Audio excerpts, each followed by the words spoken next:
Well, I'm looking and there's no bees. All of the paint is roughly the color of blended bees, so maybe it's blended bees.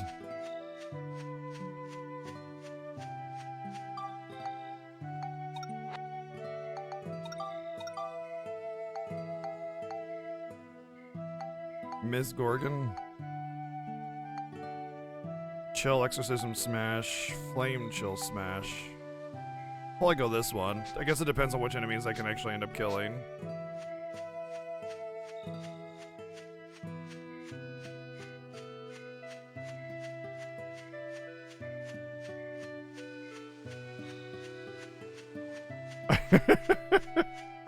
Alright, let's find out if I was at the end of the game or there is more, or there is not as much to it as I thought.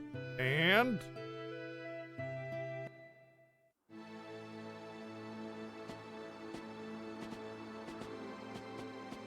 there's a save point up there. This time. I wonder. Oh, is this Mario 64? Aha! I got it! I got it! What?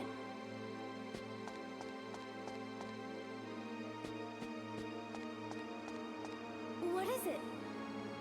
The woman just now, Alexandra. Yeah, what about her? She said there was a clue in the first room, right?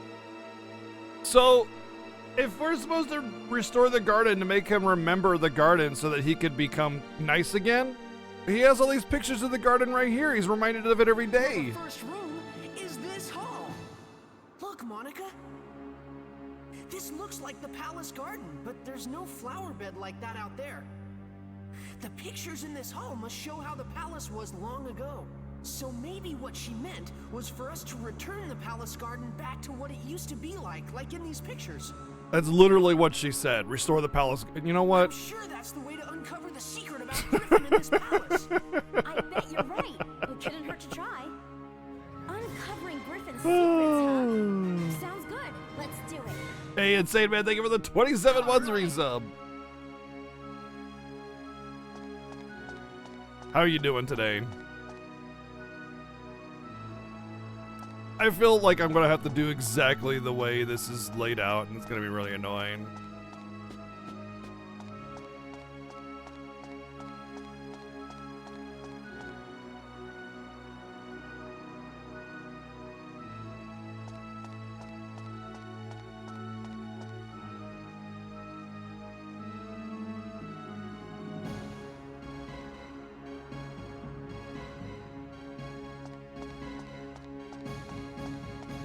Doing good. Just woke up and playing some Dark Claw 2.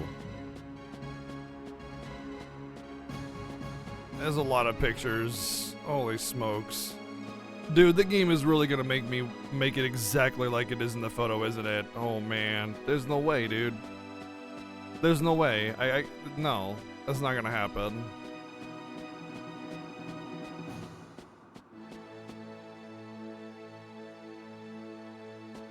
Let's just go through the dungeon and go from there. But if it requires that I like make it picture perfect, it's just not gonna happen. It just won't.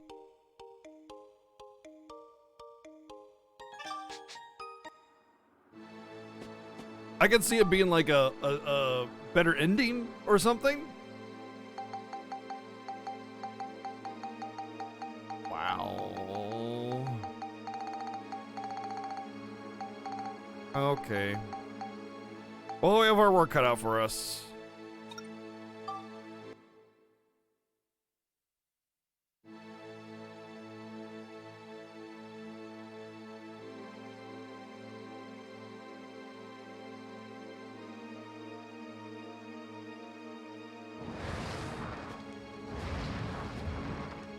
That's not a very safe door.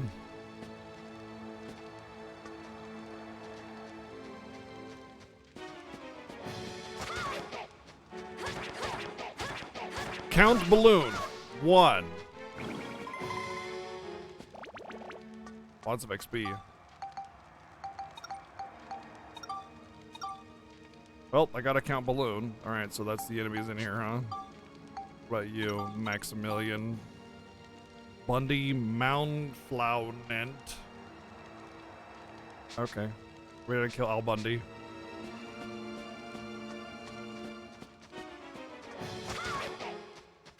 Who keeps a dungeon maze in their house? Who doesn't, to be honest? You know? Who doesn't? This is what my front porch or my living area looks like, basically, you know? Alright, we killed an Al Bundy. Let's see if that counts for both of us. Cause she needed Al Bundy, and he needed Al Bundy.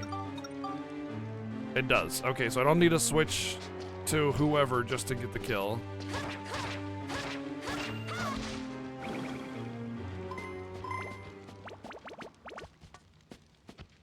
Wait.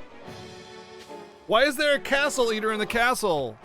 If this was a castle eater, wouldn't he have eaten the castle? And then there'd be no more castle left.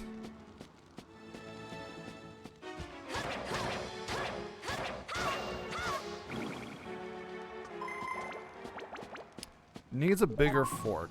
That could be it. That's possible, yeah. Hey, Phoenix, thanks for the host.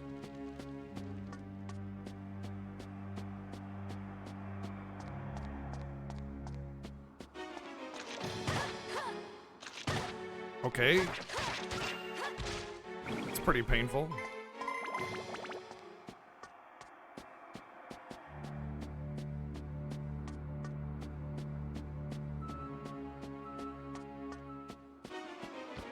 But there's not even nibbles taken out of the corners or anything. I don't see any bite marks whatsoever. I don't think he's a castle eater at all. False advertising. Oh, I think that's the first time I've actually gotten food out of a chest. I was trying to heal. Those things are really OP. Like, kind of too OP. They hit for a lot of damage and they just spam that shit out.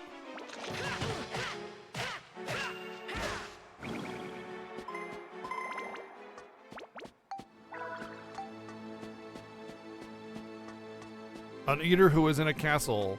Isn't any living thing an eater that's in a castle? That's in a castle? Because everything eats?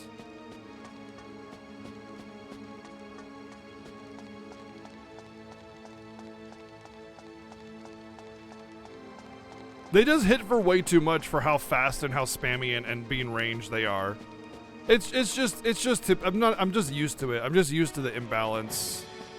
Like, I bet you anything these melee sword dudes, you know, don't even hit nearly as hard or just hit just as hard.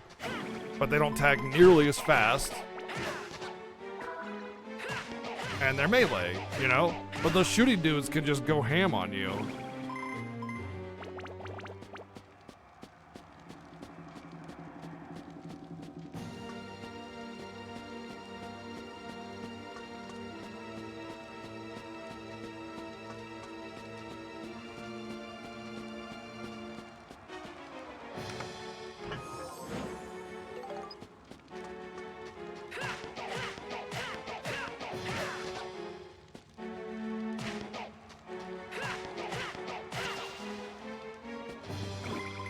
Silver gear. Yeah, you know, it's a gear that's silver.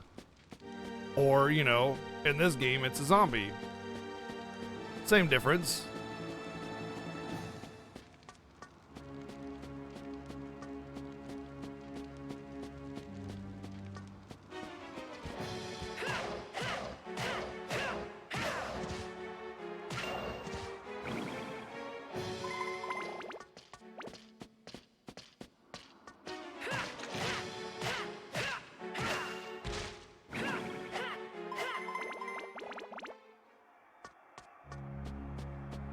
Metal Gear.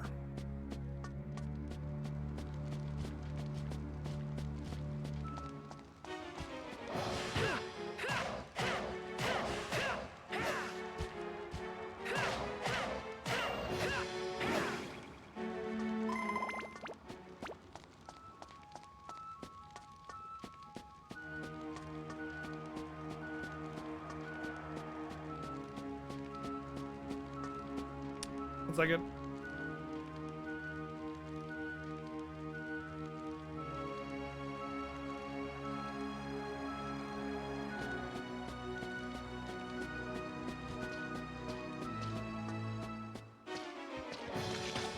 Whoa. Do you mind? I'm trying to do something.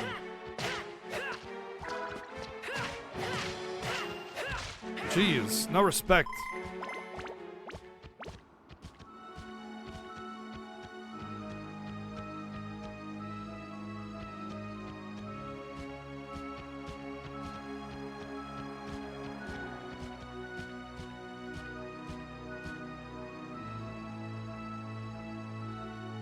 Okay.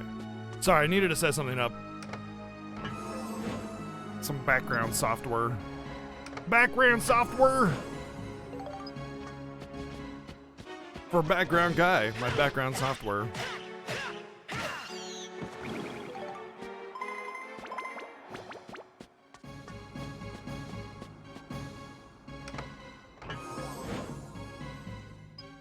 No room for cheese. There's always room for cheese.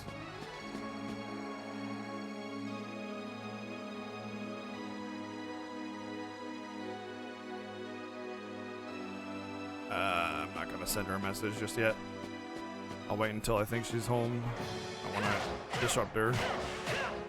RBG chick went home today. She'll be back next week though, but she just left, so I wanted to send her a message about something, but I'll wait until I think she's home, so I don't interrupt her driving.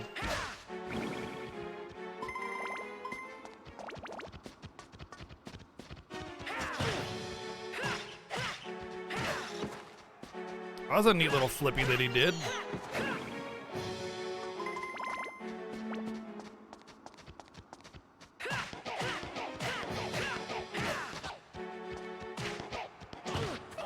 Oh, okay.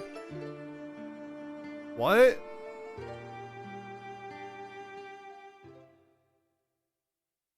The F? What?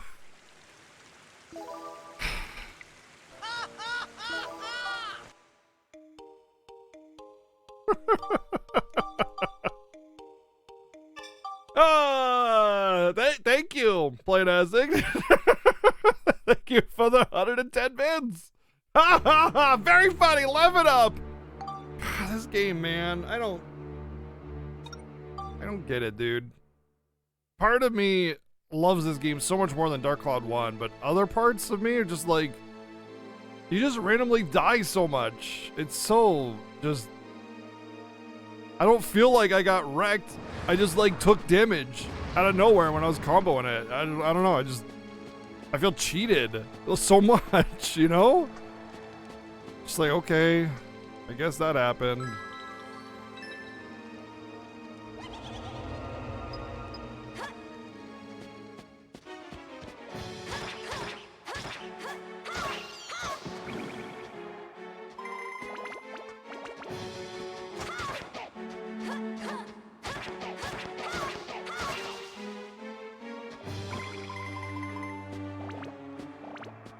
Dark Souls is less mean than this game is, please. You should call Dark Souls the Dark Cloud of action RPGs.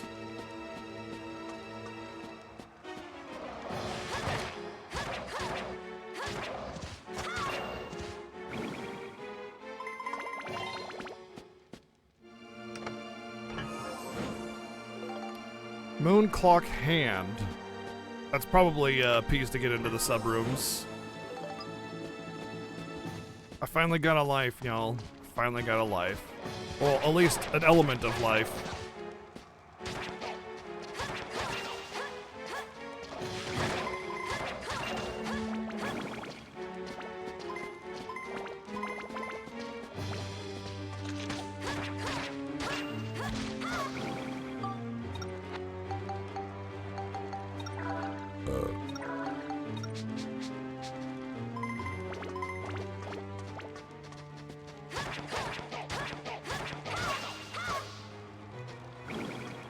Yeah, but did you die when you got punched in the face?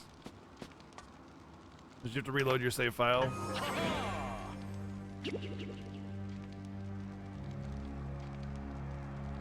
Which shall it be? Very good. Here you are. Oh, what was the other one? Ha ha ha ha! Ow. Thank you, Playtastic, for another 100. Dude! 110 bits. Freaking hell, man. Why are they doing so much damage, dude? I need some witch parfaits, man. That is one thing that really bugs me about this game, is like how static your defenses are. Like you don't get a choice. You can't grind up extra defense. You have to finish up towns in order to get stuff, and they will tell you how much you get. You know, it's like you get 1 witch parfait and 2 Eden fruit. That is what you get. You do not have a choice in the matter. You cannot pick and choose. You can't, you know, grind up currency of some kind to buy more. This is your maximum potential defense loadout. And I would say of all the things, defense matters the least in terms of like withholding it from the player, because like sometimes you just need it to get through the dang game. And if you didn't like 100% all the towns or whatever, like look at that. That's a third of my health just gone, and there's nothing I can do about it. There is 0 things that I can do about improving my defense. So if I don't just like deal with that ridiculous amount of damage when they can just spam you with shots, that's rough. That's really rough. Resurrection powder, well that's new. I'm all for a challenge and everything, but dang, sometimes it's not about a challenge, it's about like, you know, they just hit you sometimes. You just take damage. There's not much you can do about it, especially if you get into a really unlucky room full of them or whatever.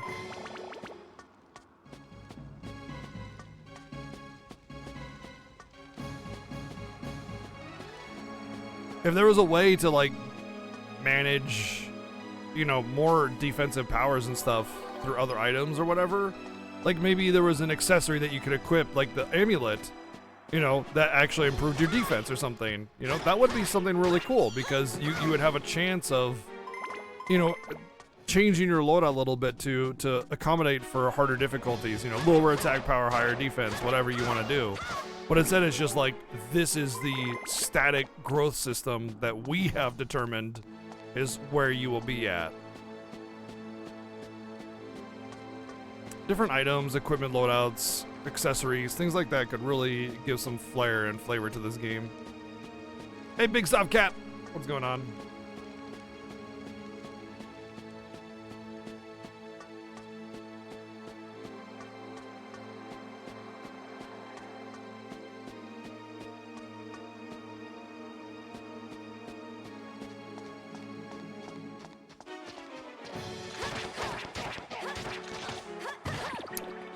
Okay. Oh, they poison as well. Wow.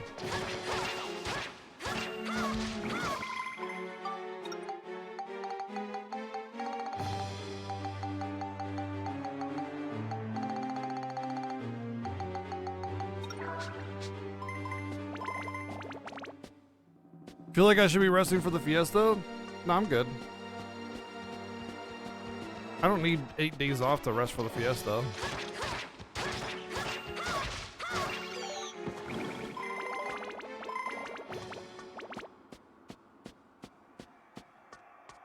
I had 2 days. I just had 2 days off. I had yesterday and the day before off. I'm rested.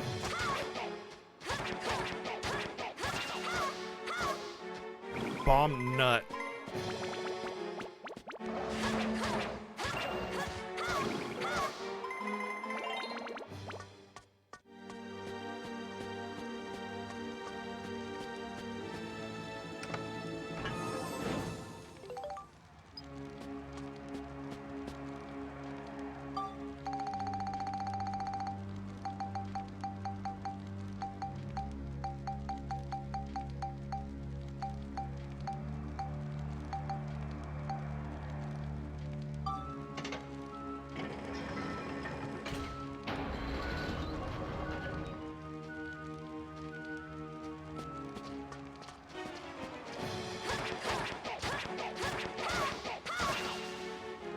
Yeah, I mean, I'm all for a challenge, but the way that they introduce challenges in their games is like really unfair ways. Like in Rogue Galaxy, you just take so much damage that you just die, and the challenge is going through your menus and spamming items as fast as you can to not die or game over, you know? So like, that's not a difficulty, that's just hoping you're not getting bullshitted. You know? Like I said, that's the problem. It's like, I'm all for a difficulty or a challenge or something, Looks like we got 'em all. but it feels more like you're trying not to get screwed than you are trying to be better at the game. If that makes sense.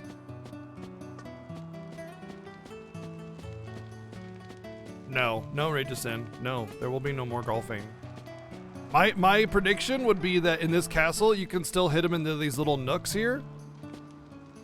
And so you're just gonna try to knock it down a hallway, and it's just gonna go get trapped in one of those and bing bang boom out of bounds or whatever stupid thing. What an absolute stupid mini game. It's like going out into the woods and playing golf, and then hoping you're gonna get anywhere when you smack that golf ball. What were they thinking? Seriously, what were they actually thinking when they made this feeding game? They're like, oh yeah, it'll be neat playing golf down these halls and stuff. It is, if there's actually some kind of control, but there isn't. It's just chaos.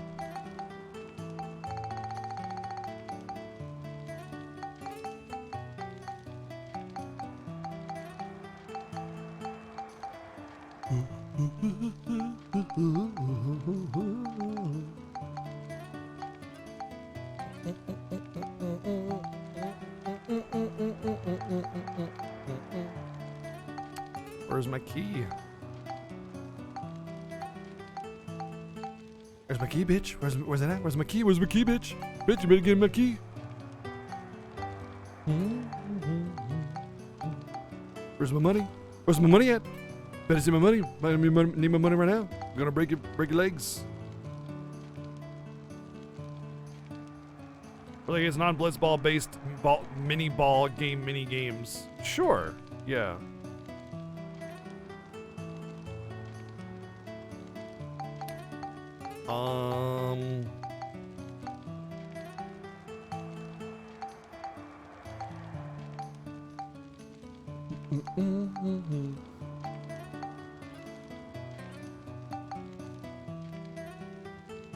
You have a machine gun or a laser, that would open it.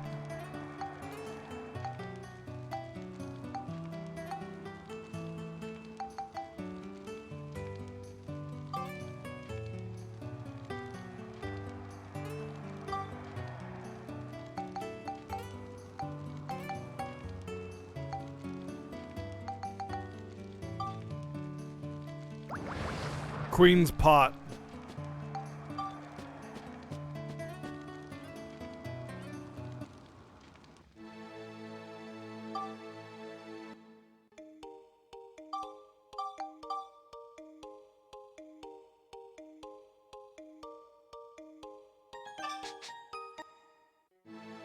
Oh, I love Blitzball. It's my favorite. I totally love Blitzball. To be fair, the biggest thing I hate about Blitzball is the first game that you're forced to play. A, I hate that you're forced to play it, and B, it's super busted, broken, out of imbalanced against you. So, winning is kind of a little bit of luck. A lot of luck, maybe. But after that, I don't really hate Blitzball. I just think it's really boring. I think it's just dull, you know?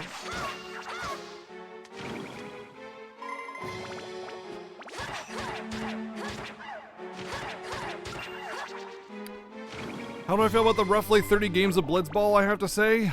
Oh, brother. I don't know how I feel about that. Golly gee. Ah, brother. Darn it. Gosh. Frick. What will I do? Dang. Oh, brother. Wow. Frick. Gosh. Don't know. Don't know.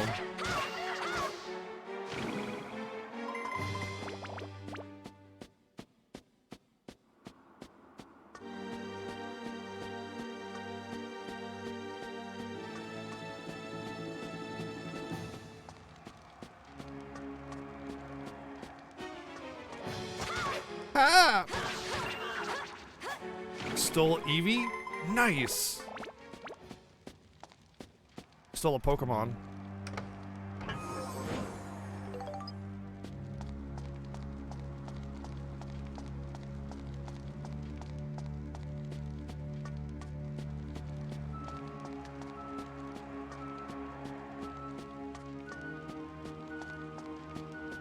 I mean, I'll probably win the first match because I know how to do the whole Jack Shot thing and I know how to exploit the AI and everything. And it's going to be really important to do that. I won't reset if I lose, but yeah. But, ow.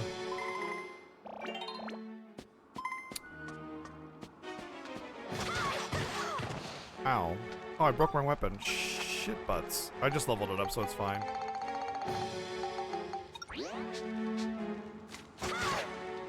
It's fine. We're allowed to do the reset exploit, I guess you could say. Basically, here's how it works. In Blitzball, when you get the display for the reward, it's random. It's random which that is, and there's a variety of different rewards that it could be. If you only just go to the first screen where you just see it, don't back out. Just leave it right there.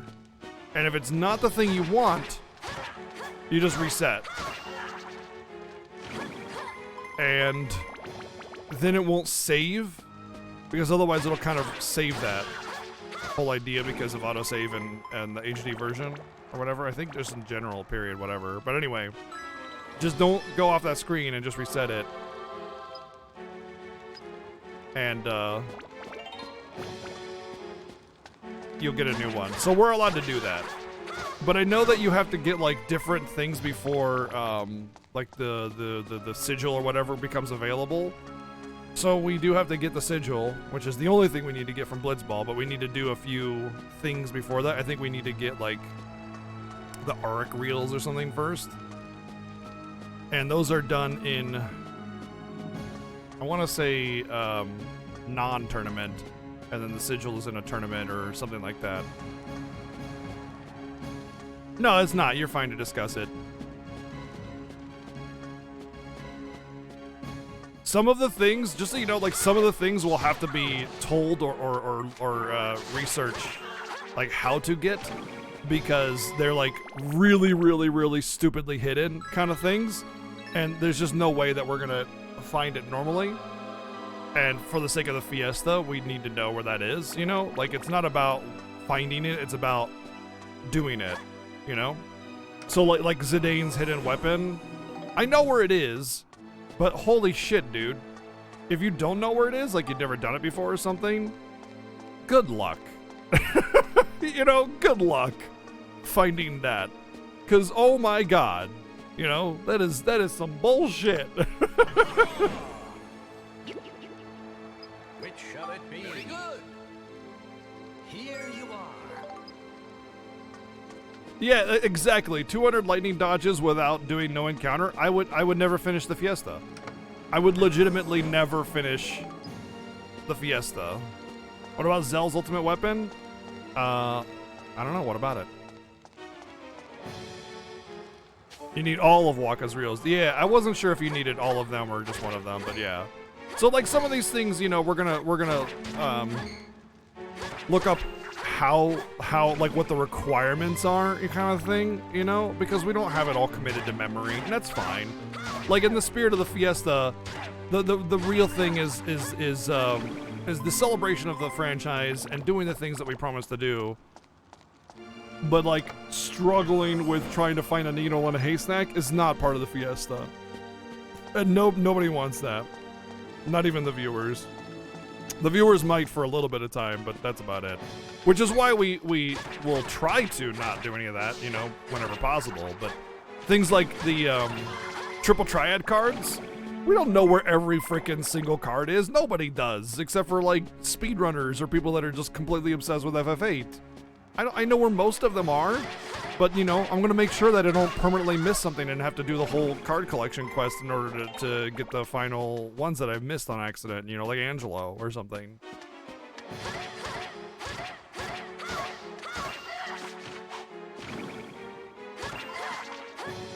Can you cheese Dark Aeons with the Yojimbo? You sure can. Absolutely. You absolutely can.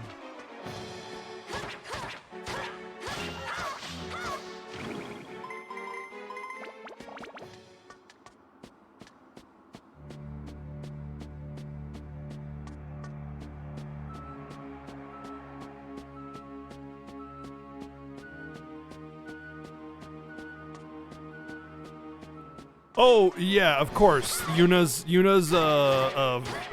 Valifor thing, the sigil. Yeah, if you don't get it at the beginning of the game, you're Looks like we got them all. yeah. No, I will remember to get that. Don't worry. Seven and I both know that very, very, very well. Yeah, that's scary to not get that.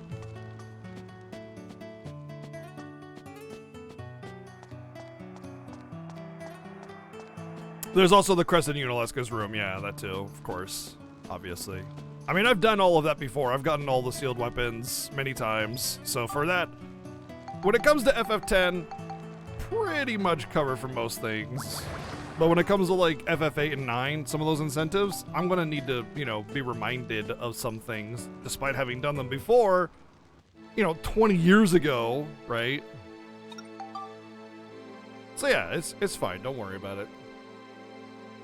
The big thing is A, that we do it, and B, that, it's still in the spirit of good competition and all that good stuff.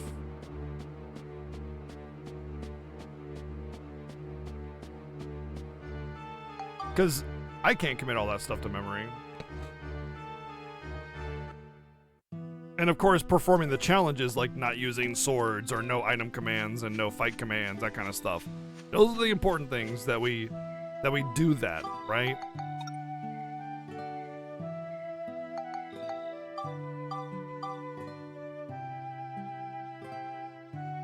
No running. All that stuff.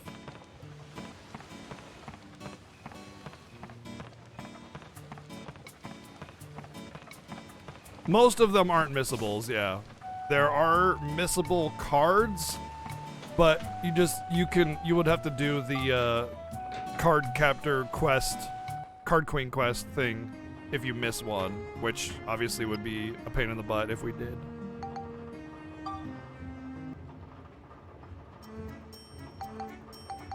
But we specifically have to not. I'll explain this. We specifically have to not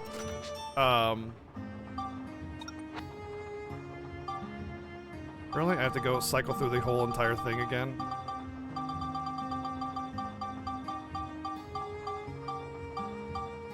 We specifically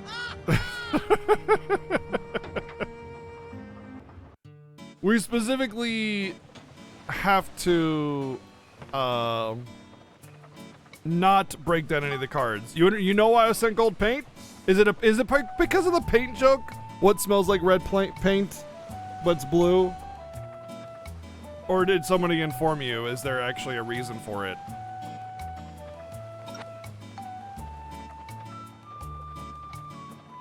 Oh my god! Oh my god, now I get it now. You son of a bitch!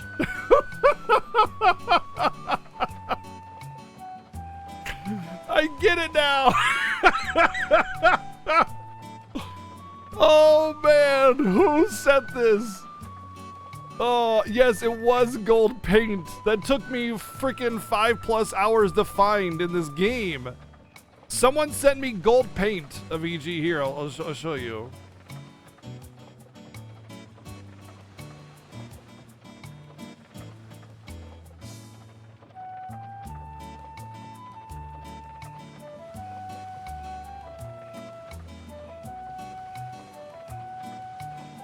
I didn't know what was going on. I was like, okay, somebody sent me gold paint. All right.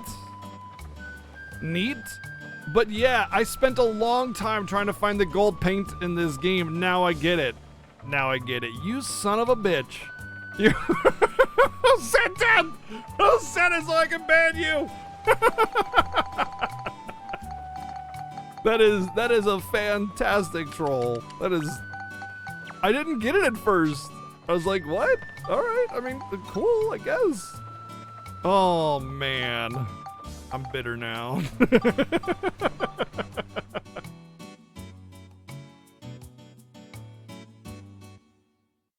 You guys are too much. Too freaking much, man. Oh my god.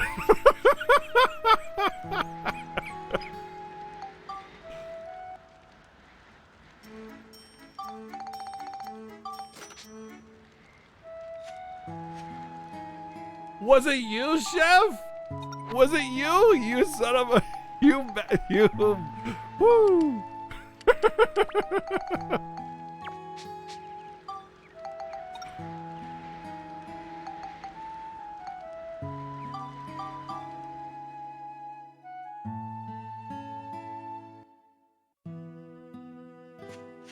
That's very good. Very, very high quality troll right there. That is definitely one of the best, for sure. Now that I know what it was, very well played. Oh, yeah, it definitely reeks of Rageson or VG, that's for sure. Definitely reeks of Rageson or VG. So that was my once I figured out, I was like, oh, it's gotta be one of those two. But no, the way they're acting just as surprised, can't be them.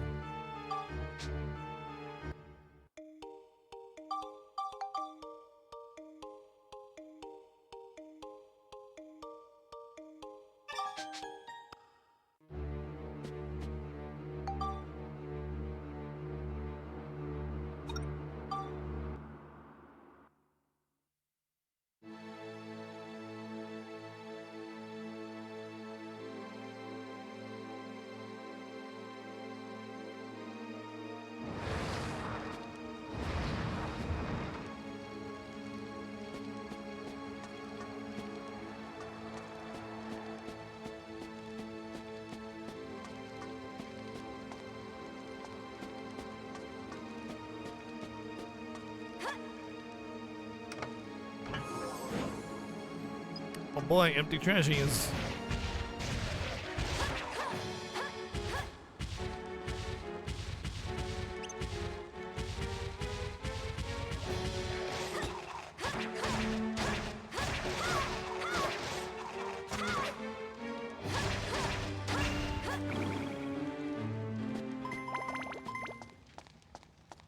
What level is this weapon? Wow. 60 points, and I've killed all the things that I need to do for that. So let's just do it, Flame. This would have been a little bit easier to do, I think, because I already have the exorcism up, but Flame, Chill, and Smash, let's do it. Those are really rare for me to have anything with, so I should have a whole bunch of them. Yeah. Flame, Chill, and Smash. I have a ton of them.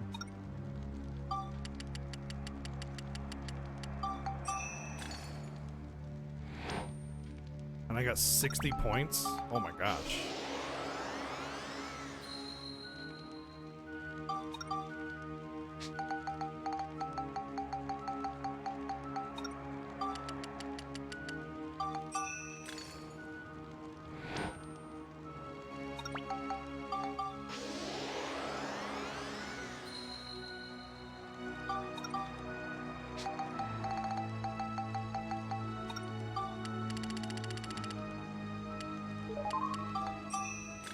Hey, Vicious Gamer, thanks for the host.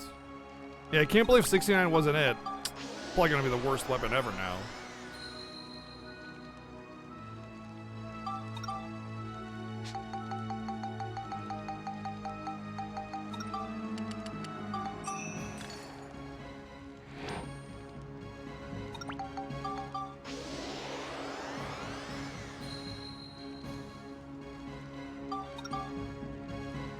Not chill enough. Needs to be more chill.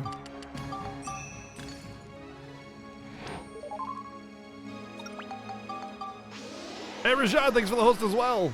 Thank you, guys. I agree, Kamen Rider. Very good.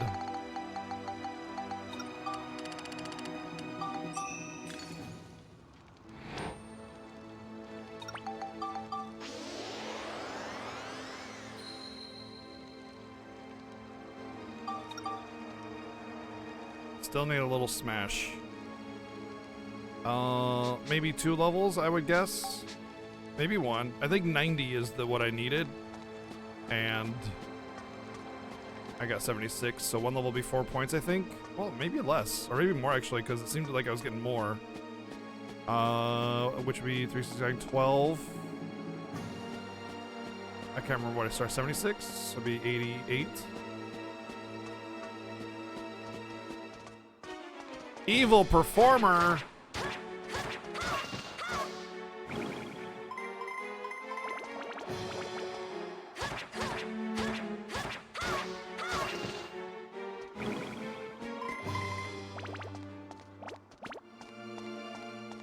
I think there was a little bit of waste in my other level ups, which would have potentially allowed me to do it sooner, but I'm not going to sit there and do 1 at a time. There's just no way.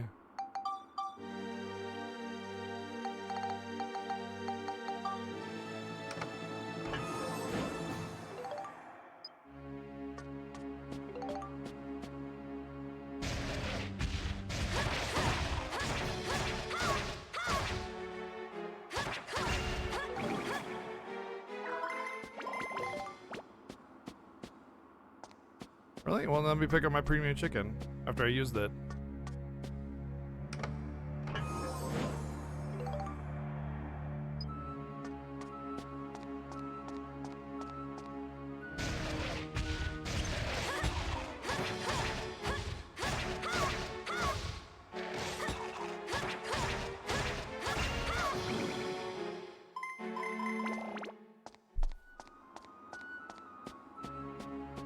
Need more Becky element, exactly. Yeah, I'm getting a lot of gold bars and I know that they're money, but I also have like 30,000 monies now. Like, money is just a complete non-issue anymore. I don't even know what I'd spend it on, except for grinding, you know?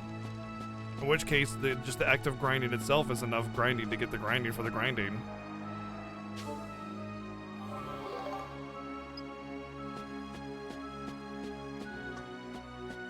Well, look at that, an army of mimics.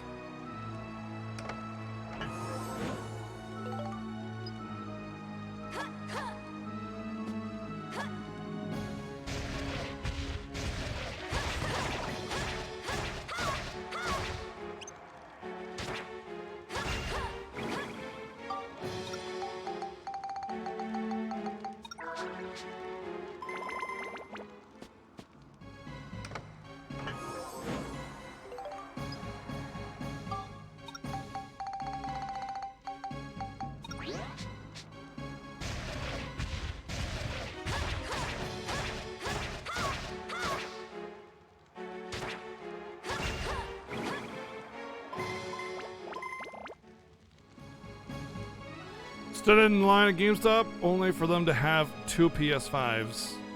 Oof. That's a bummer. And yeah, I wouldn't be standing in line for that either. Who knows, you know, where and who and how is gonna have them, whatever.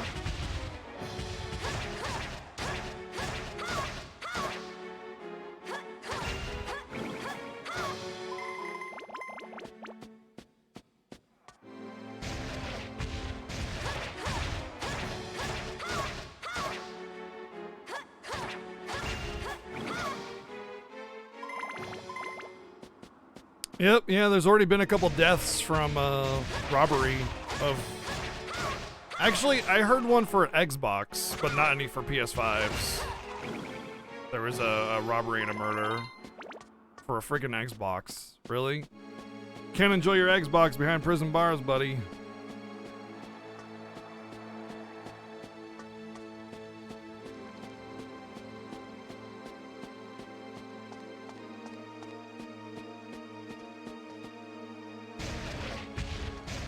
Yeah, I mean, the Xbox is definitely the more of a Chad console, so you're gonna get a lot more, not so bright individuals there, which is fine, but still, you know. It's like, there are plenty of other expensive things out there. Why steal and kill over that when there's just so many other expensive things, you know, that are far more valuable? and easier and smaller to acquire. I don't get it. It's so stupid. It's not the first time it's happened, by the way. It happened with PS4s and the other previous generation. It's happened pretty much every single one since PS3.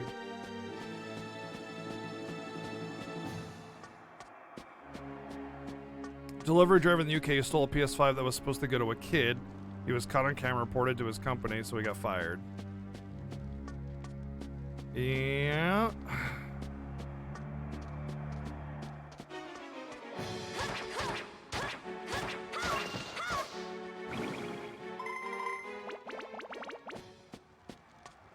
I think I leveled up. I should get that smash element in there.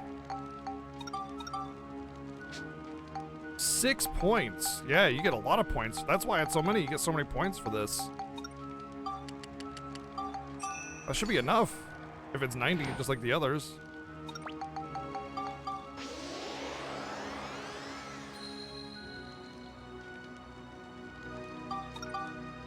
Aw, we need more smash.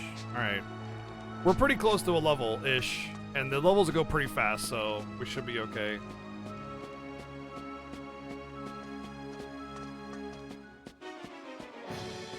Doxed and robbed after he tweeted a picture of a bunch of PS5s? I mean, look, nobody deserves that kind of thing, but if somebody did deserve it, he'd be on the top of the list. I'll just put it that way.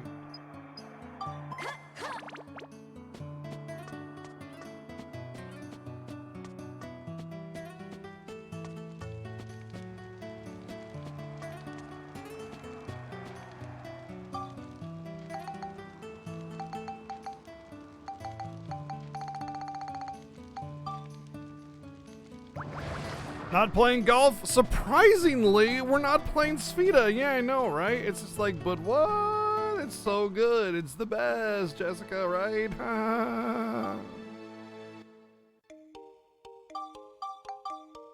So this is fun because we'll probably have to go both paths, but I'm pretty sure I might have to just guess which one's the right one. So this is the shorter one, so it's probably the wrong way. So we're gonna go this way. But I don't know which one's which, so we just get to guess.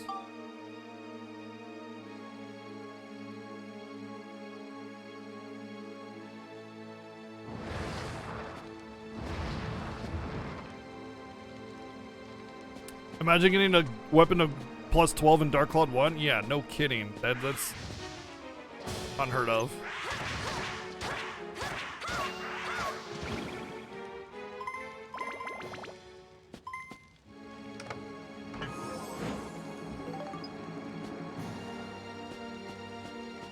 It's a lot of levels, Lizzie. Yeah, there's a lot of levels in this map. But I think there's not gonna be any kind of like mini side quest story thing that I'm gonna have to get distracted with, so I can just power through the levels and just get done.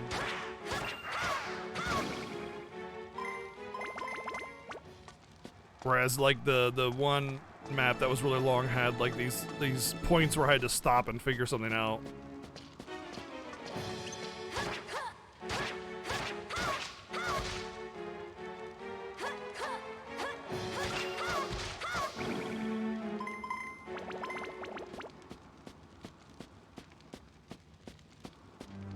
Sfida standalone game. Yeah, I can't wait to not buy that.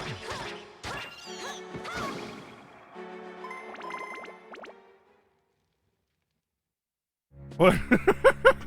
Thanks, Jeff. Yeah, you know what? You're right. You're right. Thank you.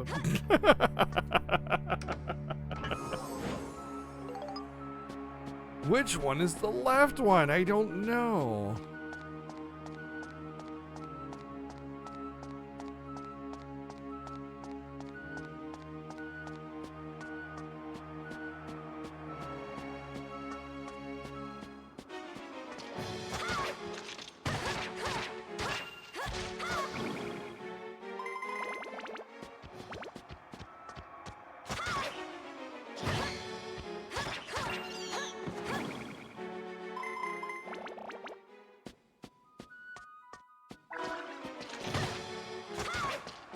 Wow, 626. Holy smokes. But these things absolutely tear my HP apart. Cal Priest.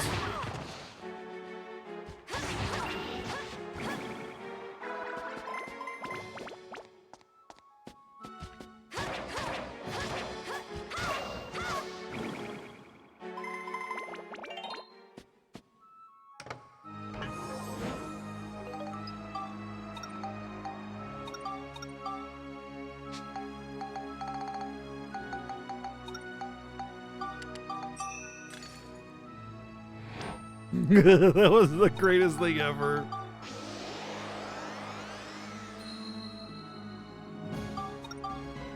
Oh man, we're gonna need a lot of smash, aren't we? Darn it. I was afraid of this.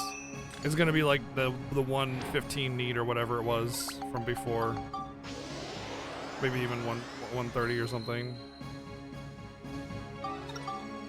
Yep, we're gonna need another level. And at this point, the levels start to go a lot slower, so it'll be a bit before we level up.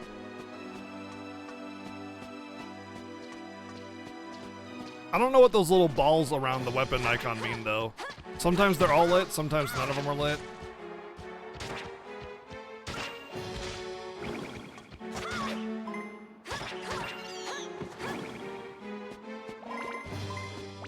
It might be the whole elemental thing, but I'm not sure.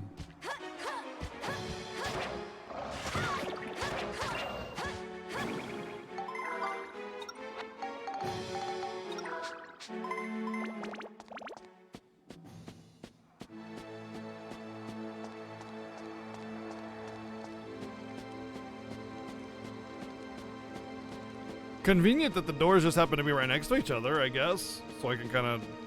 I guess it doesn't really matter because I have to just pick one anyway. It doesn't, I don't know if I just... I guess it means that like I can see if one is locked or not.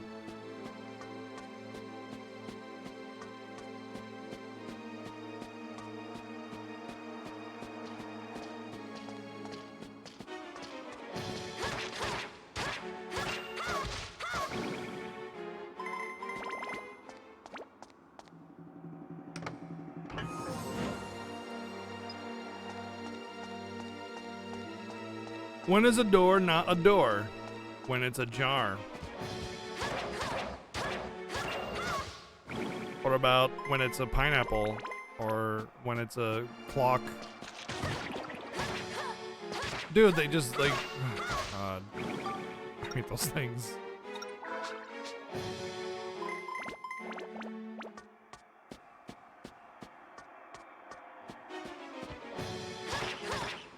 Eat steel! No, I actually eat castles. Thanks though. I'll just deal with. I'll just have the castles. I don't need steel. Unless the castle is made out of steel, in which case, yeah, I'll eat the steel at that point. That's fine. I don't really like steel for dinner specifically, unless it's a steel castle. Thanks though.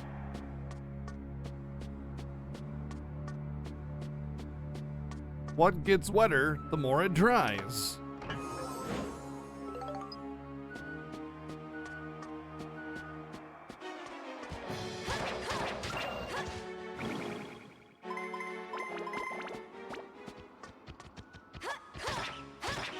A towel.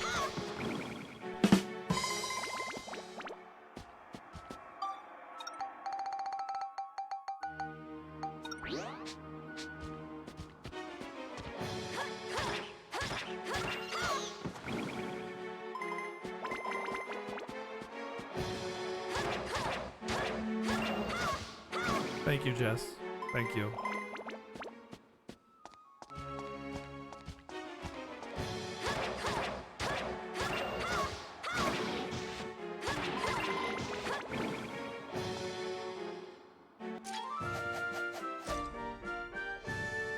Looks like we got them all. Come on, be enough for a level. Oh, close though. La da da da baby. Oh no, it's a mimic. Just kidding, because everything's been killed, murdered.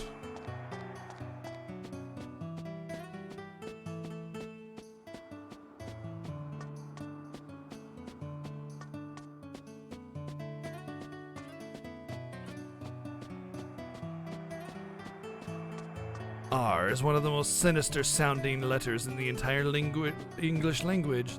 That's why it's called murder and not muck duck.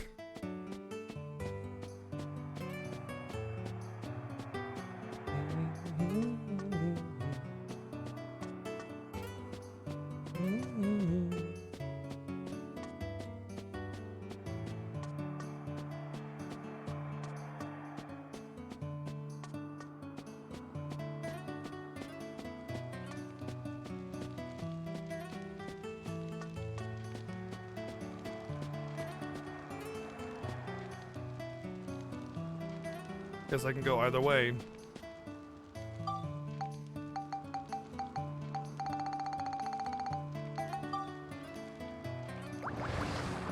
Sounded like something for Clone Wars. It's actually something from The Office.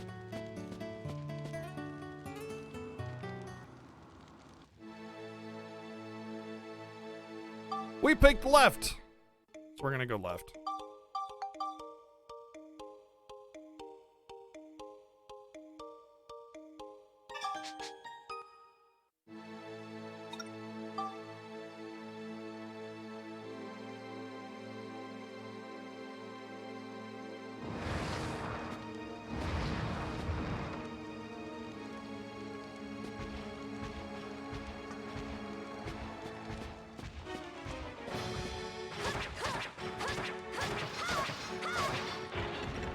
Die, King Guardia!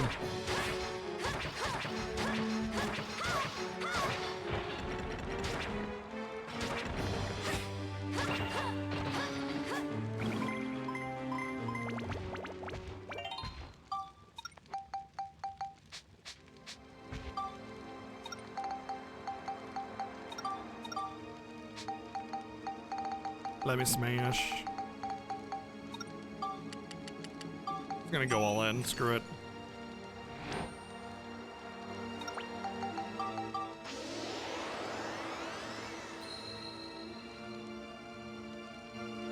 You know, one thing that bothers me about the crafting or the building mechanic, the build-up mechanic, it should just let you use one at a time, like blip, blip, blip, blip, blip, until you reach the core, instead of having to do this whole long animation, spectrumize, blah, blah, blah.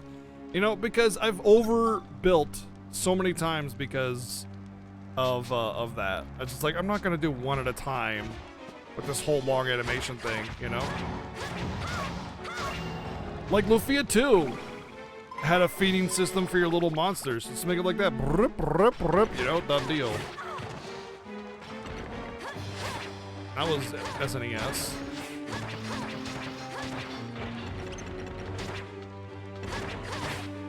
Whoa!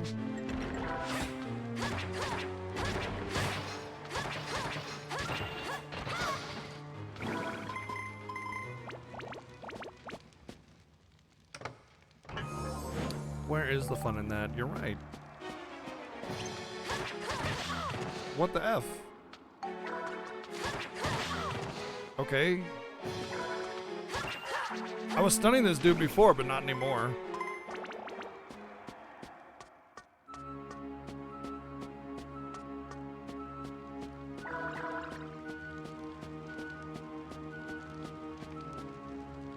Oh, I didn't want to do this, but you don't press the button to activate it, you just walk over it, so.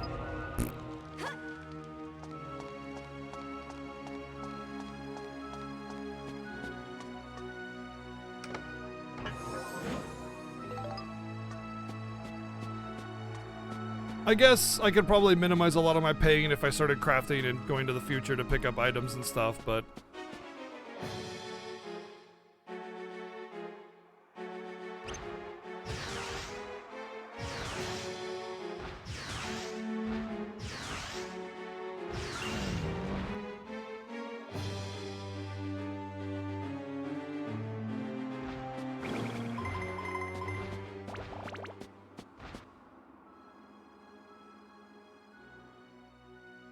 a week off work? Well, time to enjoy your PS5, I guess.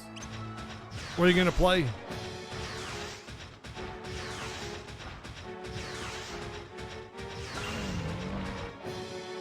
Demon Souls, hell yeah. That's gonna be one of the games that we play out of the Fiesta, but of course there's other stuff I got planned. Winky face.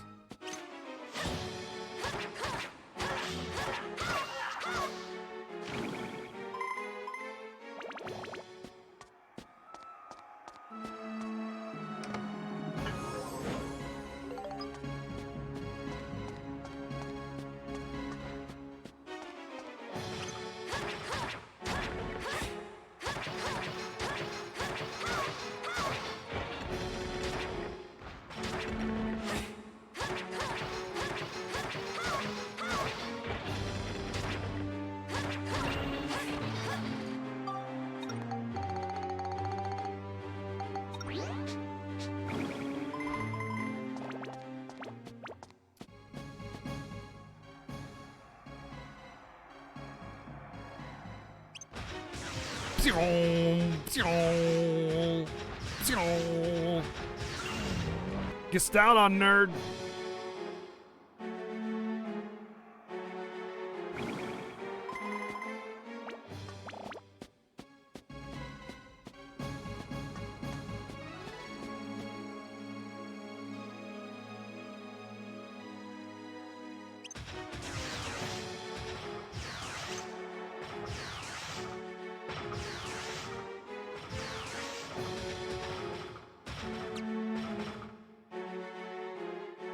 Do I prefer Monica over Max? No, not. I mean, I do, but like, it's mostly that Monica's about to level her weapon, and I'm trying to get the next tier up for it. And then I'll switch to Max and do the same. Actually, now that I think about it, I gotta check to see if I can. Okay, I haven't killed a Moon, Flauf, a Fananit, and a Toy Rock, so it doesn't matter. I do prefer her in general over Max, yes, but not by like a whole lot, just... She just plays a little more flowy, that's about it.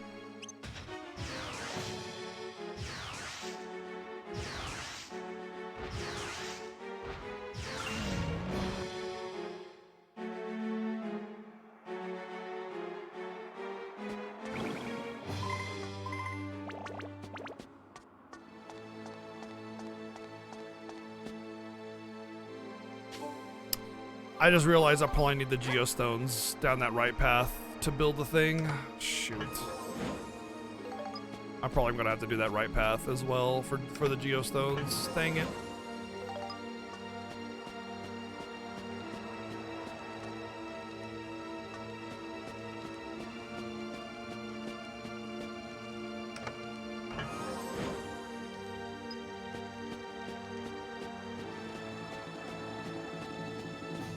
We'll just keep going down this path for now until we come to a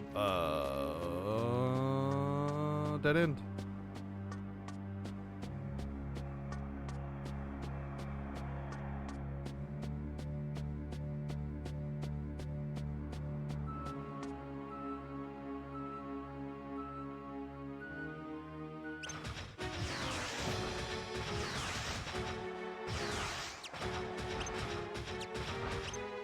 Why won't you switch targets?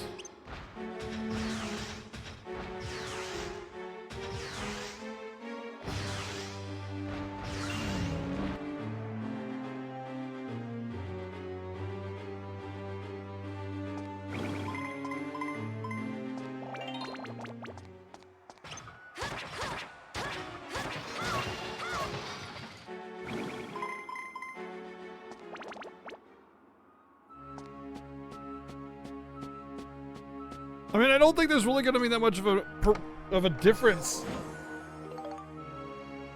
between like PS4 and PS5 Like a Dragon. Like, what really could there be? Very slightly improved visuals? Maybe like, I don't know. It's a year later and they release like a definitive edition or something. I don't know. It doesn't really feel like there'd be much of a difference. But the game just came out, so. And if you have a PS5, you can still play it on PS5, and it's essentially PS4 Pro. So pop it into your PS5, and then you're essentially going into PS4 Pro mode, and you're playing it just like a PS4 Pro. So yeah. I prefer it on PS4 over PC. I don't want it on PC. PC games are annoying. PC games always have issues, crashing or visuals issues or whatever, based on your configuration. And every game is different. So it's just a big pain in the ass to get your PC games running the way you want them to. Not to mention, you know, you're locked into that and you're unable to do anything else on your PC while doing that stuff. So I prefer consoles for that reason. Consoles, the games that are released on... What? Why is it only 29 now? There we go. Are built for that console. They work on that console, and they're solid, you know? That's the way to do it. For me, anyway. And I have a good PC. I have a very good PC. So I don't have, like, performance issues in that regard, but there's still it's not always about performance, it's just about configuration. You know, PC games crash all the time, console games don't crash, you know? Like they do, but just so much more rare than PC games. Console games just are the thing is that when you make a game for a console, you already know exactly the hardware and the configurations that you're developing for, so you know exactly how to make it to be as stable as possible. Whereas with PC stuff, there's an infinite number of configurations. You never know what you're gonna get. Exactly, they have to be optimized for thousands of configurations. Yeah, we're like basically talking in unison about this stuff. Yeah. So yeah, I prefer, not to mention, when it comes to a console, you never have to worry about controller issues either. You know, like how much workaround do you have to get your controller to work on a PC? Oh, you need DS for Windows, and then you need to configure it this way and install this software, and you know, don't forget to do a handstand on a Sunday when it's 1/2 noon, and then you there you go, easy peasy. You know, God.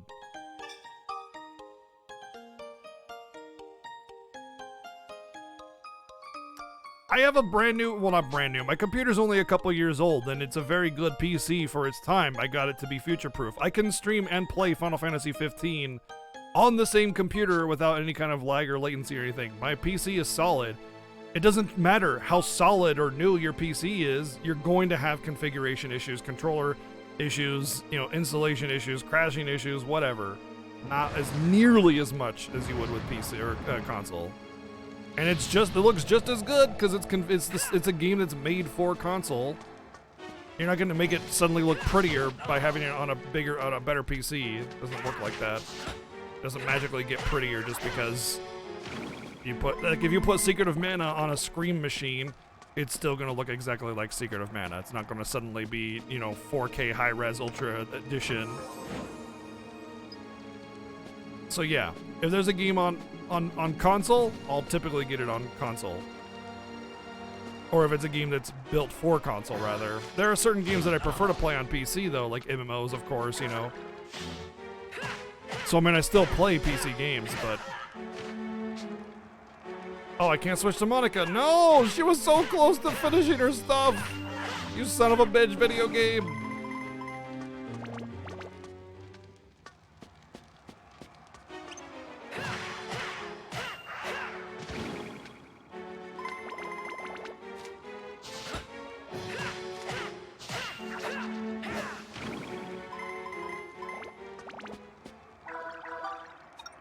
Where's his weapon lie?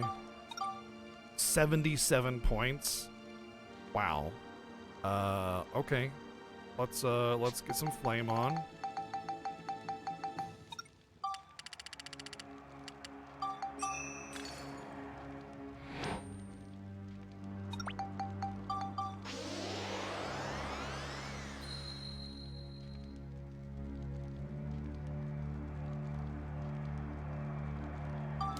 I never really had any crashing issues with PS3, but I'm sure there are definitely games specifically that have higher crashing rates than, you know, others because they're poorly configured by the developers, which is totally a thing, but, you know.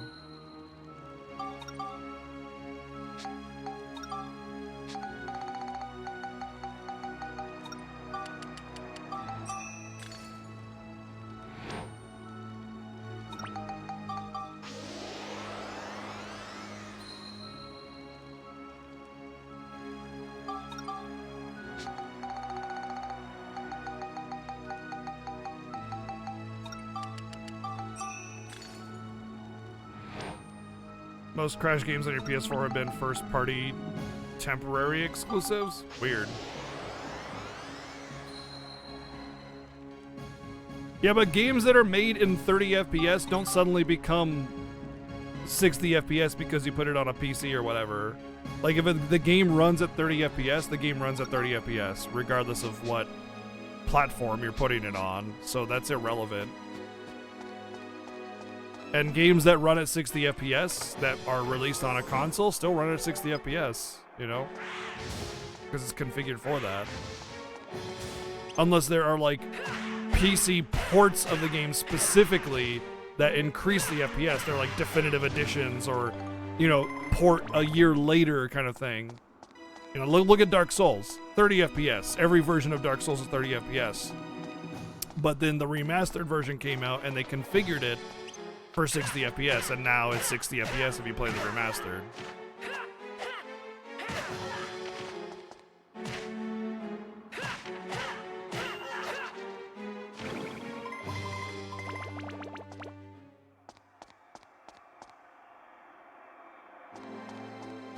But generally speaking, games are just released at a certain FPS period, unless it's like I said, a special edition or something like that, or a port that came out like much later, you know.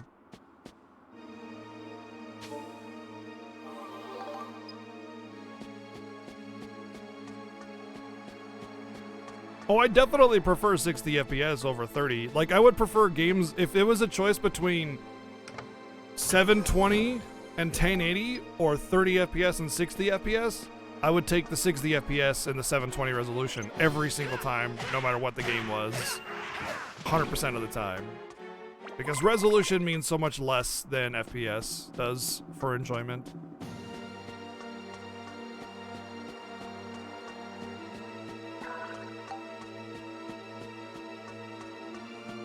Yeah, but when you mod a dude, that's not an argument, man, because you're gonna break games like that. Like if you try to unlock FPS and configure the files and mod your game, you're gonna just get a much buggier mess of a game. Look at Dark Souls. If you use that whole DS fix bullshit, you're just gonna like be walking around and you're just gonna fall through the floor and die, or you're just gonna like have some weird physics because the game was not configured for 60 FPS.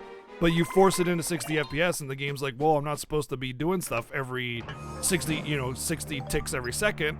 This is crazy, blam, crazy shit happens, you know? Like, that's not an excuse, man. You're just gonna get buggy games 9 times out of 10. You do that.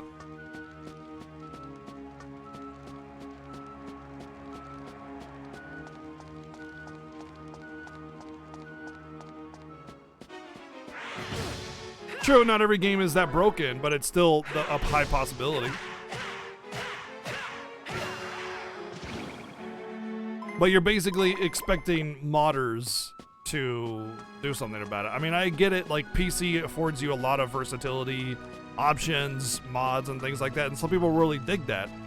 To me, I just like to play the game. And I like to have the convenience of having it all set up and nice and orderly. And so console's perfect for that because it's already configured perfectly for it. You have your controller, you know. Everything's done, and I don't need to have mods because typically mods are just like somebody else's opinion about how the game should be, and I don't really care about that.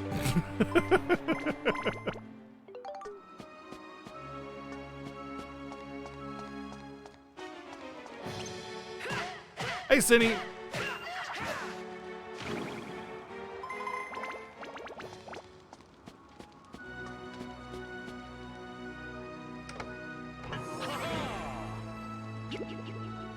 Which shall it be? Very good.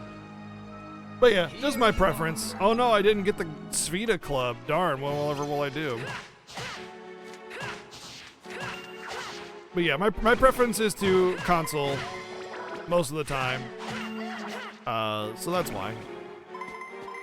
I still play PC games, you know, I still have games on PC that I play and I enjoy them all the same. I just If a game is made like if there's like a parallel release of, you know, PC and console, and it's like a game that's specifically for consoles, you know, that's built for consoles, that kind of thing.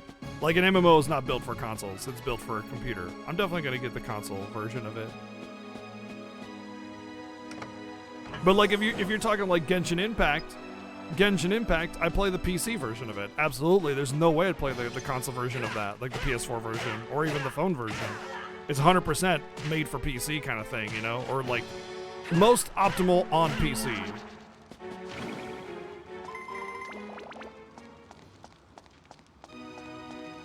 For sure, you know? So like to there, it's like, you know, absolutely PC.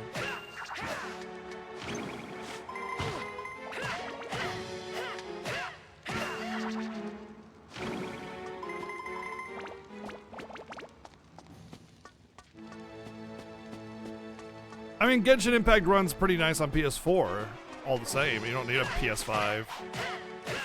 But either way, it's just, the game is so much more well played on a PC. Genshin is optimal on, I mean, it is optimized to play on a phone. I know that, I understand that. But like, you're getting a huge ding in visuals, first off. But more than that is you're freaking doing touch controls for an action RPG? Count me out. Touch controls on an action RPG? I don't think so. Not happening. That takes care of you guys. My fingers are dying just thinking about it. If you're playing a game for visuals, then you're doing it wrong. I don't play games for visuals.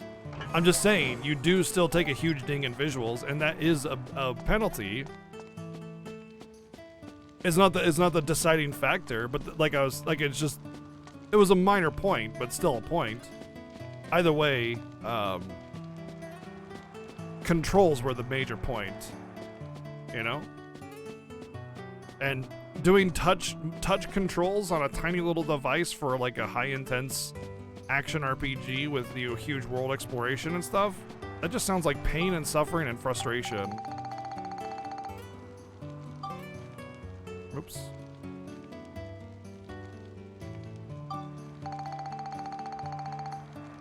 It does not look mostly the same between mobile and PC.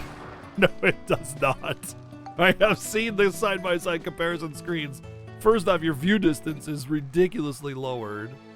What phone do I have? I have a, it's not even about my phone. I've never even played it on my phone, but I have a Galaxy S9. But I've seen pictures, the comparisons, like on Reddit or whatever, and they're like, I have this high quality phone, this is the difference, and it's substantial.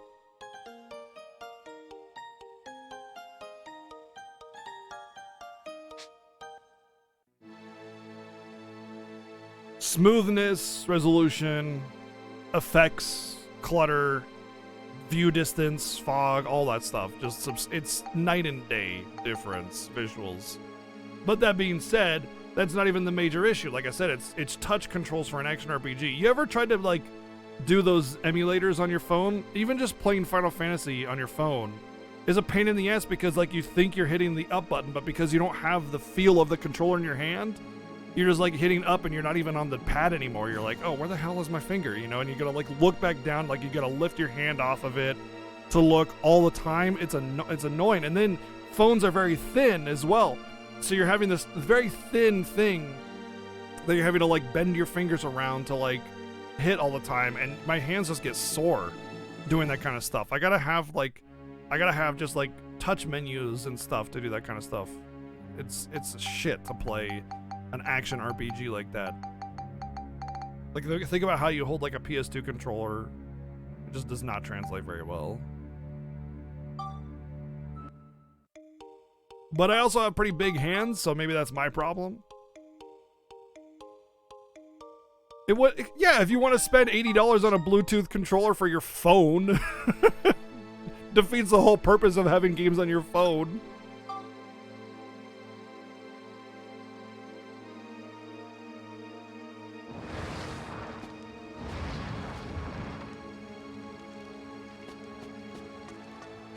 Yeah, but again, you're having to hold your phone up You know? Like, how are you supposed to hold your phone up and have a controller anyway? I know that they're little holders, but those holders cost money too.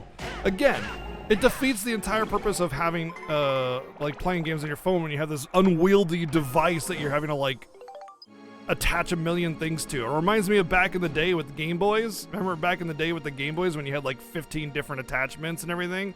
Back then, it was fine because, I mean, hey, you had no other choice, but nowadays, I'll stick to playing Genshin Impact on my PC where it's way better and way easier to control, way more fulfilling. Not to mention, the OST in Genshin Impact is disgustingly good, and it's a crime to have to play it on a phone instead of having nice earphones in your head, in your ears to listen to that beautiful OST.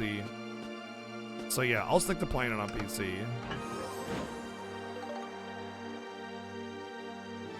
Yeah, but the Switch specifically has a stand, and it's also a much, much bigger screen. So, like, putting your phone up on some kind of makeshift stand and, like, sitting back, you're gonna be looking at a speck. I don't see it, man. I mean, you might have your method of doing it, and that's great. I just don't see it. Wow. Okay. Holy smack. Okay, we got him. That was one of the things I needed.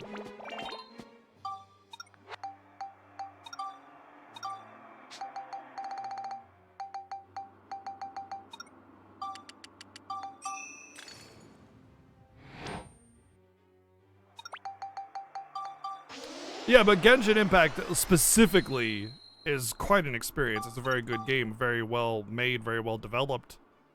And there's a lot of really excellent things that reward you for playing on PC or PS4 even versus phone. Wait, did that say it was called Dark Cloud? That's the name of the game! Hey, that's the name of the game! We made that name again! Say the name again! It's Dark Cloud, guys!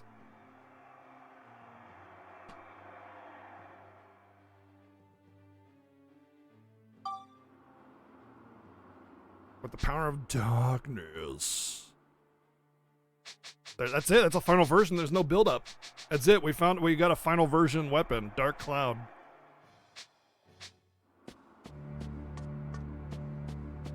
The last boss better not have like dark protection or something. That'd be really annoying.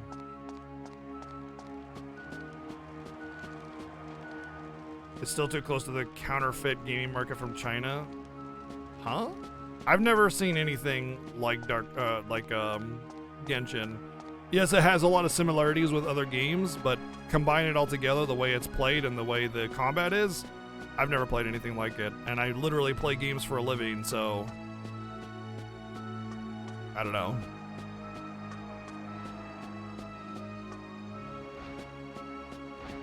It's a gacha game though, so I mean, you can only appreciate it so much.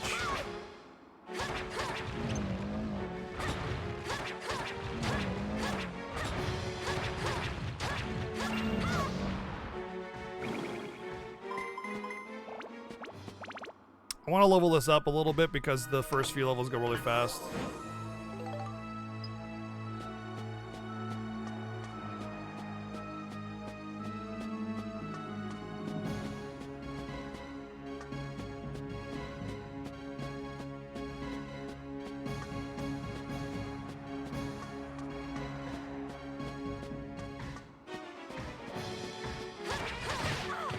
Wow.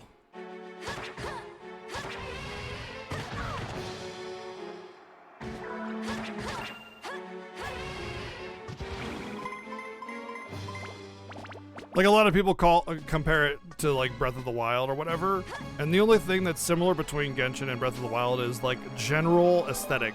Like, yes, you have stamina and the world is very expansive and you have like a very similar artistic expression, but that's about it. Gameplay wise, totally different. Mechanics, world, everything. I would say the least original thing is the lore of the game because it's pretty anime when it comes to the storytelling.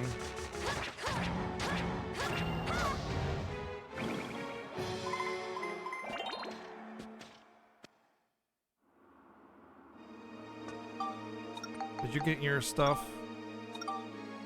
Toy Rock. He just needs a Toy Rock and then he'll be good to go. You know, maybe I should go to the right path. Maybe it's over there only. Like a cash grab? It's a gacha game. Of course it's a cash grab. But you can still play it for free and enjoy it all the same.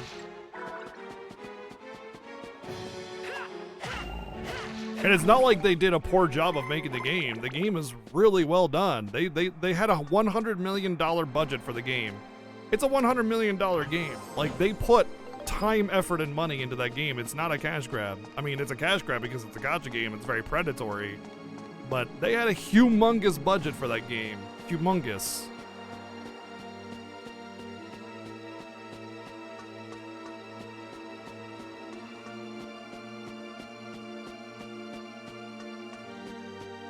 It's true, I'm not your real dad, I'm sorry.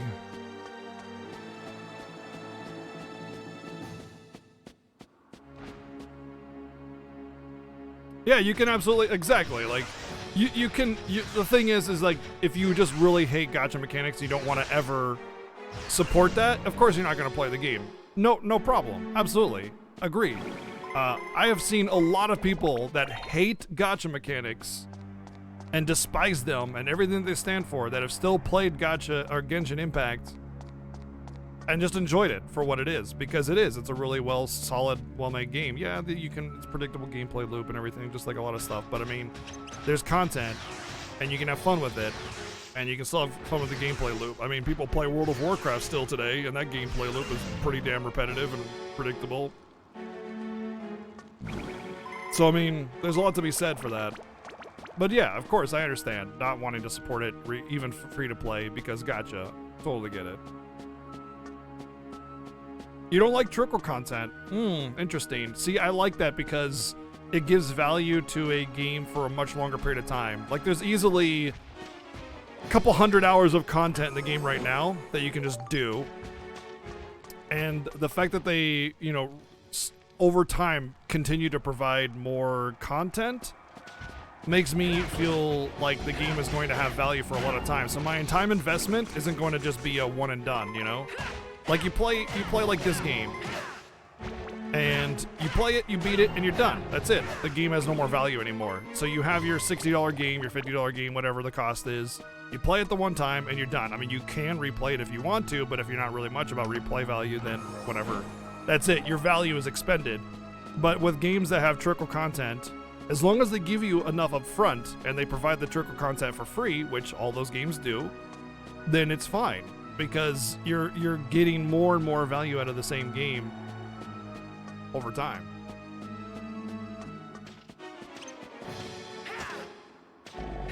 I mean, expansions are that's if you buy a new expansion, you get 2 hours of content. That's on them. That's not on the content. Takes care of you guys. Ideal. That's on them for providing a shitty expansion. You know what I mean?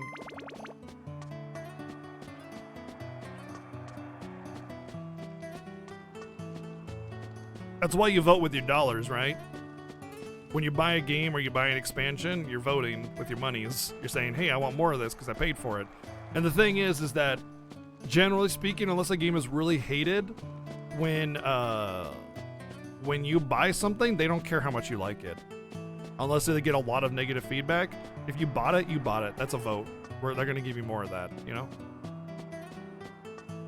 So yeah, gotta be careful with how you spend your money sometimes, because even if you loved it, but you don't agree with it, you still voted for it, and they're gonna give you more of it, you know?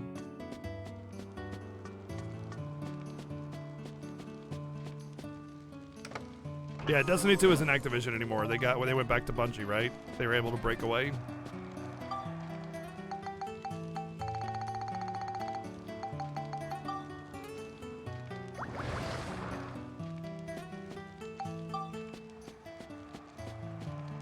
Although, if you're talking about, like, the new raid, because I was watching people do the new raid, and I would say that a new raid isn't just 2 to 4 hours of new content, you know what I mean? That's meant to be repeated. Raids are meant to be repeated and farmed out for gear and stuff. Being someone that played World of Warcraft for 10 years, raiding at high end, to me, that is content. A new raid means months of content, basically.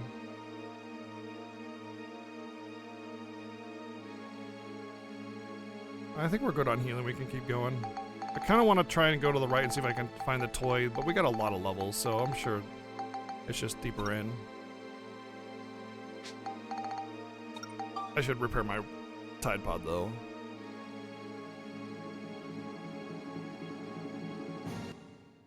They did break away, but they have improved their service. That's fair. I don't really know. I played Destiny 2. I thought it was fantastic. I think Destiny 2 is really good. But the problem with Destiny 2 is the community's shit. Like, well, it's not even shit, it's non-existent. And what I mean by that is they do all these things to avoid being able to interact with the community that you can't really reliably build up like a guild or something. You have to do it all online, and it's stupid. Like, you have to go to the forums if you want to, like, find a group for a dungeon, which is really just dumb.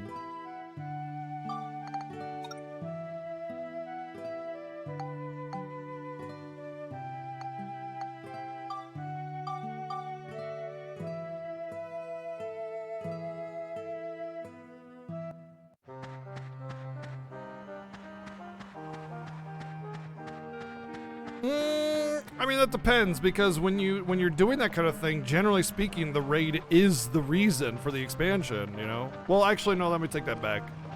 You're right. Expansion. I was thinking of major patch. Expansion. An expansion should absolutely be like this whole experience, like the whole new world, whole new zones, levels. I got confused with patch. Like a major content patch versus expansion. Yes, an expansion should be way more than a couple hours non-raid content, absolutely.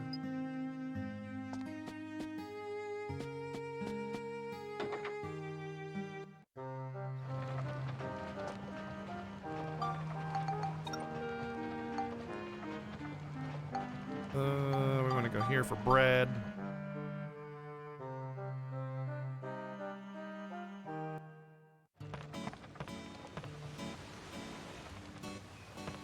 Unusual hilichurl behind under the big tree? No, I have not.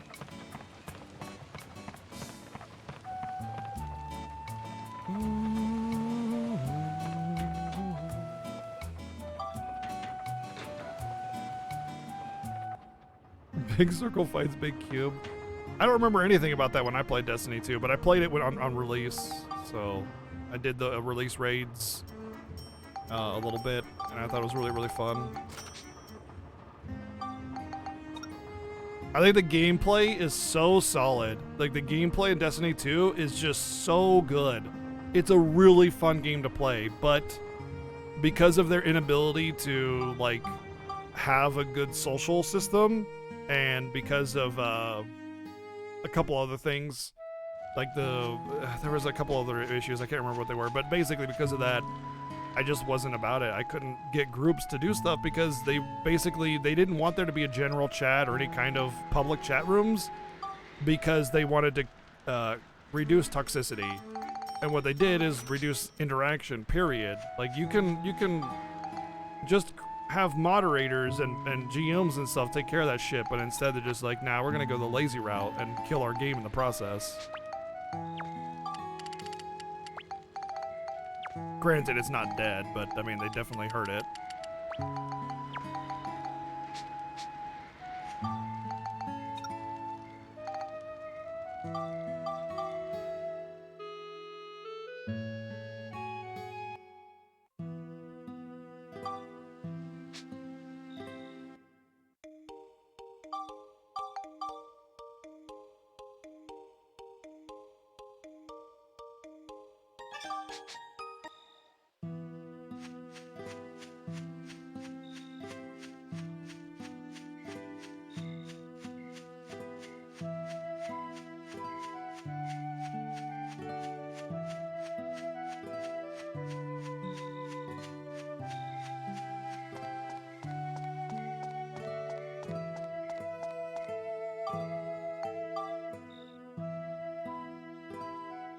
I never played Destiny 1, so I can't really comment on that.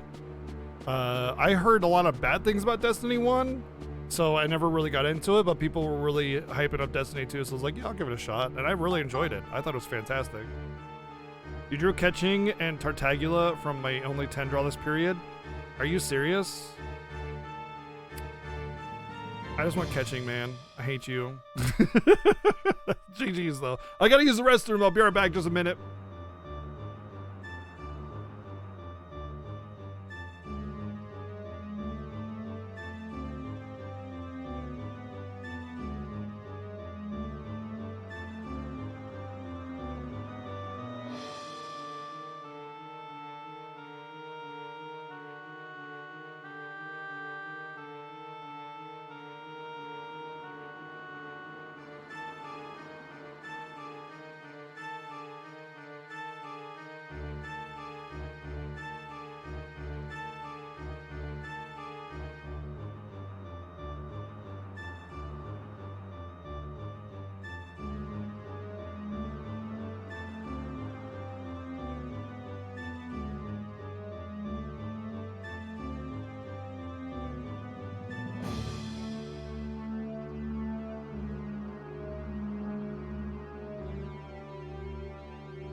You like Destiny 1 but not 2? Yeah, no judgment from me at all. That's just what I heard and what I played, so I don't really know.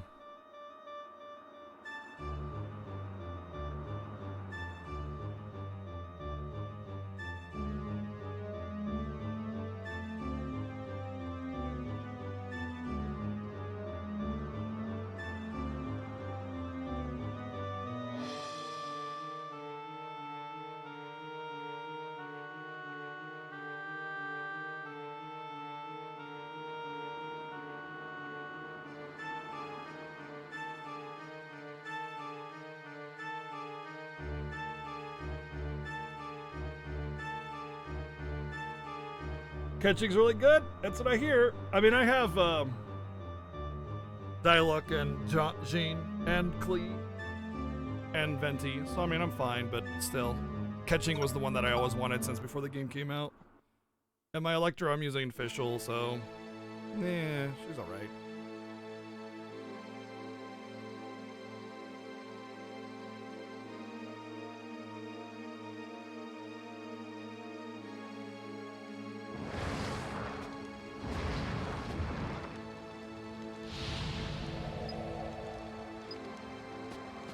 Well, we'll level up Monica's weapon now.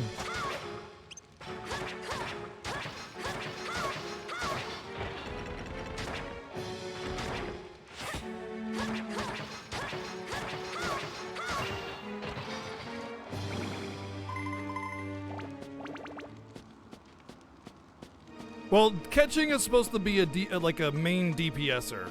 So once you've burned all your elemental bullshittery, you know, and you're waiting for cooldowns and stuff, she's supposed to just beat face. But she's not going to provide a lot of that herself. You know, she's only going to intermittently have her E skill do a little bit of elemental stuff for the elemental burst and stuff. Basically like Dialog, which Dialog is my current main DPSer, so like after I've thrown down my shit and I'm waiting for cooldowns, Dialog goes and smashes face for a little bit of time. But that's why characters like Klee are so valuable, because everything they do is fire. Like mages in general are very good for that kind of thing.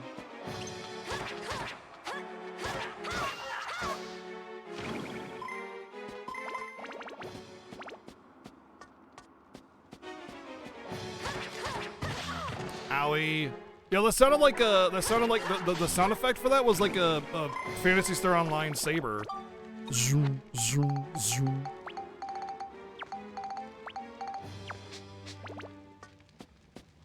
I mean, I usually recharge most people's Qs faster than the cooldown as well, but it also has to do with like your energy recharge stat. But still, I mean, yeah, you're not wrong. But the cooldown is long enough to where you can't really spam it anyway. Oh, hi, RPG chick.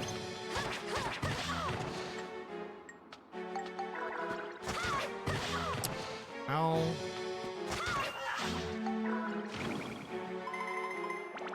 So, RPG chick. Remember how I was like trying to find gold paint forever in this game? And you remember how I got a package today that was sitting right next to you?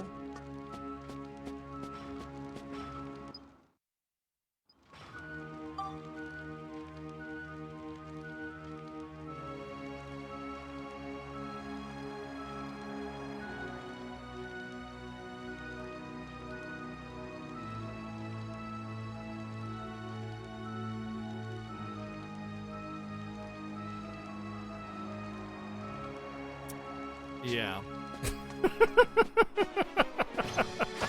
Did you know about that?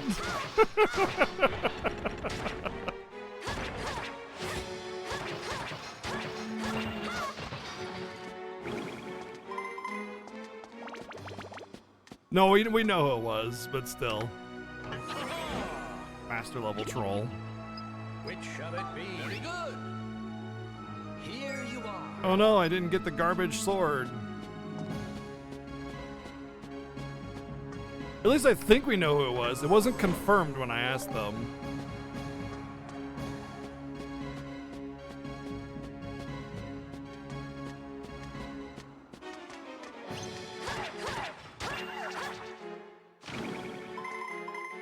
Now, I don't know what I want to do with my level ups, though.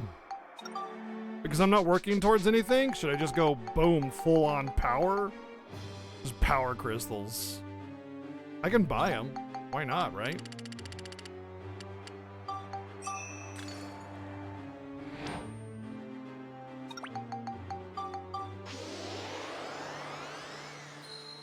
Boom.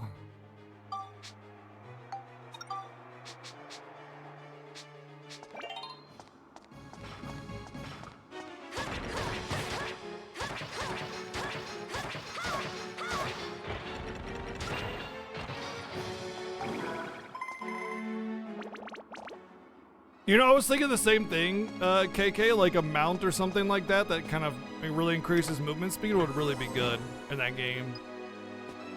But I don't think they will anytime soon, probably after a couple new worlds come out where they become super expansive, but at the same time, it's like there's a lot of fast travel.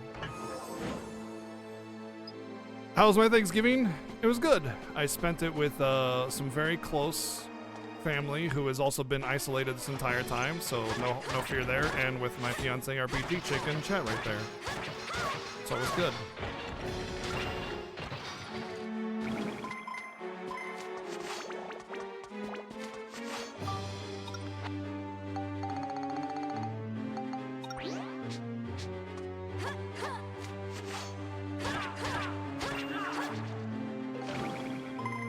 Well, now that you have the little wind tunnel crater thingy, you can just pop a wind thingy and glide places.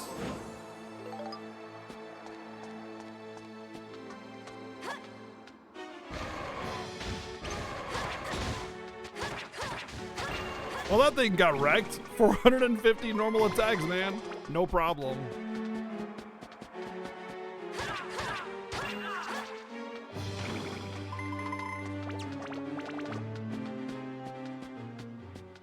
Definitely some premarital hand-holding going on.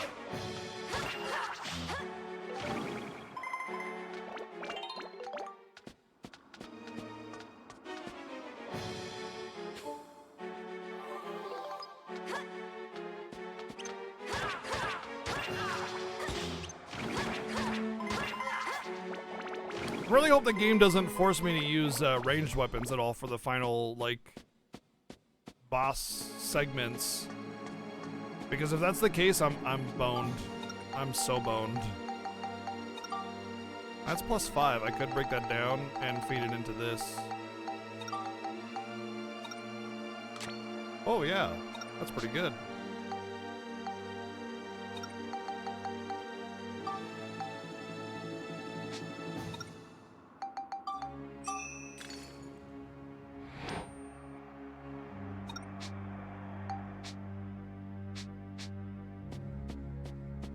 Let's see what it looks like for damage.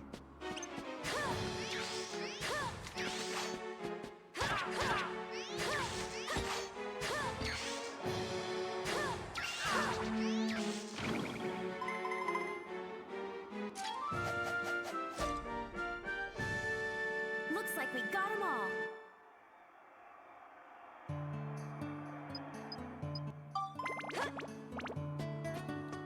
Yeah, could level up really fast.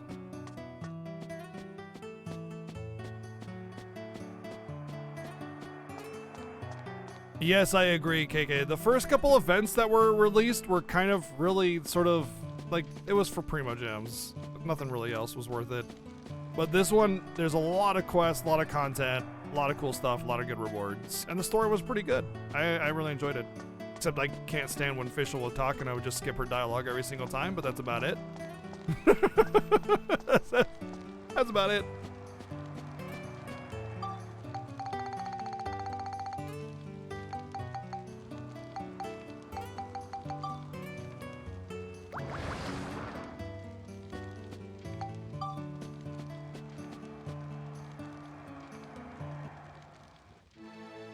I don't mind English Paimon. I think she's cute.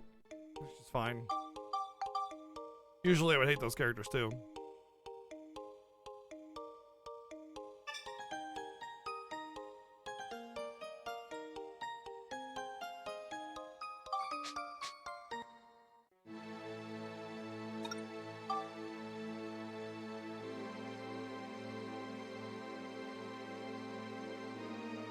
Yeah, they definitely improved crafting and building and stuff in this game versus the first one. Absolutely.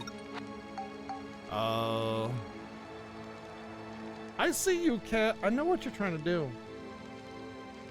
Don't mount. Don't you mount me. Don't you meow all cutely at me. We have Dark Cloud. Yeah, that's the name of the game. Dark Cloud. Oh my God, game, Dark Cloud. It's not even. Oh, it's a level 5 Dark Cloud. Oh man, how about that? Level 5 Dark Cloud. Did I kill the thing yet? Nope, I still need a toy rock.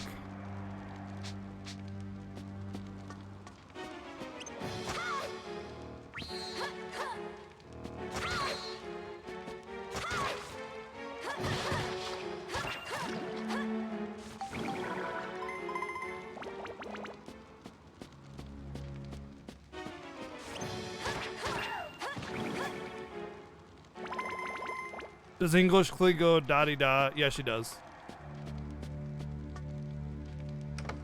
English Klee is also surprisingly not annoying.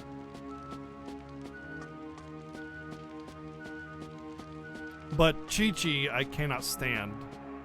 I don't have Chi-Chi, but when I do multiplayer and there's a Chi-Chi, I'm just like, please die. Please die a million deaths. Cannot stand her. 946! Chill, just a casual 946 damage.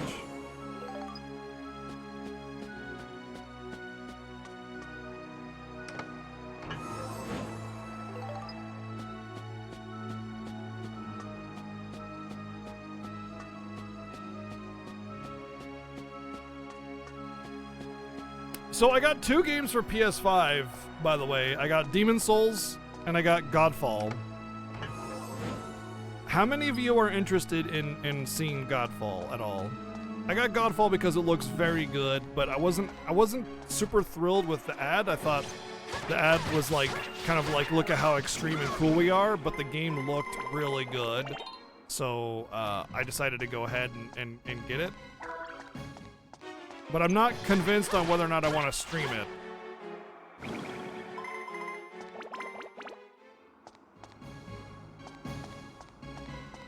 Goodbye FF16 before a PS5.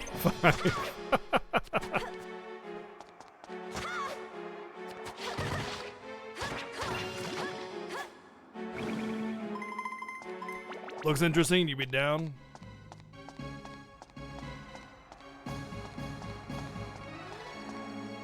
Yeah, it looks really cool.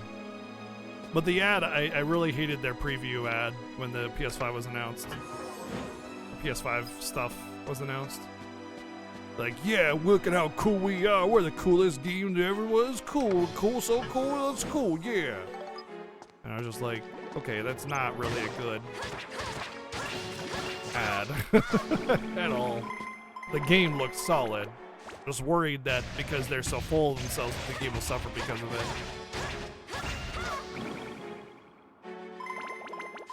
Is it a Gearbox game? Really? Oh. Dawhack Part 1 sucked though, so you can't really compare shitty games to decent games. Gearbox only published it, okay.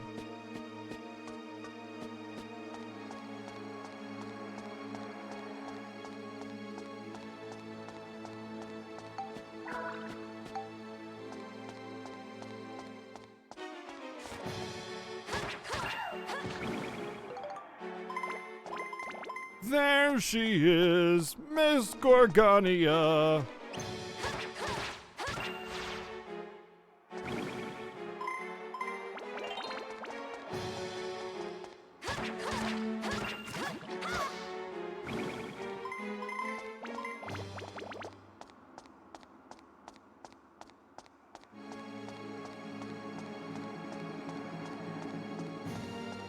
No, only published by Gearbox, apparently.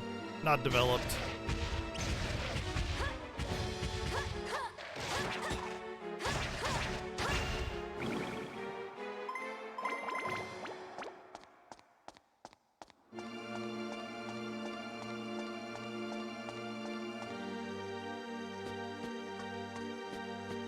Well, Gearbox only does the cell shading for Borderlands, and it's actually not even cell shading according to Borderlands devs. They actually get really mad if you call it cell shading. There's been a lot of Twitter posts where they're like, it's not cell shading! It's like a weird other style that is similar but not the same that makes it look more like a comic book. That's the idea, is it's supposed to look like a comic book. Holy shit.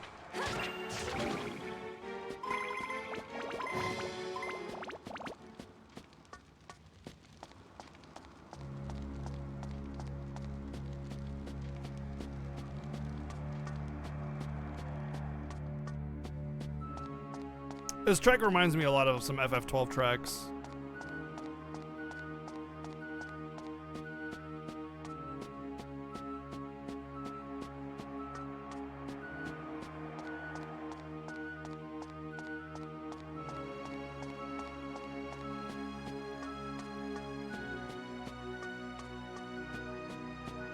Legally distinct? I don't know. I'm just making a comment about things that I've heard about it.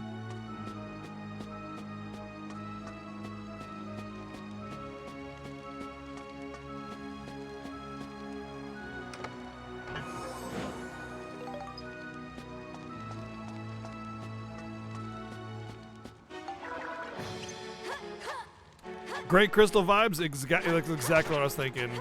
Great Crystal vibes.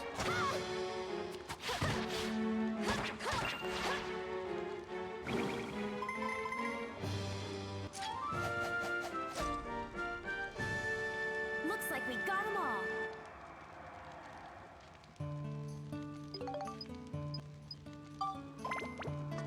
But yeah, I wasn't dead set on streaming Godfall just yet. And the way I'm going to do my content next year is going to be a little bit different.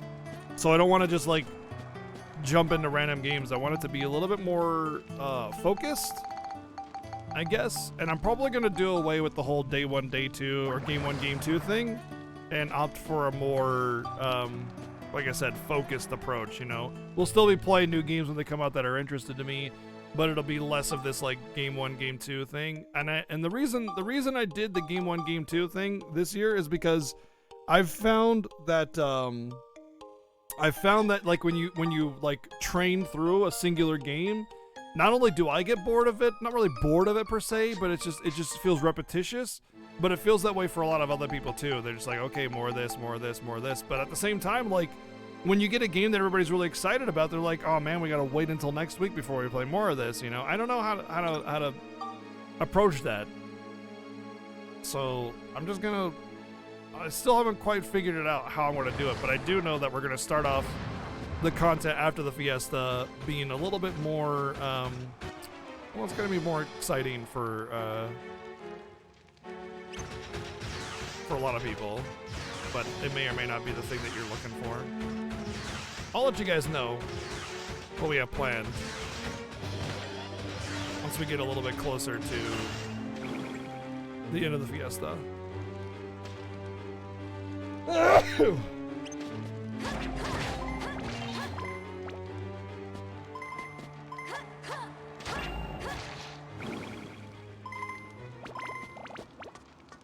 But another thing that really bugged me is I kind of felt like I got trapped into certain games, and it was just like we had to do this thing before we could do any other thing, and I wanted to avoid that too. So if I can finish out games a little bit sooner because we play them more often, then yeah, that's kind of a nice thing as well.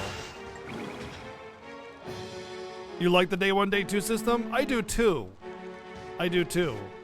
But I feel like there's been a lot of issues with it because of all the other content that I do, like For Your Choice and D&D and stuff. Things kind of tend to get singled out and pushed back. So I think what's gonna happen is it's gonna be more of a like my first initial idea is continue with the day 1, day 2 system, but only when it comes to like new releases.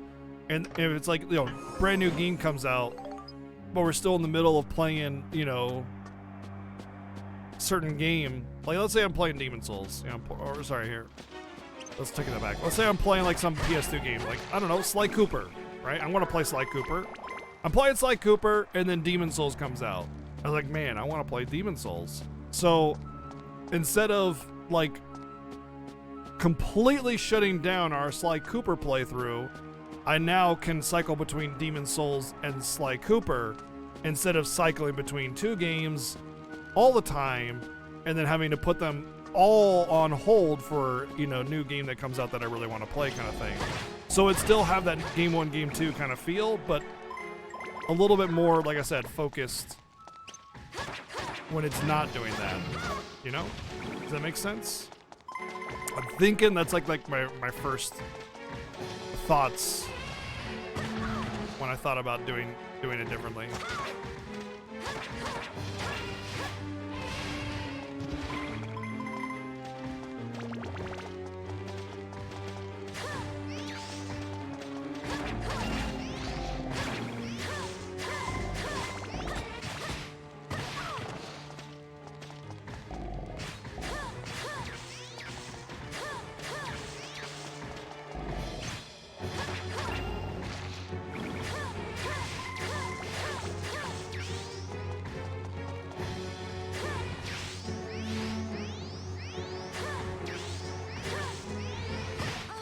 Fuck. Hey, what's up, Dip? Well, I tried to get her magic up, but it's just not gonna work.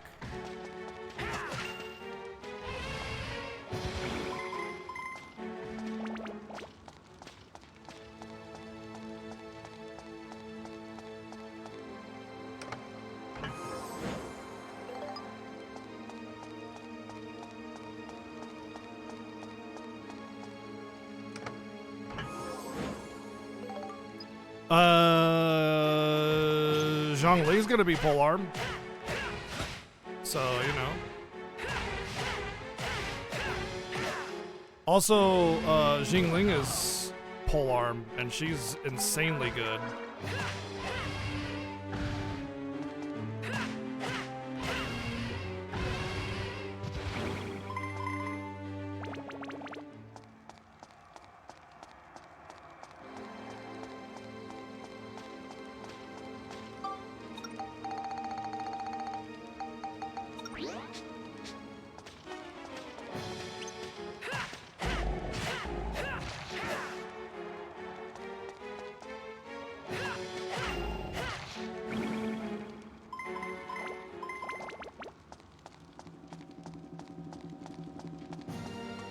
Trashy Wazzy, Trashy Wazzy. we also have our door over here too. Unrealistic, once I start Sly, I'm not going to want to stop? Maybe. Looks good. Since I mentioned it, you better play Sly Cooper. Hold on.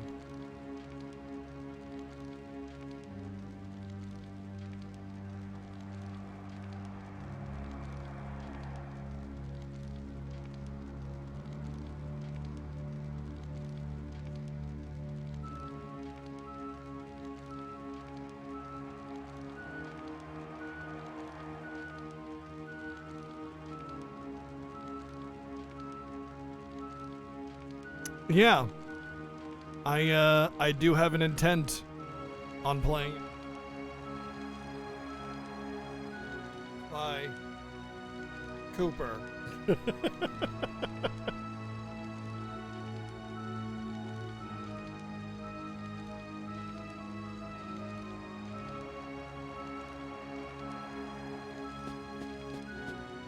I do have the fourth game, but it's on PS3 and it's not in the same. I have my games filed away by console and by alphabetically. I didn't want to reach down for the PS3 games. But yeah, Sly 4 is there too.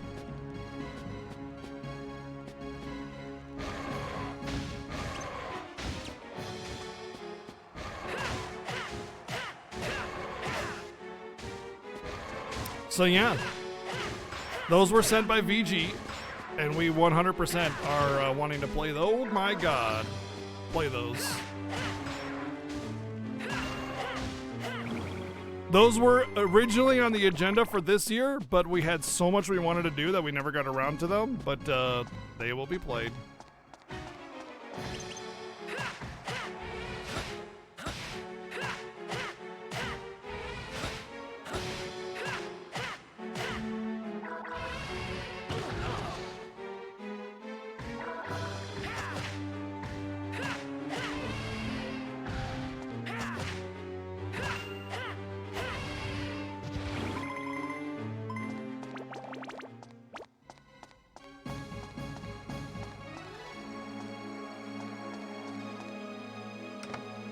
So, I've played Jak 1, but I've played every single Ratchet game, and I can say that I really enjoy the Ratchet games quite a bit.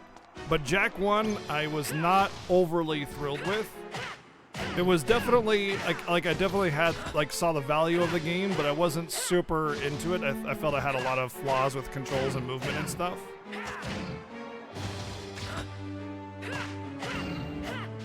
But I still think it's good. I'm really excited to play Sly Cooper because I feel like it could be definitely up there with those, you know? So yeah, we got plans for Sly Cooper. We got plans for a lot of other games too, but you know, there's always the new releases that are coming out that we want to do as well, which is why the 1-2-1-2 system felt like I was just dropping things on a whim to go play the new hotness, and I didn't want it to feel like that. I'm excited for new games when they come out. Like when FF16 comes out, you better believe I'm dropping everything for that game and we're going to 100% the ever-living crap out of it. You know, like it's going to happen. And when FF16 comes out, the 1-2 system's going out the door completely, you know? Like obviously, just like FF7 Remake, right? So, yeah. Like some games I really are just going to push everything out, but I'd like it to be for like, you know, games like Demon's Souls, where it's like I really want to play it, but I don't need to, explode all the way through it and devour every inch of it. I can just kind of be like, yeah, we play a couple days of Demon's Souls, and then we get back to whatever game we're playing, and then back to Demon's Souls a little bit, you know, so we can still do that back and forth. But like I said, a little bit more focused and a little less pushing everything to the side just when something new comes out. That's my initial thoughts of that kind of thing, but I don't know exactly how I'm gonna do it. You want to play the Dark Cloud games? They're experiences. Do you have any of them? They're pretty cheap, from what I understand, so you can pick them up pretty easily.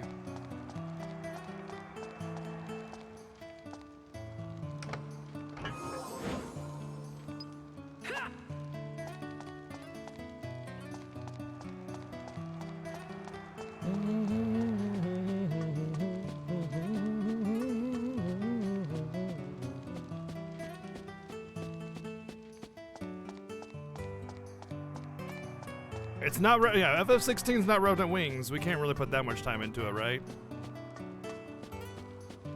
So we have Final Fantasy Fiesta once again. Only a few days. Pixel Flows.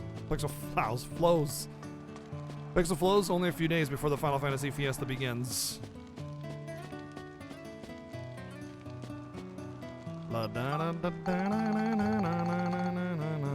Where is my...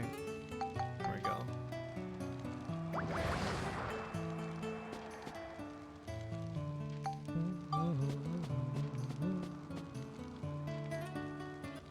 There's gonna be some information, you might be thinking, oh, all the incentives have been released, no more FF Fiesta information. Well, I'm here to tell you that there's still some FF Fiesta information to be released.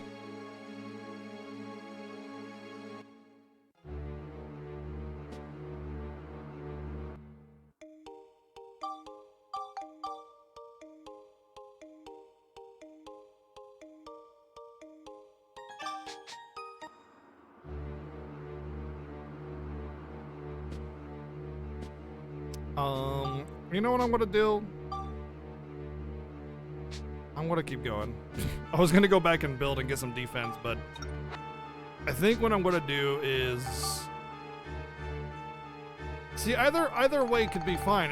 Either way could go to my Toy Rock, but I feel like the Toy Rock might be on this path, and I kind of want to get it so I can boost his weapon up. Otherwise, I'm gonna suffer with him. So I'm going to.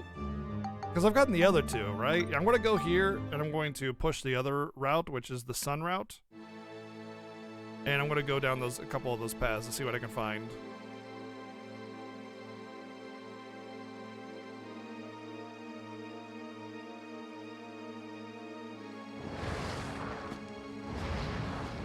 Totally KK. Totally DQ Fiesta. You called it. Plus, I want to see if there are geostones down those paths, because if there are, that's going to change a lot.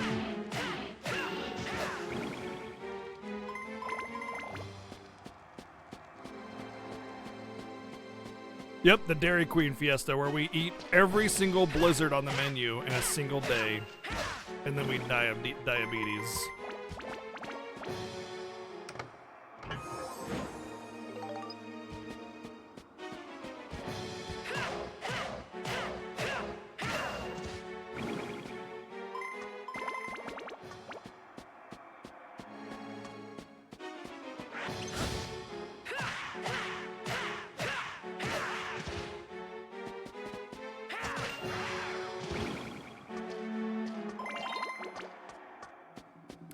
Although, I do have some fudge in my fridge that I really want to go and eat.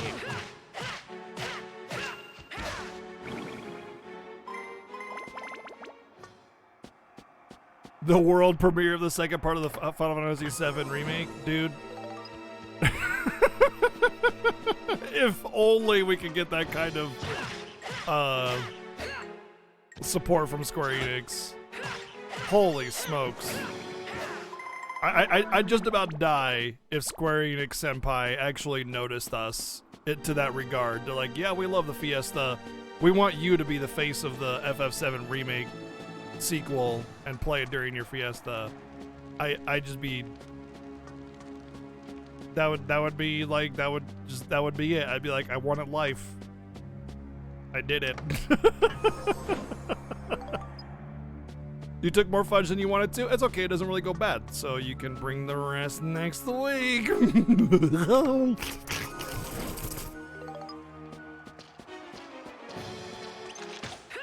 But I know you better. It's gonna be gone in 2 days.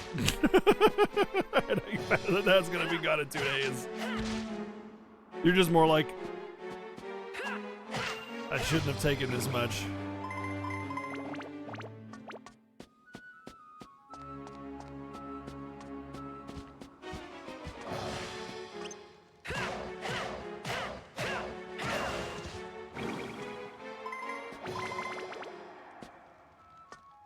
DQ games are very heavy on attrition. That's one way to put it. Yeah, it's kind of true, actually.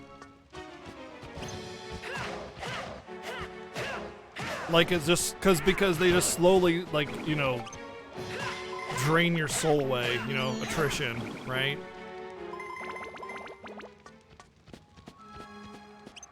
That's what you meant by that, right? You didn't know what Dragon Quest is? Really?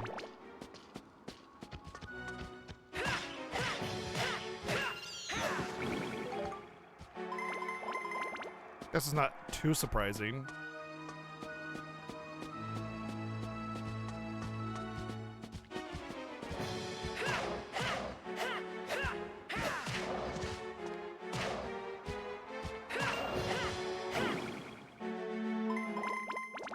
Yeah, that's fair. DQ games are, I don't know, they're good games, but they don't really stand out. So it's pretty normal for people to have not really been into them or known much about them or something like that.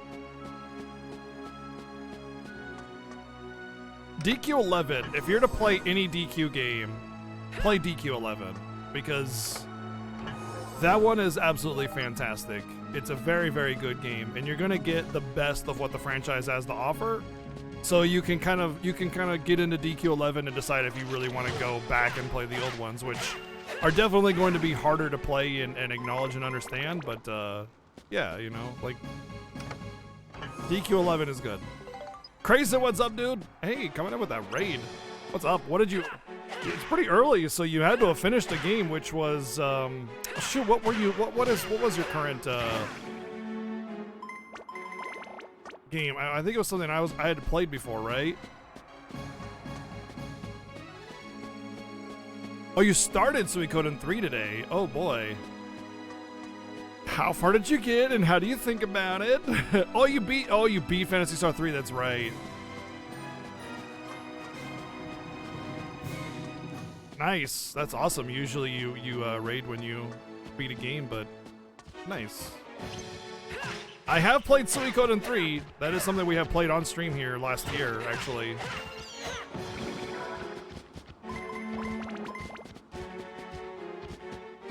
Yeah, there's some combat changes for sure. What did you end up choosing?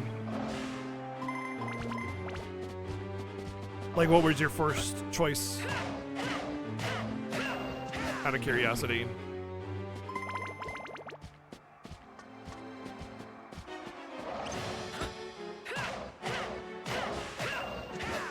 Start with Chris. Okay. Don't say anything, anybody. Okay.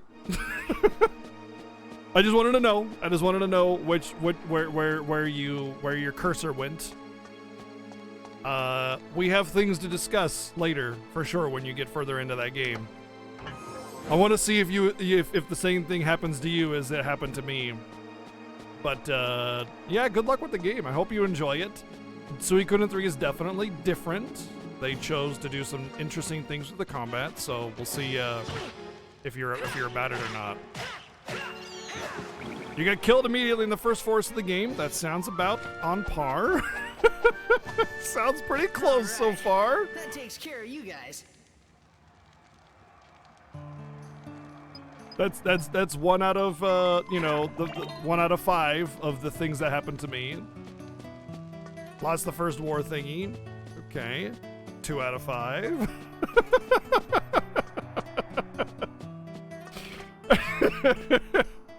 Oh, was that the sun door or the moon door?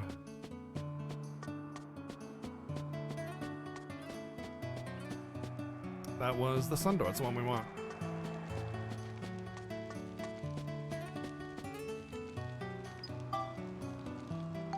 Yeah. I think this is the last dungeon for those of you that are coming in. You probably watched Crayson play this game already before, because he has played this. For those of you that don't know Crayson, drop him a follow because he's the JRPG guy, basically. He does this thing called the Grand JRPG Tour, where he plays through literally every single JRPG. He's on like game 150 or something, and he keeps going. So definitely drop him a follow, because also he's a good friend of mine, and I as a friend of his, I know he's a great dude, so definitely give him some love and support.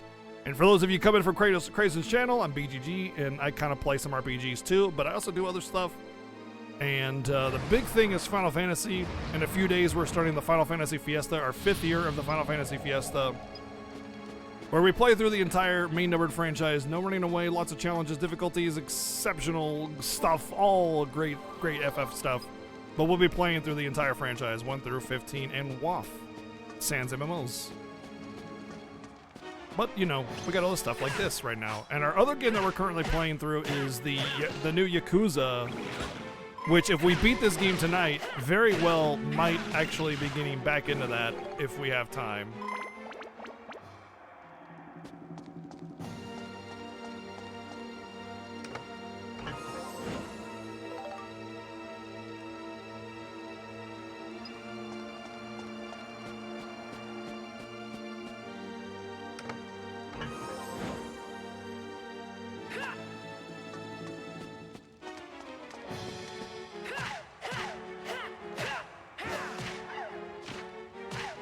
Oh my god! I'm just kicking this thing's ass. This poor thing is just crying and dying. I'm just trying to be alive. I'm murdering it. Good.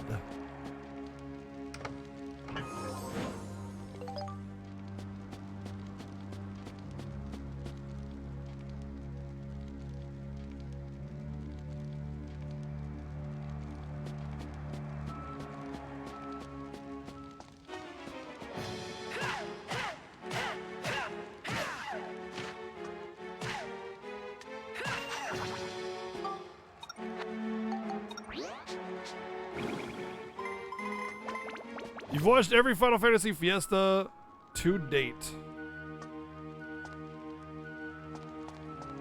That's awesome, Chrono Kid. It's awesome. Yeah, there's been there's been 4 Final Fantasy Fiestas prior. I've partook in 3 of them. And the one before that was between Seven Sins and Sereth instead of me. But Sereth retired from streaming and I came in to take his place. So the Fiestas is definitely me and Seven now. But the first one was with Sereth. So you definitely saw that first one then too, which is pretty cool.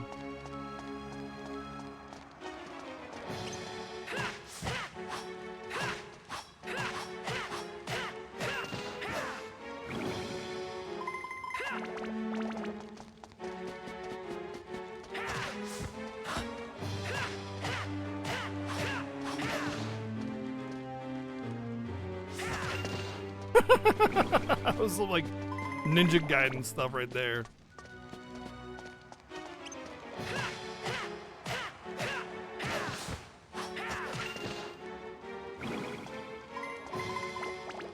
They ported DQ10 to the 3DS, but how?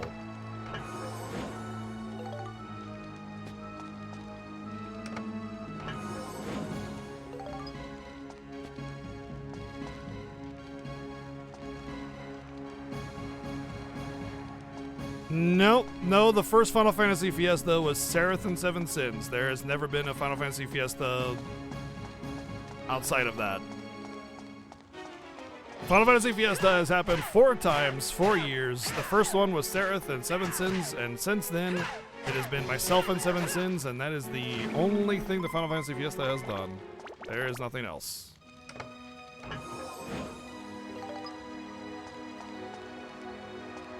Maybe somebody else did some kind of Final Fantasy event or whatever, but no, not the Fiesta, not in this way, not in this capacity. The way the Final Fantasy Fiesta is held and the way it's done, nothing has ever been done like it aside from the Final Fantasy Fiesta, but there have absolutely been Final Fantasy themed events, of course. You know, like the Final Fantasy Relay, which happens on RPG Limit Break every year, which is a speed run relay between 3 teams. They usually last a weekend of speedrunning Final Fantasy games.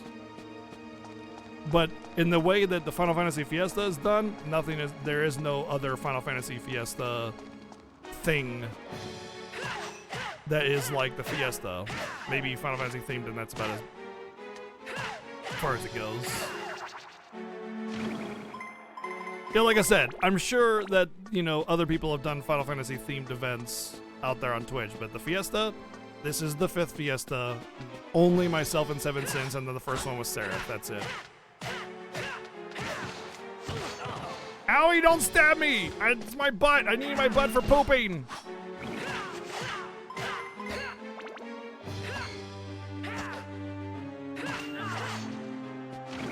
Fiesta last half a year. We had one Fiesta last about 3.5 months, which was pretty rough. That was the side game Fiesta.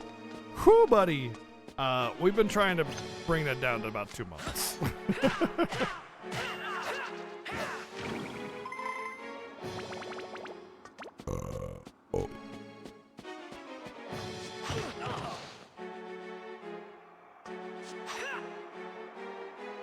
Why can't I eat? Oh, it's the curse.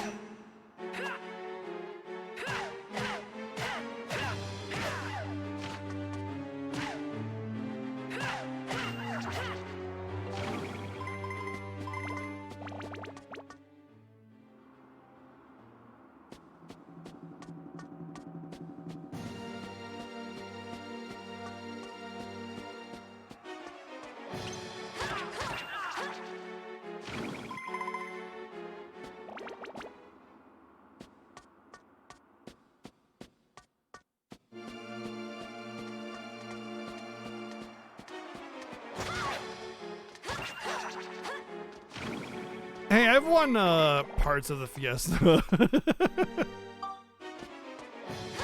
Like, there's been the finals of the Fiesta that I've won, and then there's been, like, you know, after the main games that I've won as well, but never both. Whereas Seven Sins has won both before. Different people measure it differently.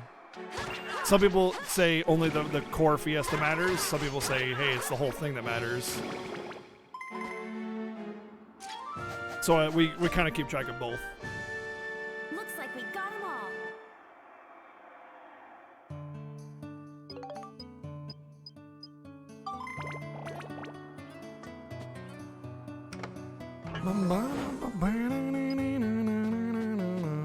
I think the what? Sorry, I lost my train of thought. I was gonna say something. You measure the Fiesta in 5-second increments. Okay, but that doesn't determine anything. Wait, I don't get it. I don't get it.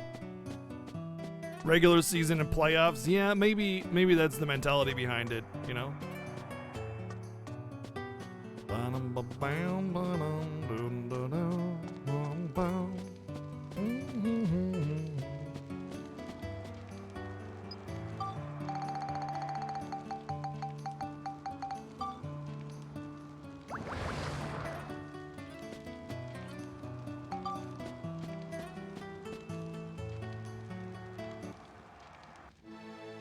He doesn't have to play with one arm. He just got back from the hospital today.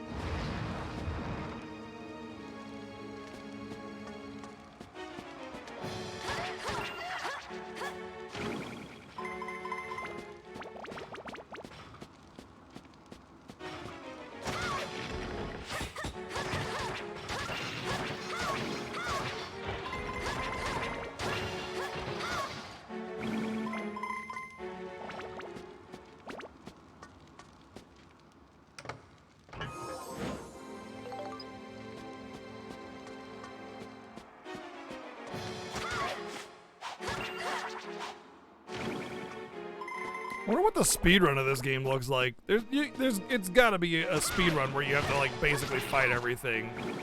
Which, in my opinion, is kind of a shitty kind of speedrun.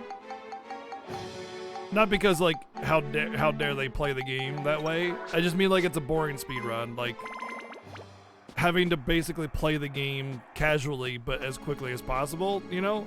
But, like, the scaling in this game is pretty radical. Unless there's some kind of, like, crafting glitch. Glitches? Okay. So there's probably some pretty neato glitches that lets you just get super powered.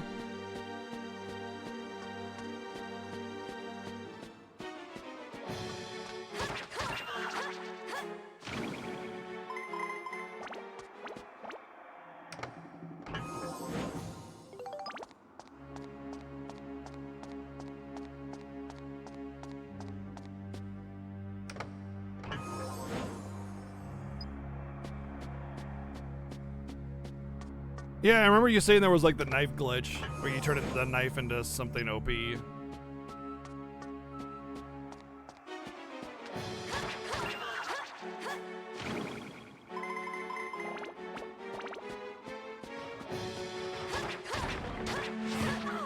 Ugh.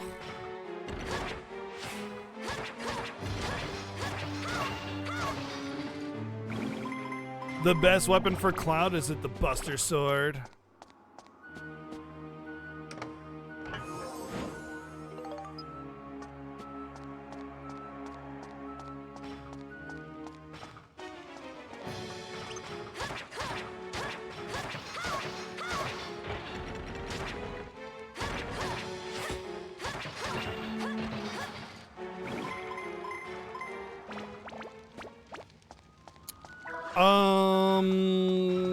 Do you need a guide for it, Sammy?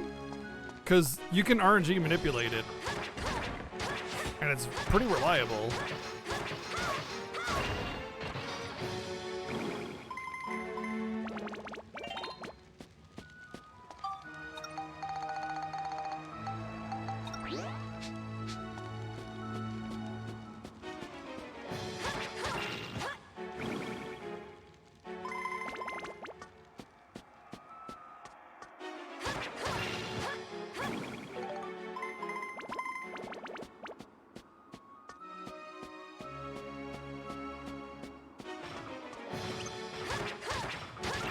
No, I'm saying a guide on how to get the Seitengrat.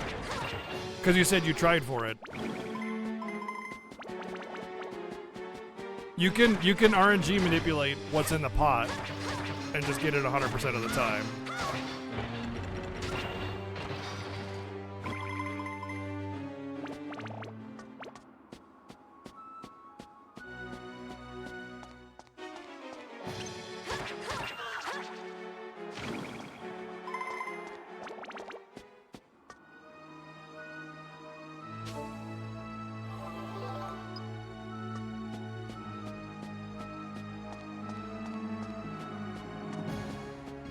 Oh, so you know about it. Okay.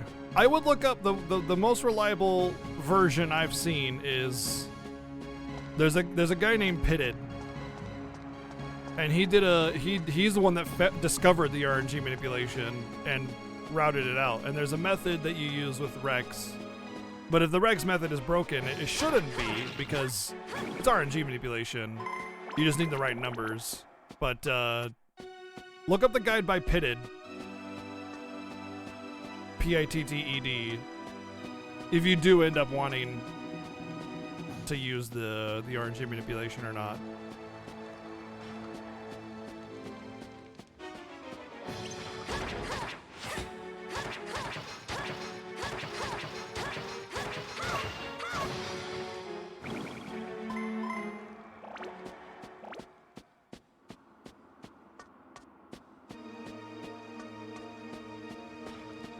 You know, I'm getting the same exact monsters in here as I am in the other path. I don't think this path is going to yield the Toy Rock monster.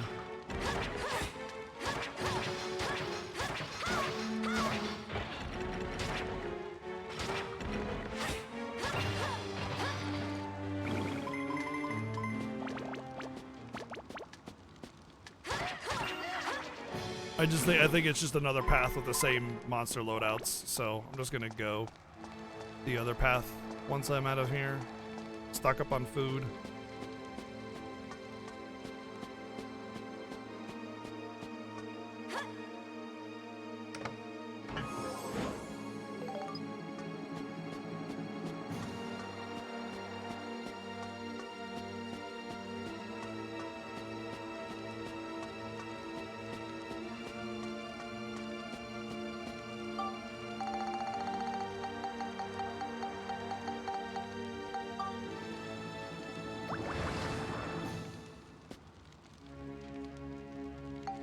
Okay, yeah, that's fine. I didn't know what your intent was with the game. I figured if you were going for the Seitengrat, there was a reason for it, and you were just upset that you couldn't get it or something.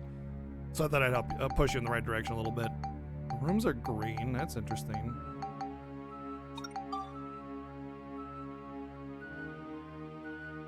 It was a rock lobster. All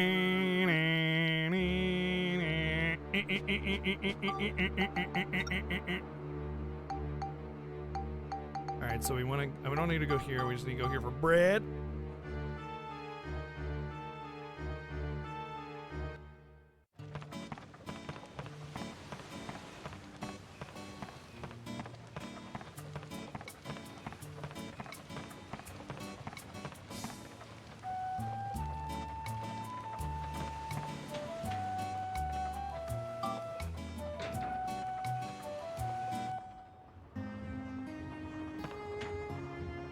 Can we do the time warp again? No.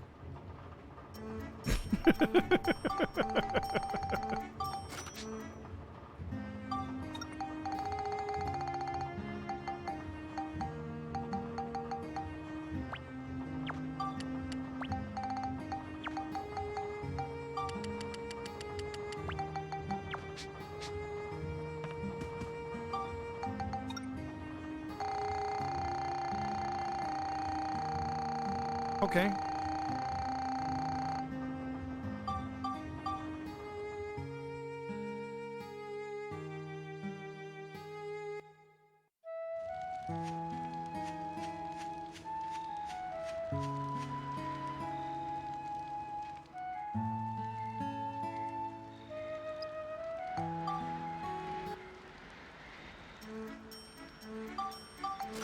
Apparently I already had chicken. Interesting.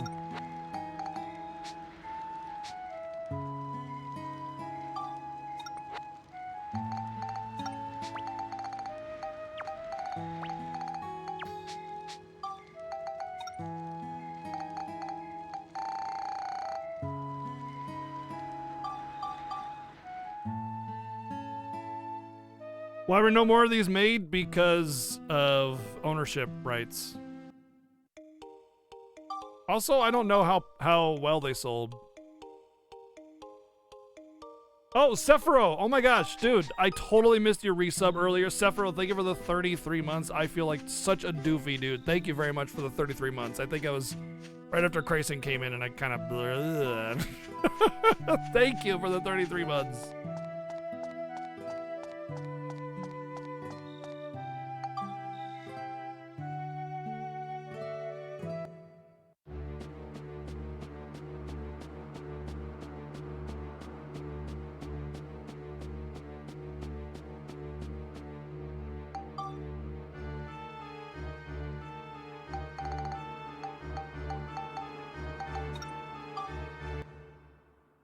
Yeah, Sony owns Dark Cloud. Level 5 is kind of doing their own thing elsewhere.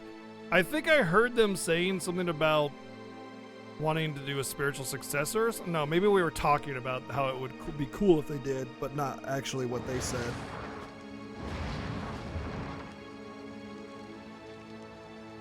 Nobility.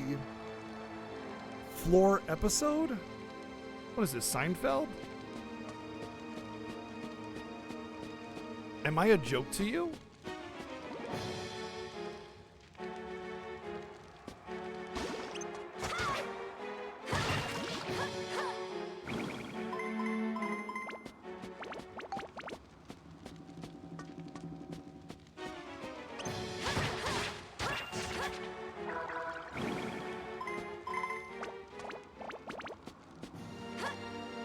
I shouldn't have eaten bread. There's a fountain right there. Gosh darn ding, darn it, gosh darn it, ding. Oh, I have a key. Keymon? Monkey! Moon armlet power make up. Oh, I can put that in there. 98's not bad, actually.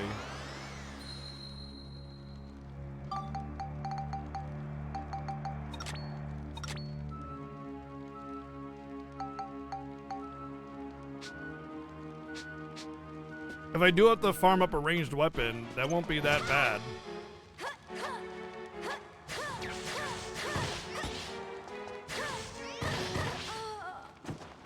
Okay then. Charging up weapons is garbage because you just make yourself vulnerable and then you die. Got it. Just wanted to make sure.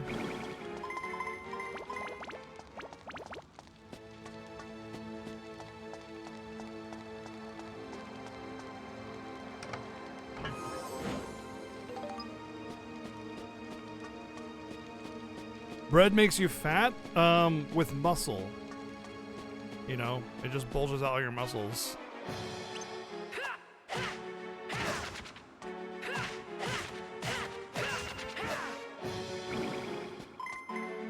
Well, I mean, as soon as I found out that there was an entire new dungeon, there was no way. Like, I knew right then and there, I still had at least 4 hours left.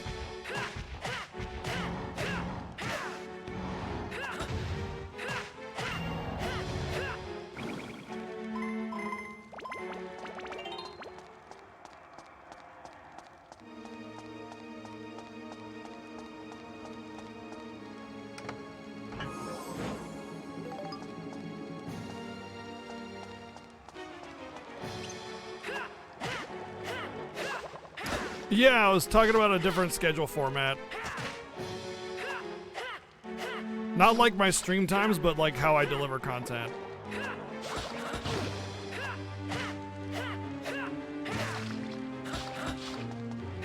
Like, you know how I do the game one, game two, game one, game two, and then viewer choice. I was thinking about it being more focused. And then when a new game comes out, that we can kind of alternate between them.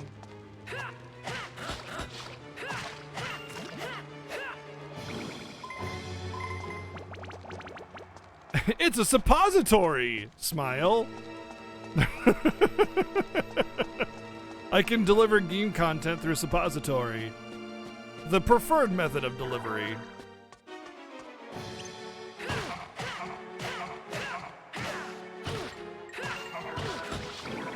Holy smokes. I'm getting one-shot area of the game. I should really, consider going back and building my town up. Oh my god, Jesus.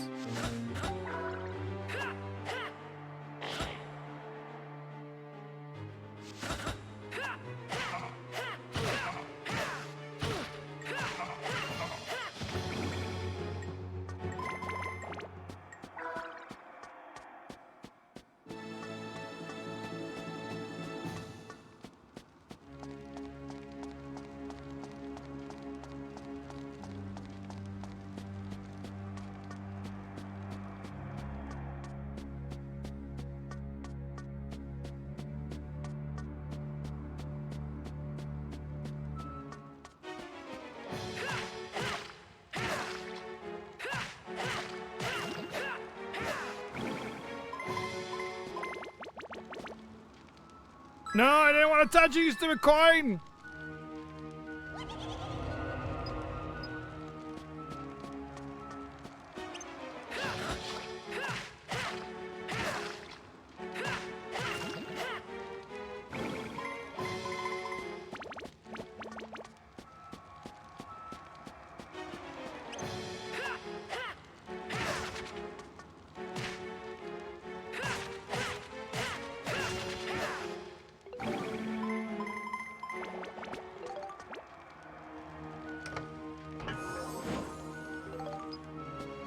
Bomb nut. It's a very explosive nut.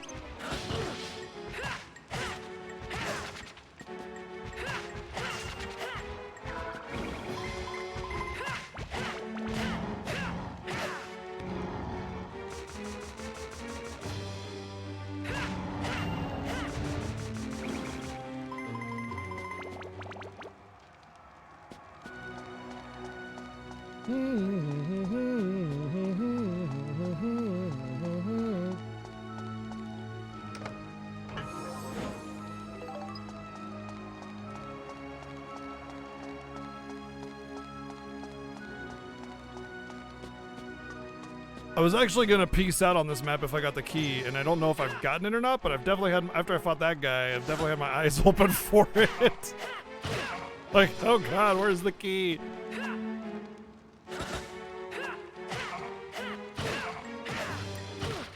God damn it, dude. I'm like fucking mashing anything I can do to stay alive, and it's like, no, you're locked into super long animation. Good luck. And he just breaks out right away and hits me, man. It's so stupid. I hate those flying fucks.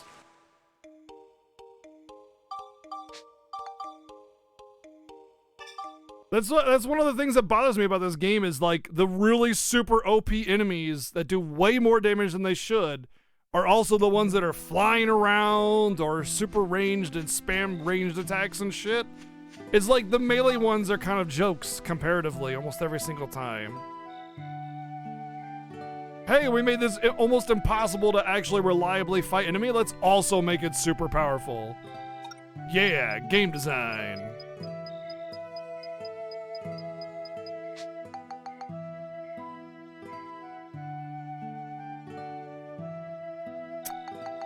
Oh boy.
Wasn't there like a... I swear there was like a break off at one point. There was like a river. I want to say this was like...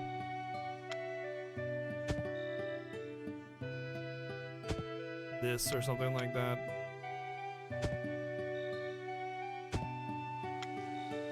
I'll have to completely redo this, probably.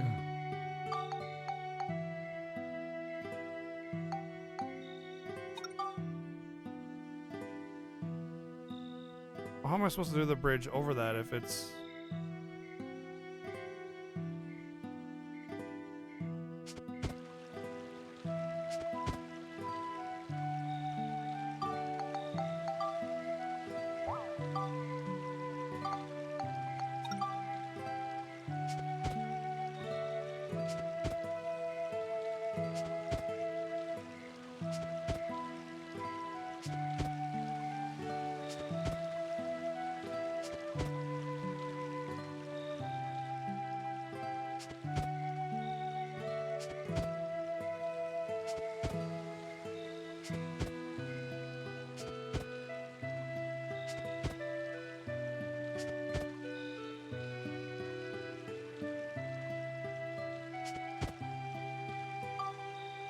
This is based off of what I remember it looking like in the photos, but I'll probably have to change it a whole bunch.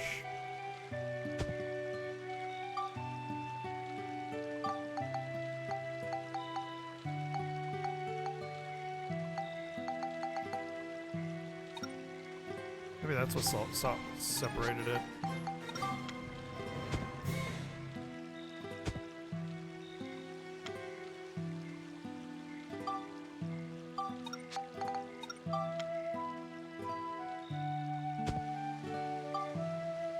Vazerel, thank you for 33 months resub. Thank you. How you doing?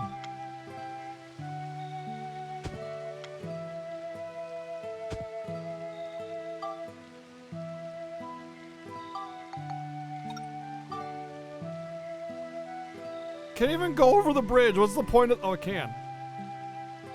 It's got to be very exact.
Well, I did a few things. Scent of water in the sun.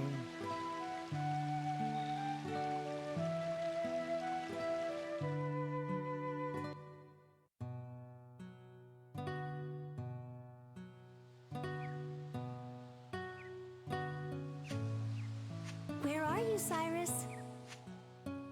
Where do you think?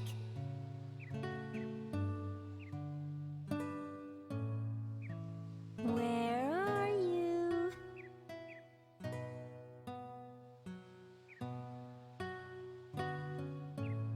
Gotcha.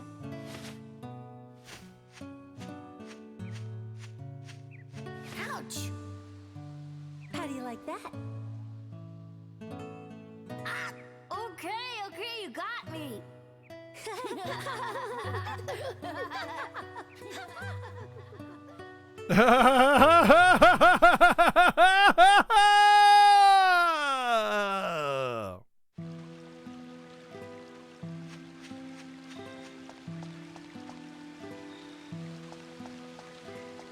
It's the save point. Where's the future?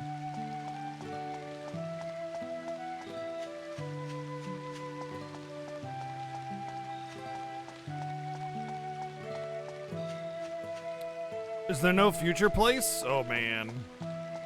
Okay, so I'm not getting any treasures by doing this? Which means I'm not improving my defense, which means I'm going to continue to get like two-shot by everything.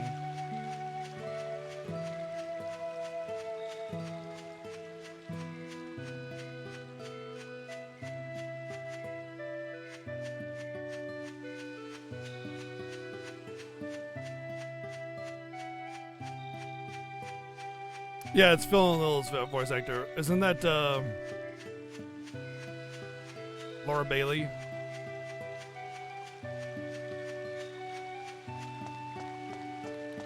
No, I always confuse that one.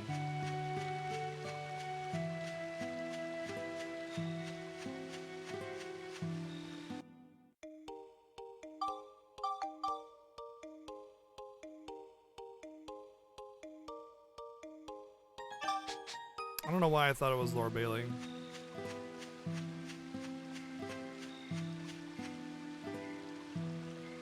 Is there any treasures in the things you place or anything? Nothing?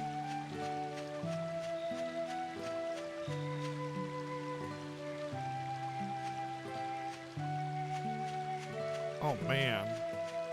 Maybe when I go to talk to the paintings or something that I've fulfilled the conditions for?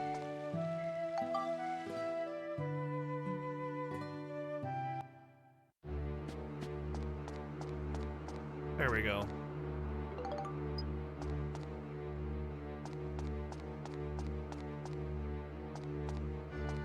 This is gonna be just as annoying to find all the little nooks and crannies of treasures.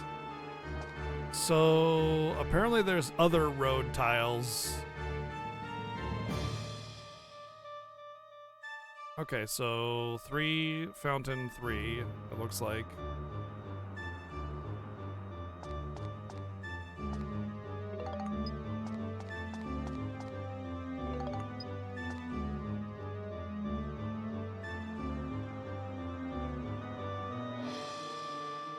I don't have any of those pillars.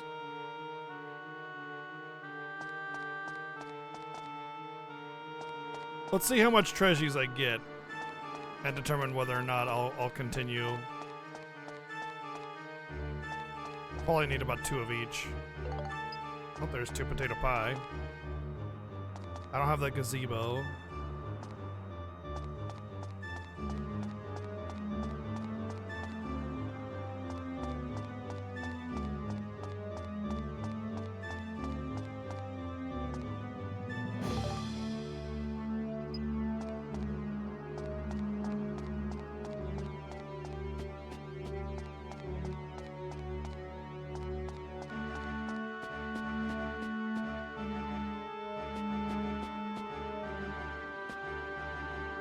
She's somehow 39? Probably by being born 39 years ago would be my guess. If I had to take a stab in the dark.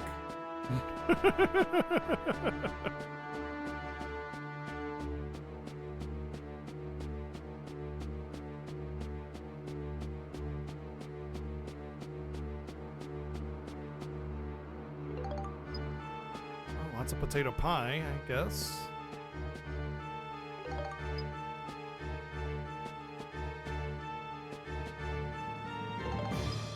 There we go.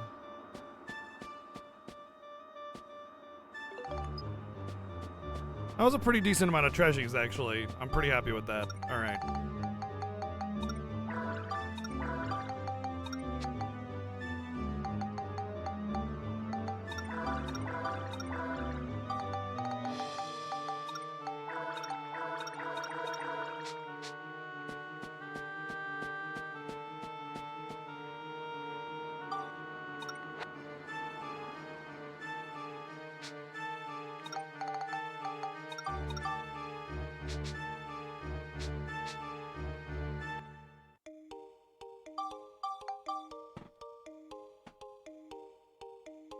My garden looks nothing like the one in the painting. Fix it? I'll fix it when I have more pieces that I can actually do anything with it. I think I've completed everything that I'm capable of completing. I don't have a party member anymore. Oh, interesting. Oh well. Let's see. I was gonna do something. Oh, I was gonna check the monster manual, see if the toy rock was elsewhere.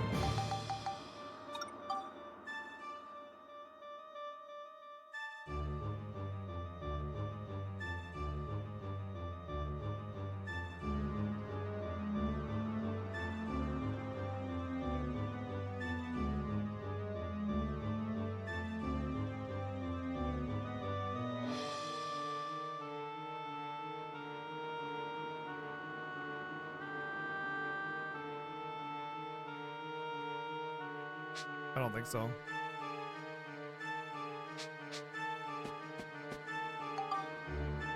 Alright, I should stop getting like super duper nearly one shot now.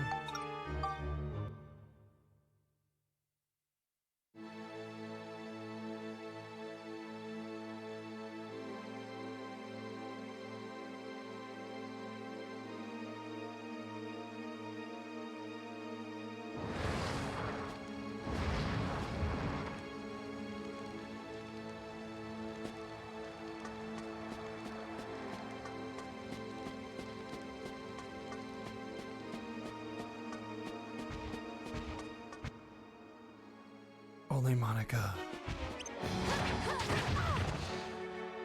Well, that was significantly less damage than I expected to take from that. Okay, he landed and then I took damage after he landed and the shockwave disappeared, but that's cool. Like, he landed and I let go of block because, like, obviously, you know, he had been done doing his thing and then I took damage.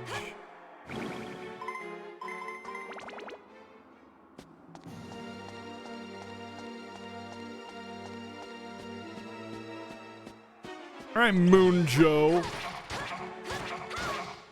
Okay, or I could just have Monica alive and destroy it anyway because she has her maxed weapon, so yeah.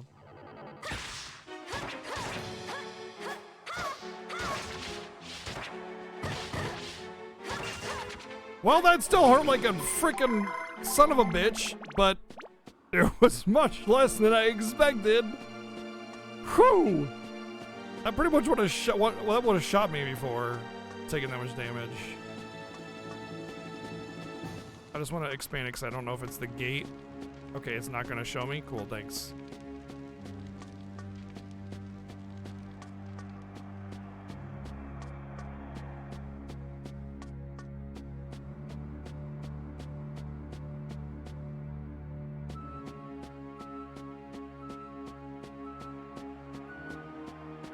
Gyrovagan or the Fey Forest, both are Great Crystal. This track gives me those vibes.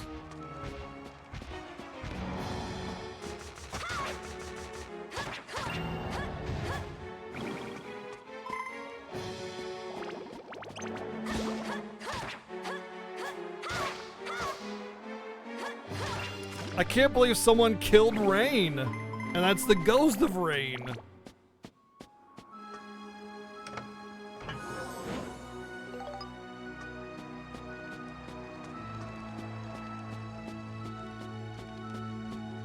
From Mortal Kombat, yeah. It's like rain, except it's dead and it's a ghost.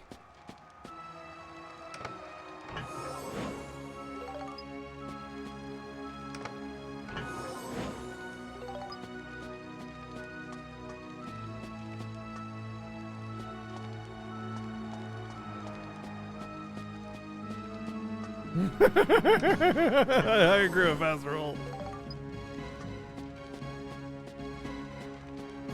Monk of DMCA.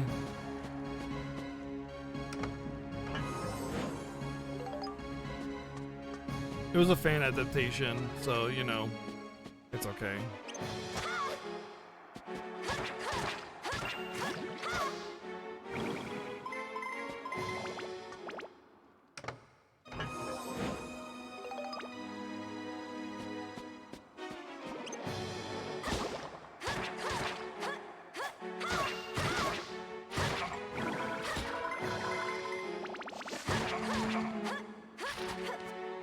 After 2 witch parfaits, still getting wrecked by those things. Come on, man.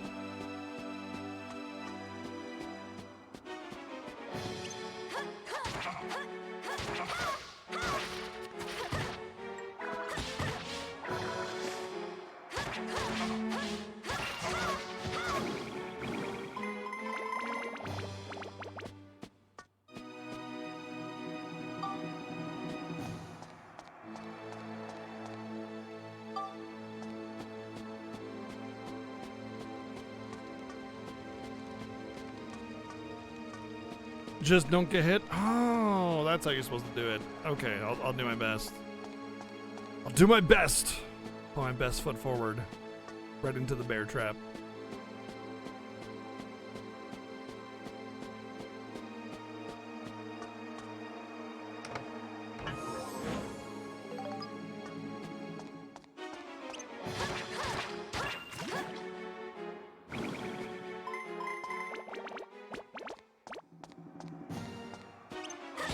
Next time I go out for resources, I gotta remind myself to go get weapon stones so I can upgrade my weapon stones. Although I will say that I probably want to put a lot of elementals on that because I think the attack power is pretty sound, and if I put a lot of elemental on it, I can multiply that. Although I would say they're all really high elemental as it is, so maybe attack is the way to go from here on out.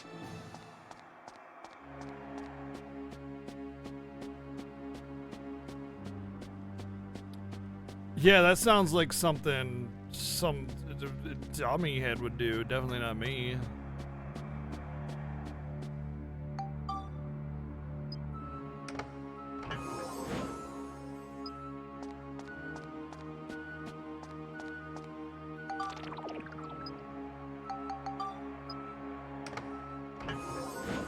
Yeah, I thought so. I'm pretty sure the keys can't be in here because they have a chance of exploding. Oh, I have it. I have the key. Okay, let's go. Apparently the poison trap also highly damages you. Wow.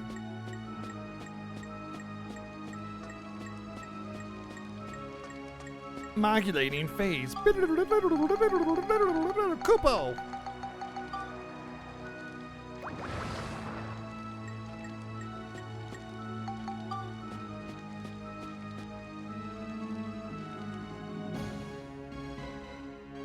What? Why is it telling me to... Oh, maybe these are both required paths because it's telling me next on both of these. Interesting.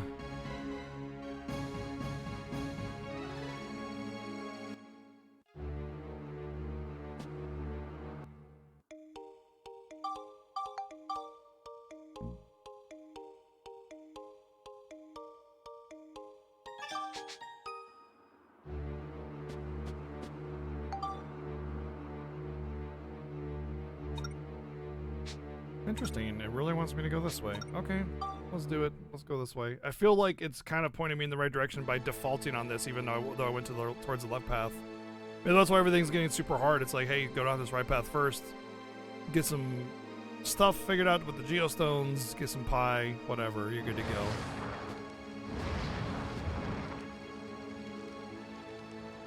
Which has me the most intrigued? Honestly, FF1.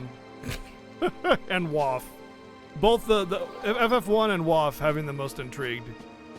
Because FF1, I honestly don't know like how challenging it's gonna be. It seems really challenging. And then with WAF, I actually have never done the bonus dungeons, so that'll be something new and fun.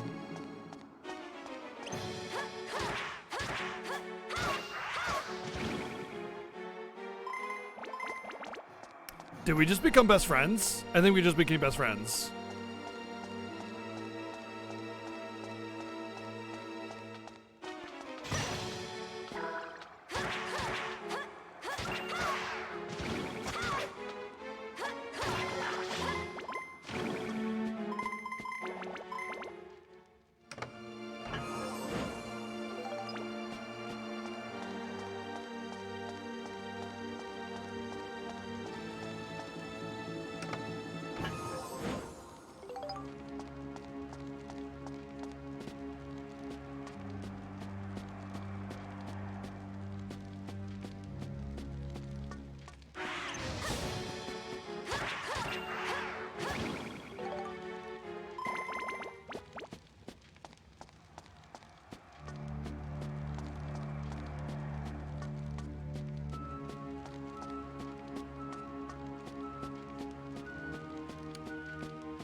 Yeah, that's on me. I was supposed to make that post. Okay.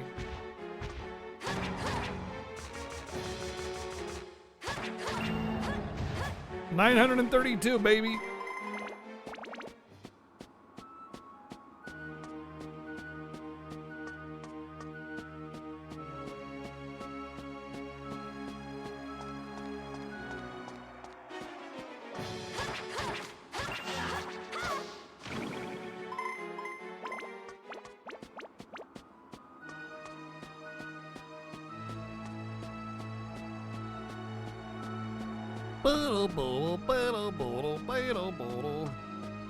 Yeah, I pretty much haven't been having to do all the Fiesta stuff for the last couple weeks.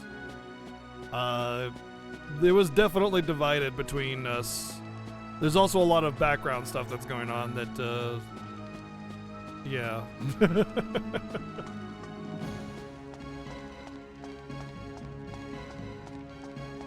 Oh, he's good. He's good now. Well, I mean, he's not like recovered, but he's capable of, you know, doing stuff now. Albeit a little slower, and he's not on super pain meds anymore.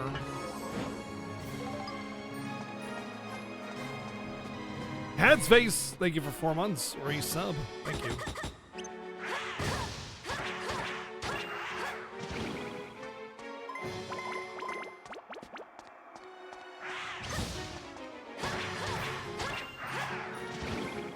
And Ray Mishu, also with the resub, 21 months.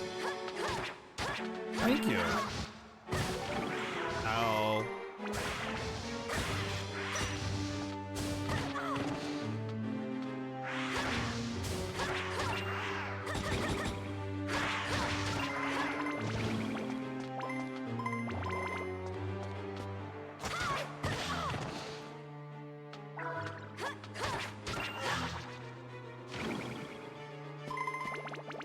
Oh, you know it. Totally. Like, Seven already hates gacha games as it is. He refuses to play them. And he made an exception for Genshin just because it's so good. There's no way you would convince him, even if I were convinced, to do that. But no, we would not. Never. Never gonna happen. I can tell you right now. That's off the table completely.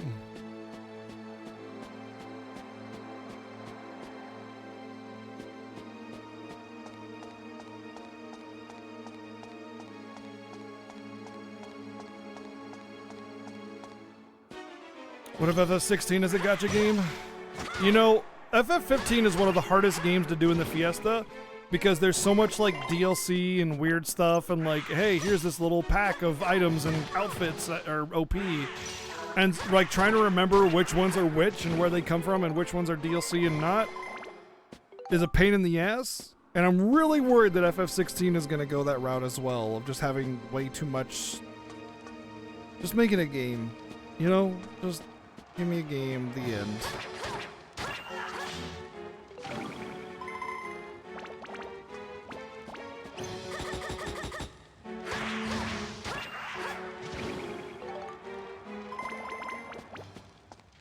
Like, just trying to do the juggling act of what is DLC and what's part of the game. Pre-order bonus, whatever, all that shit. Just get rid of it all.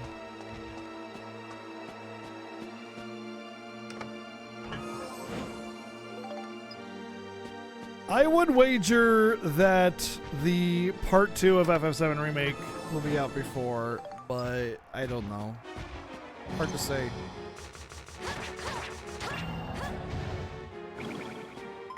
I think they'll both be next year too. Because my prediction is FF16 in this time next year. And FF7 Remake 2 will be like June. That's my guess.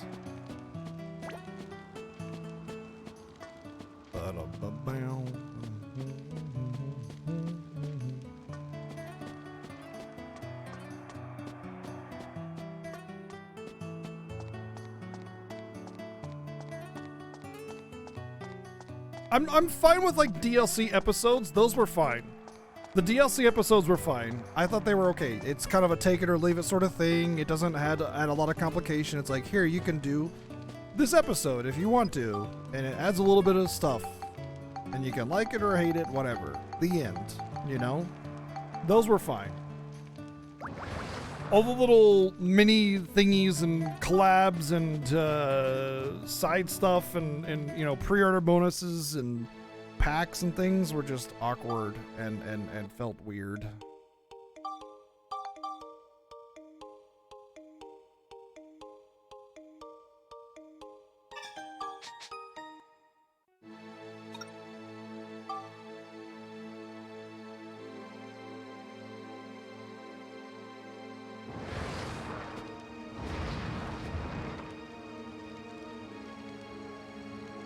Yeah, which game are you talking about, Rageson?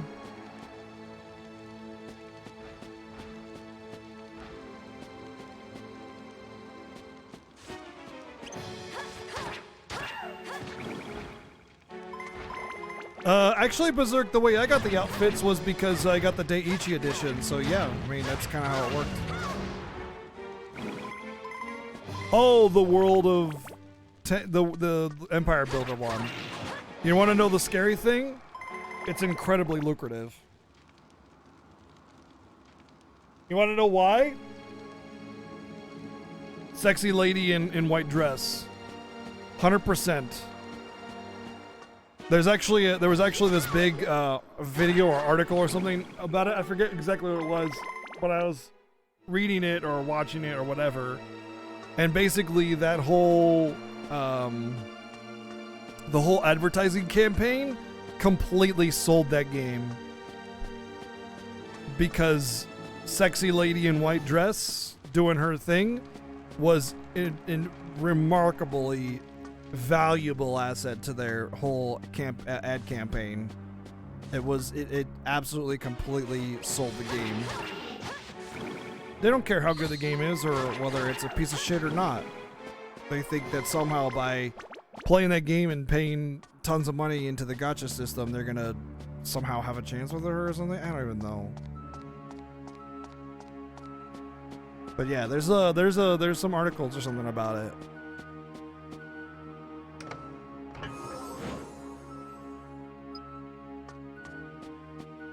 "2 years real time to reach level 30? Like, how many levels are there? And is this like enemy, like your unit level or what?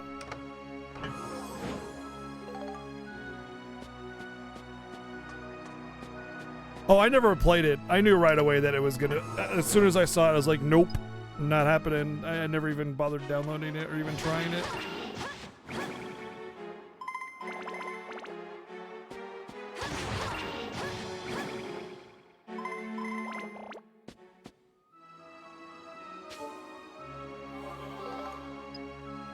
Oh, so it's basically Clash of Clans.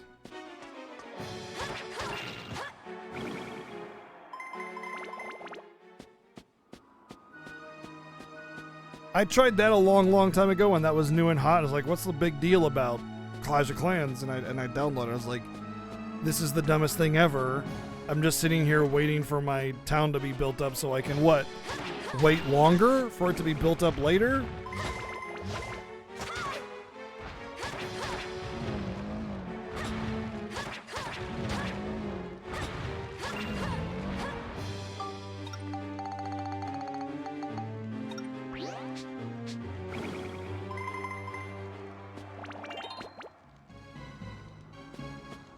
Yeah, that's the way Clash of Clans was. You could pay real money to go faster.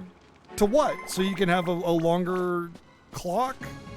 Hey, I paid all this money so my clock can get bigger when I have for what I have to wait for.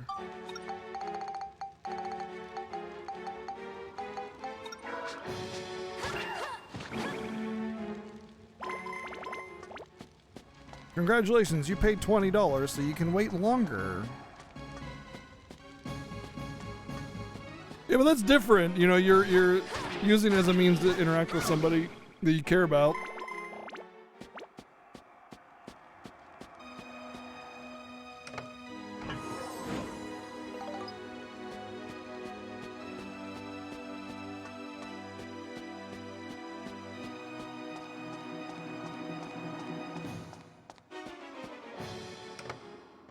Da da da da da da dun.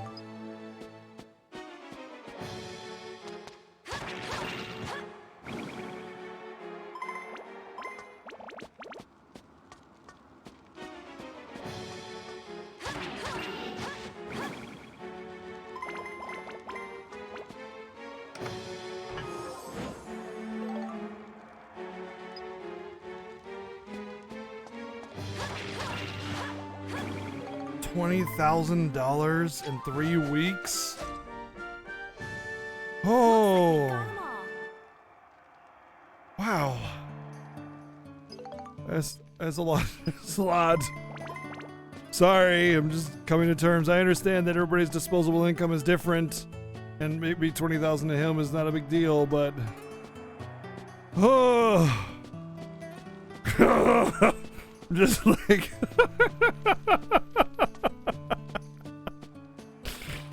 Oh!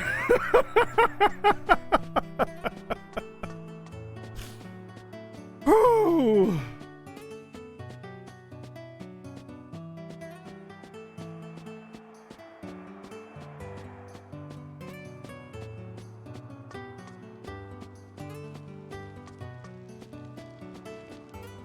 No. You don't want to be a game developer.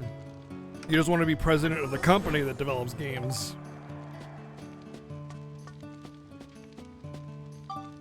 Although if you were a good enough game developer, you could just solo make a game like that. If you're an artist, composer, designer, and developer,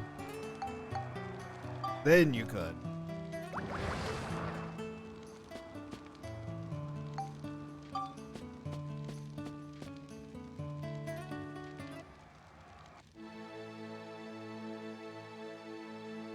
The difference between spending thousands on Genshin Impact and thousands on freaking Clash of Clans or whatever is that you're literally doing zero gameplay in Clash of Clans. At least with Genshin Impact, you got your characters all maxed out and you're kicking ass and doing cool stuff, you know? Not like you need to spend that kind of money to do that kind of thing in other games, or even in that very game itself, you don't need to do that, but still. At least there's a pretty big difference in gameplay. And again, everybody's disposable income is different, so I get the whole mentality of it. Like, you know, if they got tens of thousands of dollars in the bank, like, what do they care, you know? They're not gonna spend it on anything else. Might as well enjoy things that they like, but you still hear it and you still go, God freaking, what the hell, you know? Like, I'm eating ramen, son of a bitch! Got PBJs and ramen!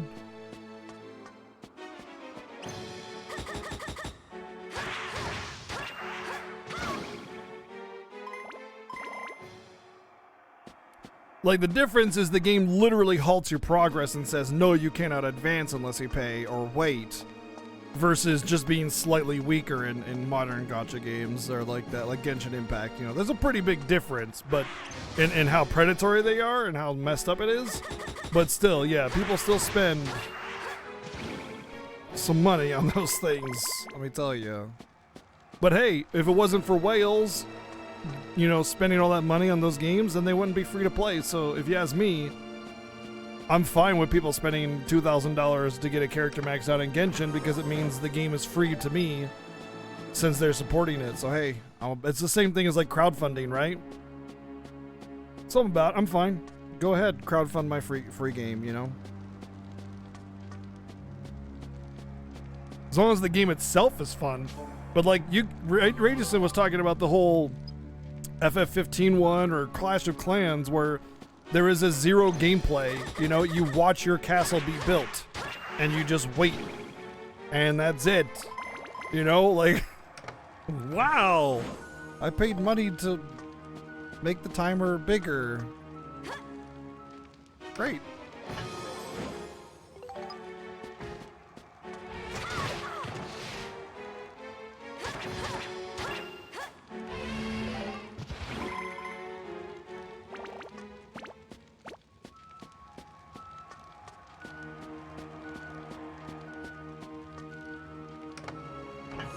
Well, gacha mechanics in general are gambling, are playing off of gambling addiction and impulse control. So they're, like I said, they're predatory, guaranteed. Any gacha game or mechanic is, and I don't condone the execution of them, but I understand that it's lucrative for companies, and they're going to do the lucrative thing until people as a whole, you know, trash can them. They're just gonna stay that way.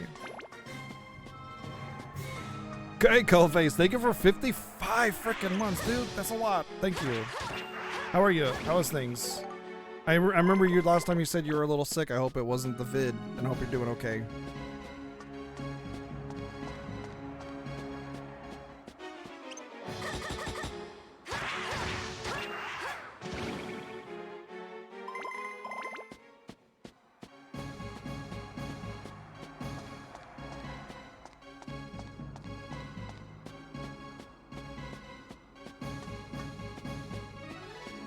Starting December 1st, a race between myself and 7 Sims across the entire Final Fantasy franchise, except no running from any encounters.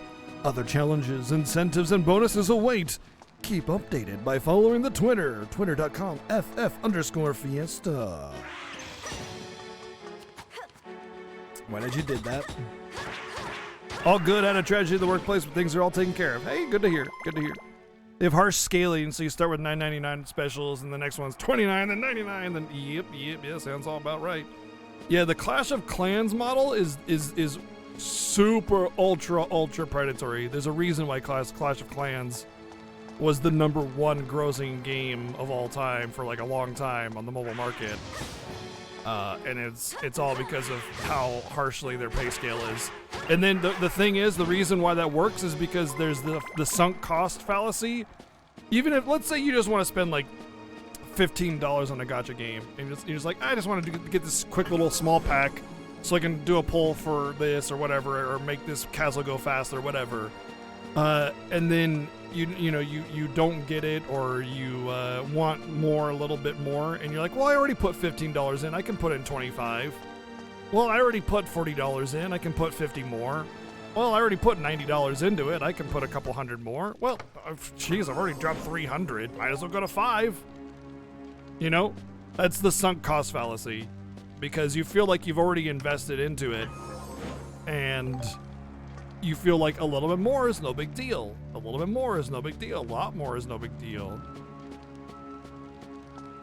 So yeah, that's one of those things you gotta catch yourself. If you do end up doing that kind of thing, don't.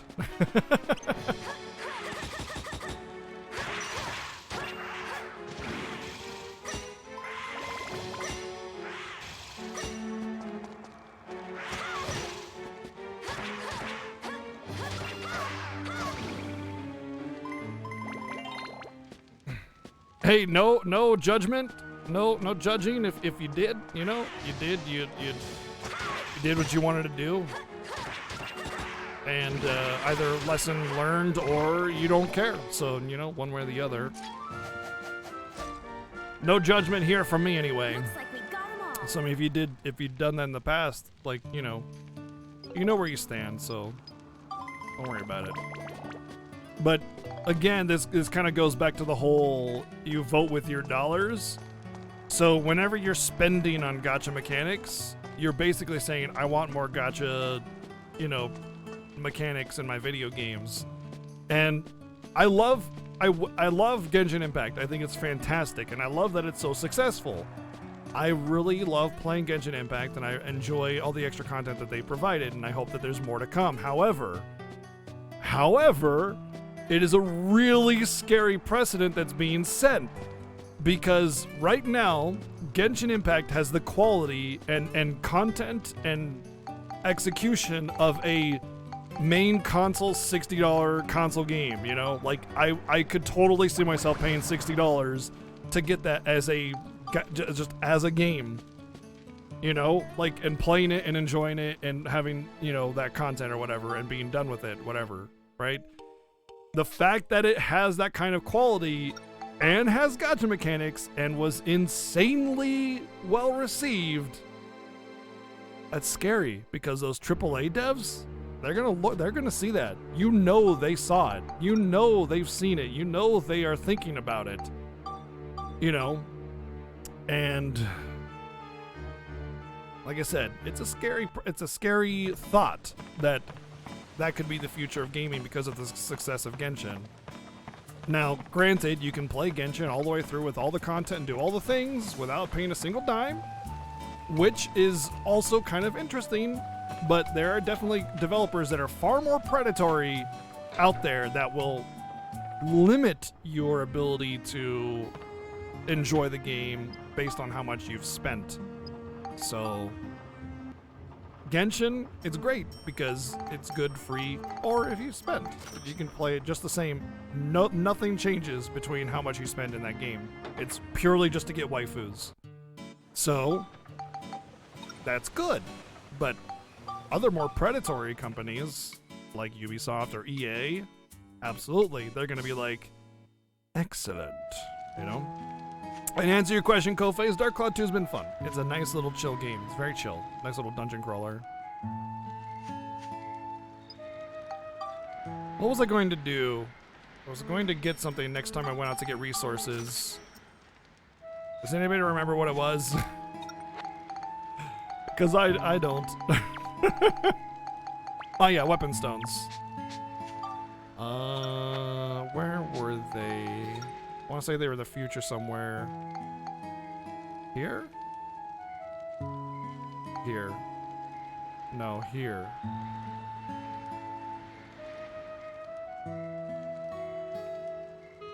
I think it's here.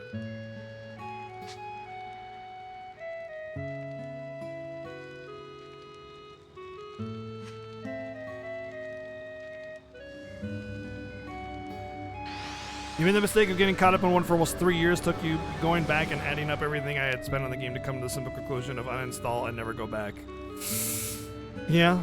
I mean, if you think about it, though... Oh, yeah, I forgot. All the times are converged, but we're suddenly just going to ignore that, and we can come here like nothing ever happened. Nice convenience. Plot. What was I going to say? If you think about an MMO, let's talk about MMOs. You subscribe to an MMO, $15 a month. And let's say maybe, you know, you bought some pets and mounts and stuff, you know, some premium content, sex change, race change, a couple others. Add that up, it gets really expensive too. But over the course of, you know, 5 years, is it still expensive? Because, like, when I played WoW, you know, $15 a month, it's $175 a year. $175 a year and to play games, it's pretty freaking good, you know? Yeah, you throw in some mounts and pets and some race changes on some of my characters, you know, now we're at like 250 maybe over the course of the entire year. Yeah, I can get behind that. So it really just kind of depends on how you handle it specifically and what you're spending and what you feel is okay for you. Because everybody's is different. Everybody's different. Wow, that's a lot of freaking synthesis points. Holy smokes.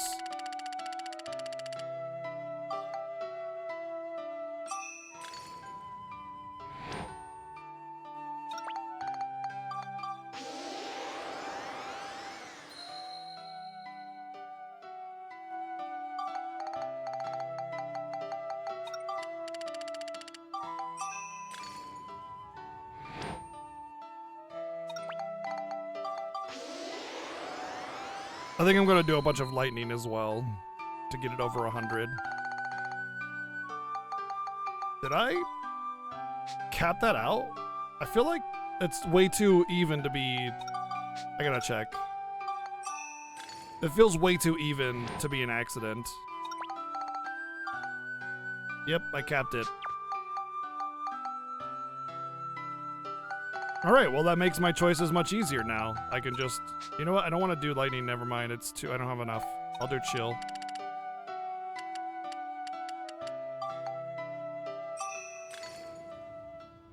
And exorcism.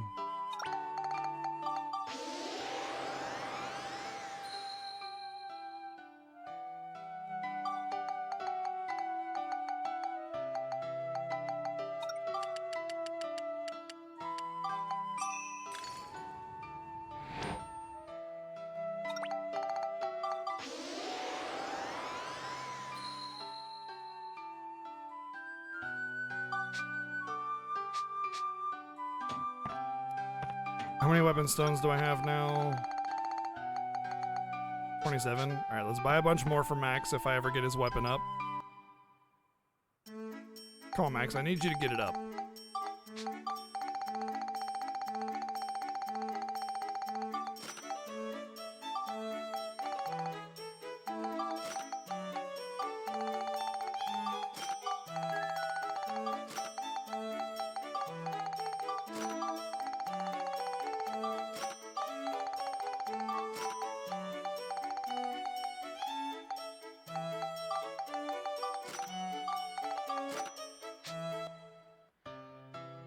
I can sell those gold bars too. Actually, I'm just gonna sell a bunch of stuff that's clogging up my inventory.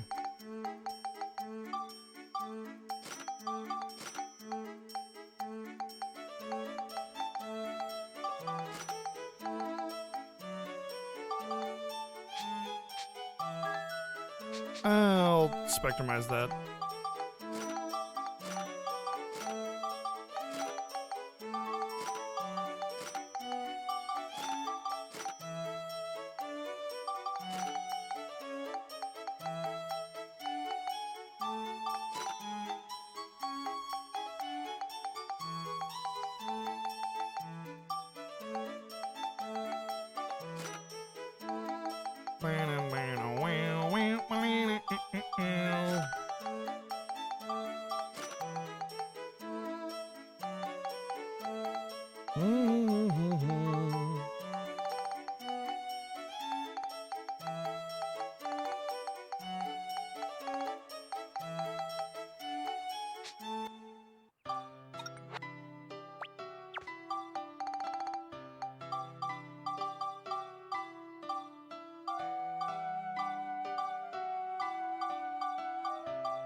I was worried it wouldn't let me out before. I was like, oh god, did I glitch myself stuck in here? Interesting that my attack level, there's a pretty easy to hit cap for attack power in this game. It A, makes me very comfortable for the final bosses unless I need ranged. And B, makes me wonder if it has to do with the weapon itself and not an actual cap.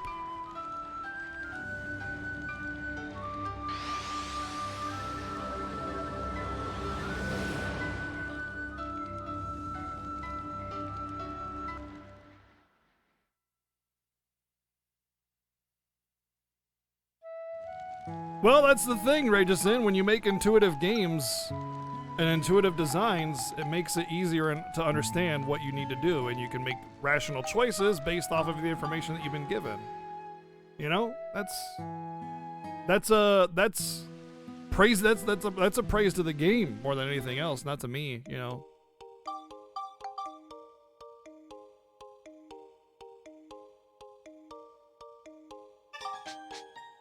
What's everybody's favorite Final Fantasy?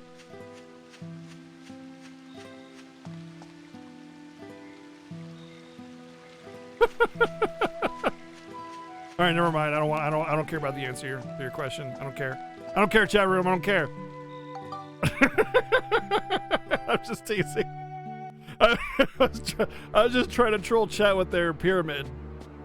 Because if you get a chat pyramid, which is unique chatters for every line of the pyramid, I gift a sub to the channel. And I was just making but I do care. I'm just teasing. We got all sorts of answers though. 6, 9, 5, 7, 7, 9, 6, 6. Revenant Wings, Kamen Riders Band.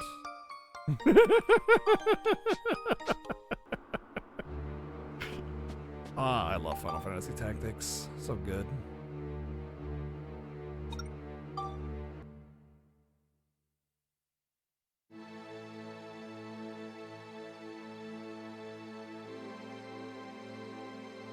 That's kind of how I felt about Dark Cloud 1, was the weapon system just felt really, I don't know, frustrating.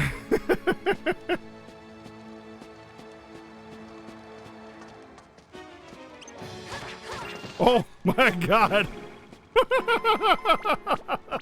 First off, the numbers are bigger, I think. And second, just like casual 870 right off the bat. I wonder if there's a damage cap of 999. We're gonna find out. Holy shit! Nope! No damage cap! No damage cap, and we just hit for 1778. To relate to you all, the highest I saw before was like 979, and we just hit almost twice that. Wow. Alrighty then. I don't even need to level this weapon anymore. But I don't really know what else to do other than... It could be 9999, but if the damage cap is impossible to hit, then there might as well not be a damage cap. You know what I mean?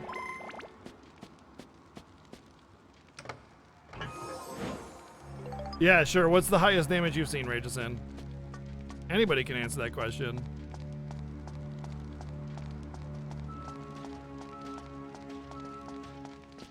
$12,350. See, here's the thing. We haven't maxed out this weapon. We still have elemental stuff. And I'm pretty sure, because of the way that the levels have been going and the damage scaling has been going, I'm pretty sure they multiply each other. So, at least in some regard. So I'm pretty sure that if I were to max out all the elemental affinities as well, I'd be going pretty damn high. So keep that in mind. Our elementals are only about 150 right now. And these things gain tons of synthesis levels, so yeah. Well, don't answer that question. I don't want to know. It does also mean that I'm going to be having to give every single Fruit of Eden to Girl Chan over here. Take it easy, Round. Have a good one, man.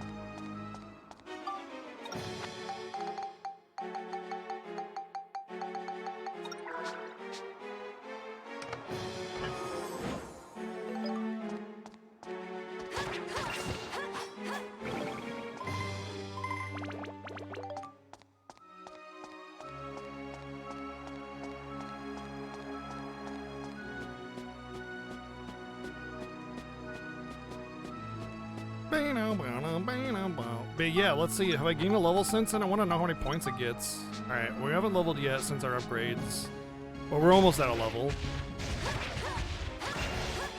Oh my god, this is amazing. This is so good.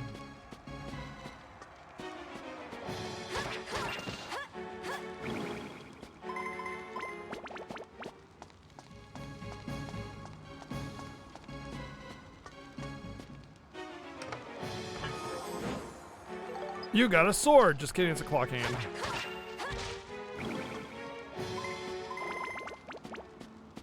Yeah, the levels are really slow right now. But I want to get at least one more level to see how many synthesis points I get. Because it's got to be a pretty remarkably high level for it to be elementally capped out. Which probably, by the way, requires you to push weapons harder before you upgrade them, so you carry over more elemental stuff. That's probably what you got to do, like wait until they're like 20 or 30 before you push them up, so you can carry over more elemental energy, because there's going to be a point in time when the leveling just goes super slow, and if you carried over more elemental power, then you would have an easier time capping it out.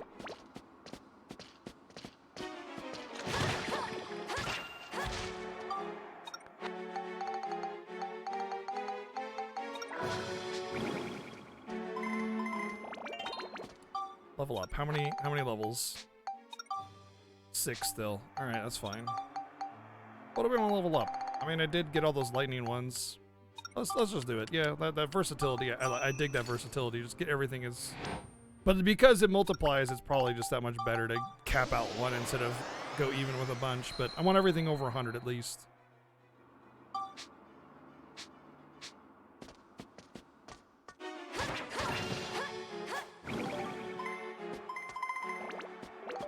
Yeah, you know, I'm curious, y'all. Which do you prefer from me? Do you guys still miss the speedrun days? Or do you really like what we've done this year, which is 0 speedruns and all just variety playthroughs? 1,000 even, nice. Because personally, for my mental health, all the just chill gameplay that we've done, just all the random games that we played, has been fantastic. It has been, to me, my favorite year of streaming ever. And I've been streaming for about 5 years. But all the different awesome games that we were able to play, you know, just kind of just picking up whatever. A lot of the stuff you guys sent in, and a lot of things that were brand new to this year. Easily my favorite year of streaming. I'm curious what you guys prefer. If you never watched my channel when I was a speedrunner, then obviously this doesn't apply to you, but yeah. Yeah, that's fair. That's fair. That's the penalty of being a variety streamer, right? See, the thing about being a speedrunner is that you're gonna have a consistent audience no matter what, because they're all there for the same game, right? Looks like we got them all. And you just play that game every day.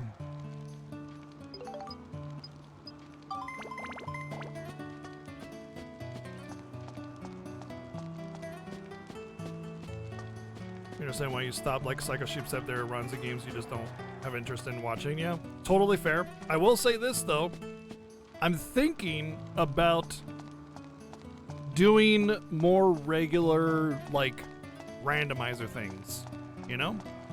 Oh hey, I want to play Link to the Past Rando. Sure, just pop in a couple seeds for a day, chill with that for whatever reason, you know?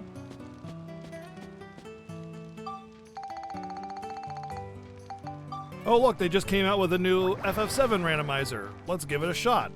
Sure, you know? It always felt like the way I was doing my content, like I was not allowed to break that content mold, you know what I mean? It felt like I had no freedom, you know what I mean? I felt kind of locked into whatever content chain I was in at that time. And doing anything, oh, this new thing just came out. Do you want to play it? Well, you know, I can't because I got to finish this game and that game, and there's all these different things that I'm doing, and I'll never have time to do any of them if I stop this. Then it's 2 weeks before we'll get to that again, you know? Well, fuck that, you know? I want to be able to have that freedom. That's why I went to variety streaming to begin with, is freedom. The freedom to choose whatever I wanted to play whenever I wanted to play it. Except for Mondays and Tuesdays, because those are your nights. The Mondays and Tuesdays are your nights, you know?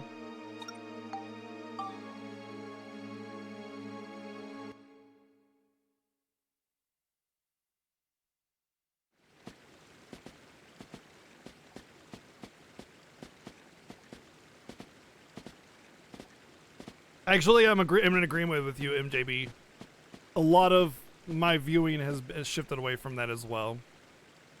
But there are still speedrunners that I'll watch no matter what. Hey.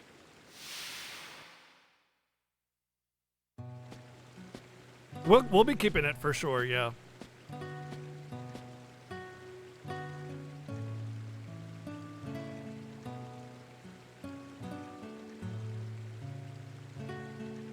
Is something the matter? Well, that's the matter. Oh. Nothing. It's nothing. What's wrong with the flower? It looks like the stem is broken. I'm afraid it's going to die like this. Poor thing. I was thinking that maybe I would put them up in your room. It'd be a shame to waste them. Would you like that? Cheers, Slurcat. Yeah, that's a good idea.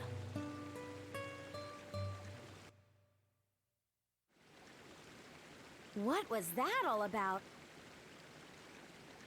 There. Furries are definitely animals. That is true. Okay, I thought she said the flower was gonna die like that, but clearly the flower is not dead, so why are you lying to me? Flower of the Sun. Interesting. I wonder if this was all just optional. But it might be required. Could be a good ending and a bad ending. And maybe this is the good ending thing, item, whatever.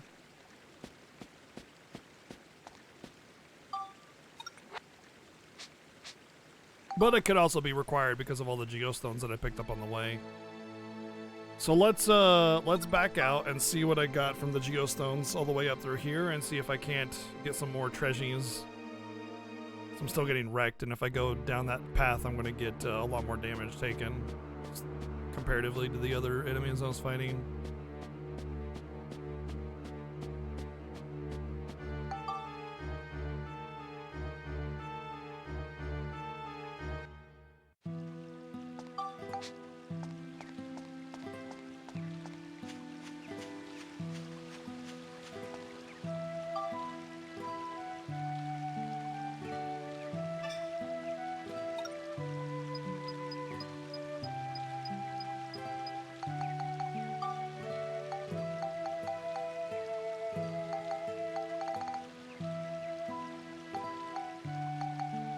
Well, I can do every single thing if I knew what the thing was.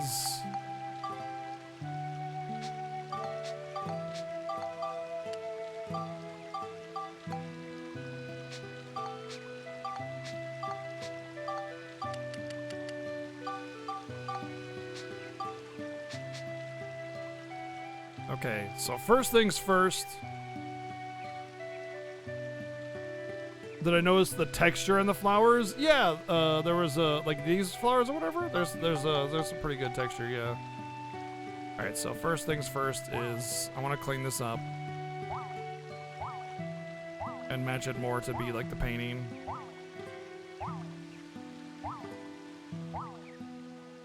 And I want to say it was 3 of these, like 1, 2, 3, maybe 4. Let's do 4.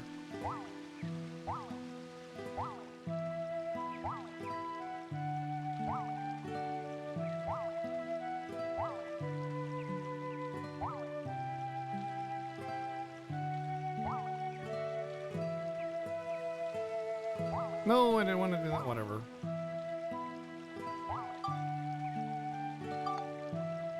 Actually, I did want to do that now that I think about that.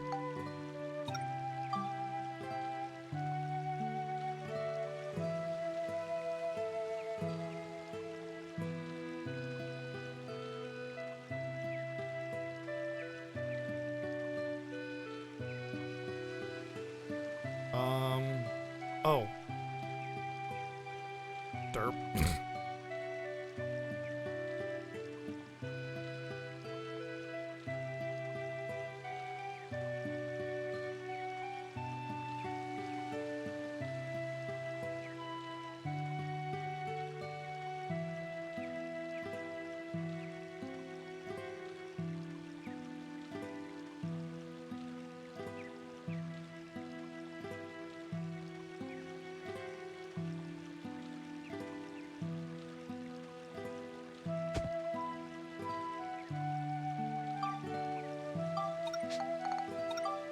Oh wait, hold on. No.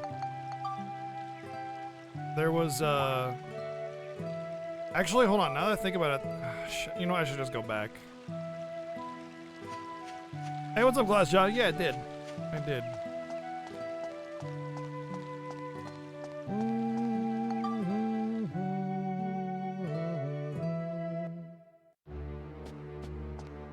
Let's just take a look. I don't have any of those pillars. So basically, there's a standoff from the side there with those pillars. You know, I can see if I can make any of them. So it's road, pillar, flower, river, flower. Okay. Road, pillar, flower, river, flower. And the trees are off to the side there.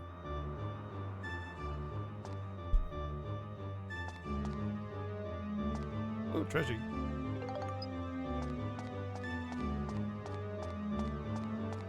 Oh my god, are the treasures based off of progress and not how much into the georama you get? Because there's a whole bunch of treasures. I think it's just whenever you get georama pieces. Wow, that would have been nice to know. Oh my gosh. It doesn't matter how perfect I get it. I get my treasures no matter what. I think it's just geostones in general that get you the treasures. Man.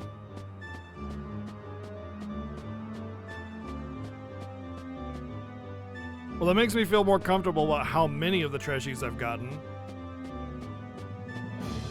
But it also means that you can't get a bonus for, like, completing more of the game, you know? If you get all the you pretty much have to get all the geostones all the time, every time. More or less. Although it does mean that those other towns have treasures. All those other towns have treasures. I gotta check this. I gotta check this. I gotta do this. I gotta go here.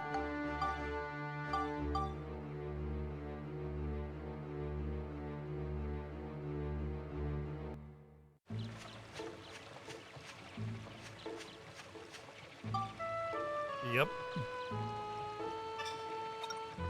Chimney pot, hand, hoe, barrel, leafy tree. Golden egg restored.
I wonder if there's a wooden gate.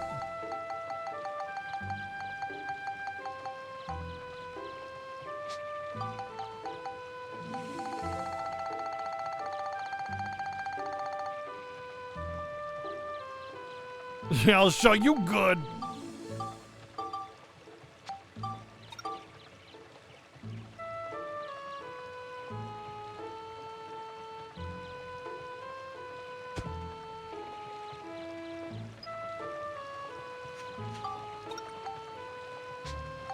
I'll show you how 100% this, gosh darn it. There, 100%, boom.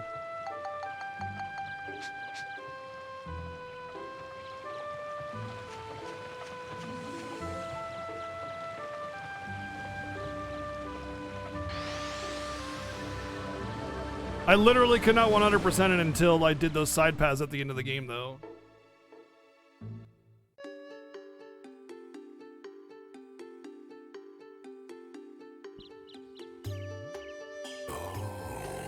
Hello. This place is back to its old self somehow.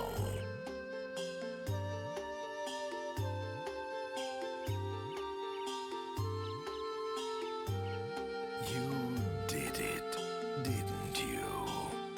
Here's a token of my gratitude.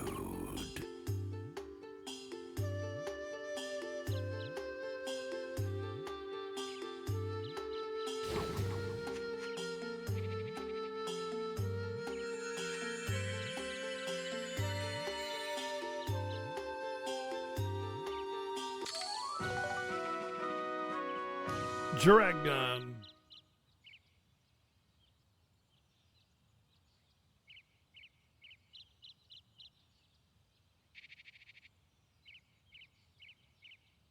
Thanks, Master Jurak.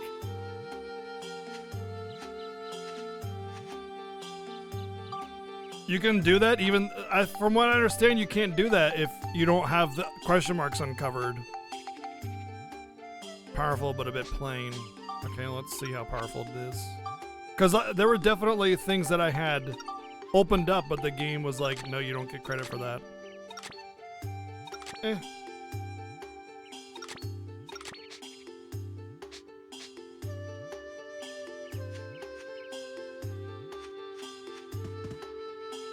Look at all those treasures sitting there all of a sudden.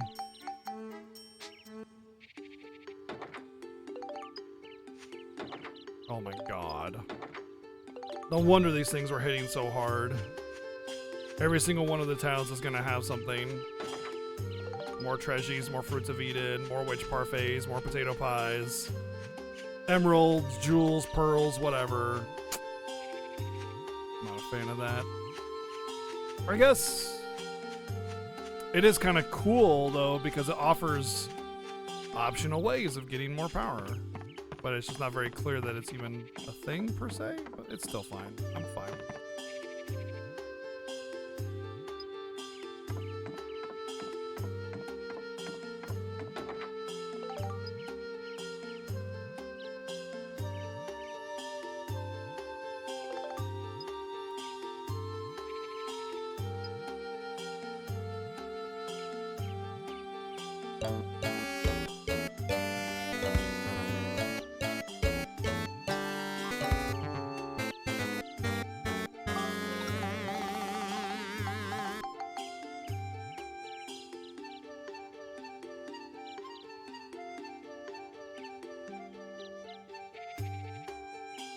Tell me how the F I was supposed to know to surround people's houses with fences without being given the hint? How was I supposed to even know that that was a thing? They literally do not tell you until the post game, or not the post game, but the end of the game when you go to get the, Then how the hell, dude? That's so stupid. They literally prevent you from being able to get the gold paint until you don't need the gold paint.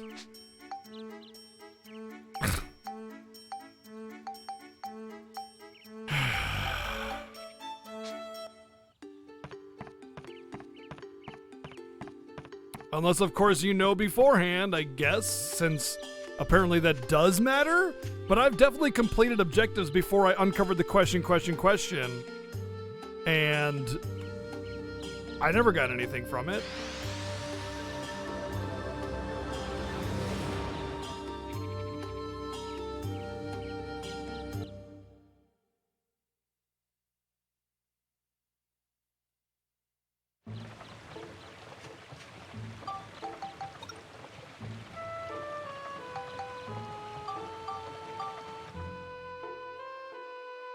Yeah, it doesn't matter anymore. Go ahead.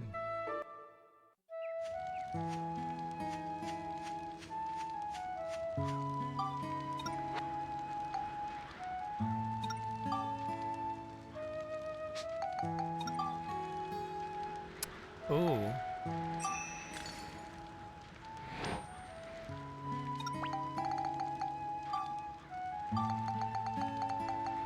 You can complete objectives without doing it. See, I did stuff here like that, and it didn't seem like it changed anything. I already 100% this one.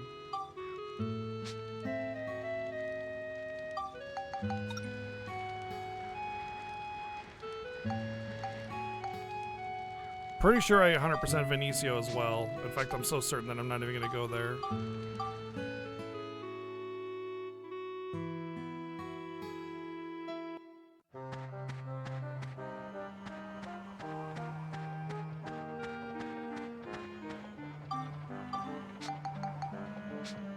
This one as well. So I guess I 100% all the towns then. Yeah, buddy.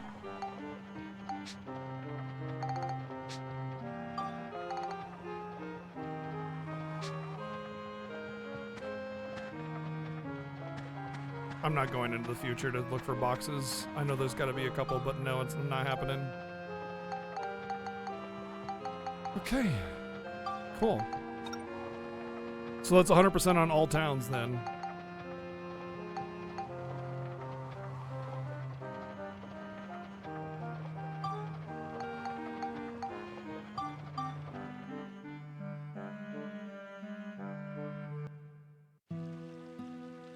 Yeah, but dude, having all the pieces and knowing what to do is two completely different things. I never would have guessed to surround dude's house with a fence. Are you kidding me? There's no way I would have guessed that ever in a million years, man. Might have done it on accident, but yeah, that doesn't count.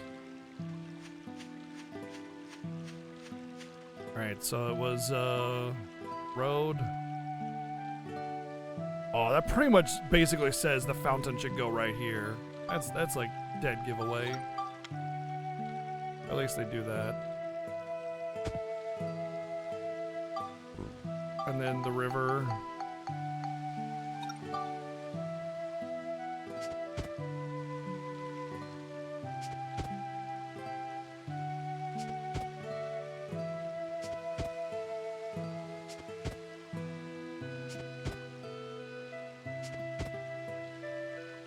Then it was flowers again.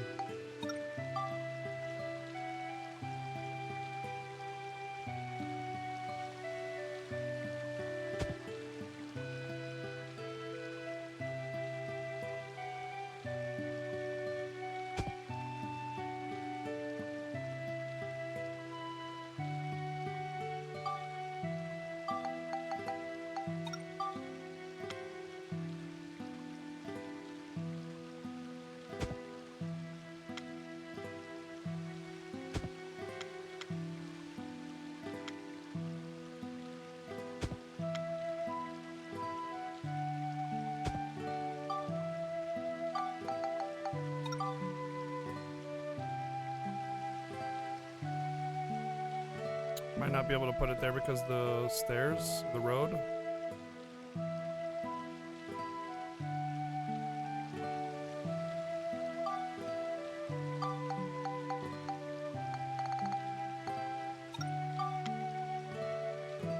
Okay.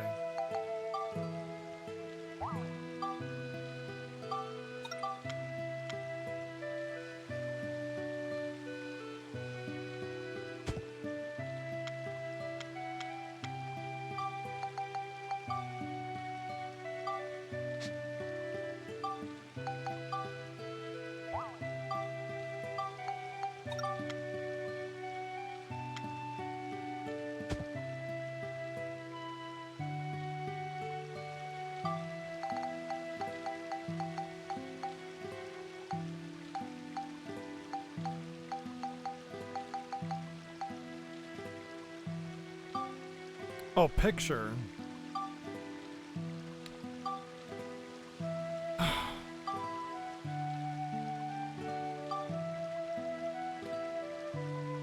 I don't have a gazebo, but I do need more flower beds. Oh, I see. Okay, so I did have the bridges right, but the third bridge is up there.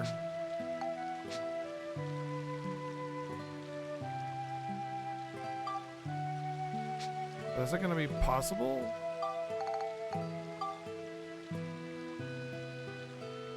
There's a gap here in this one.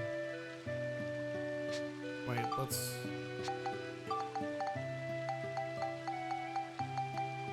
Still can't make those pillars.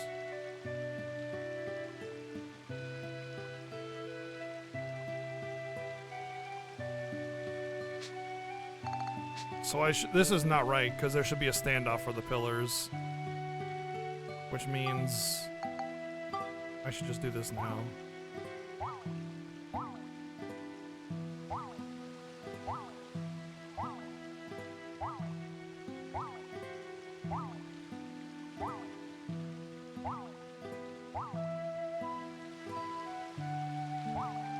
The flower beds aren't even over here on this one, so there's only 6.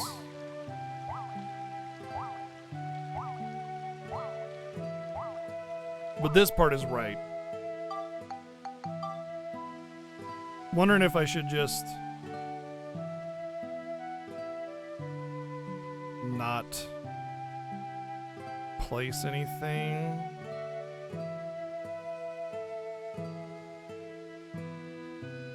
Until I can get pillars.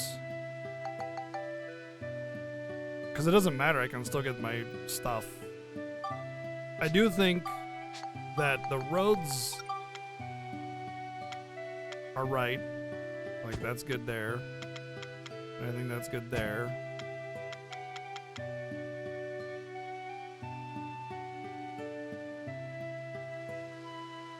And I think the river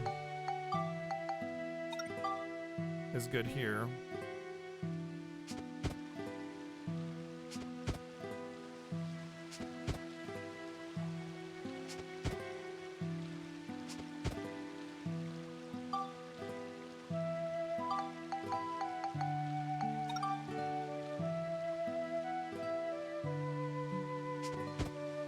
What? Stop that. And like, even though I was like right here, it dug it to the right. I think this one goes all the way up, but we'll stop it like right here, just in case. And I know these bridges are right.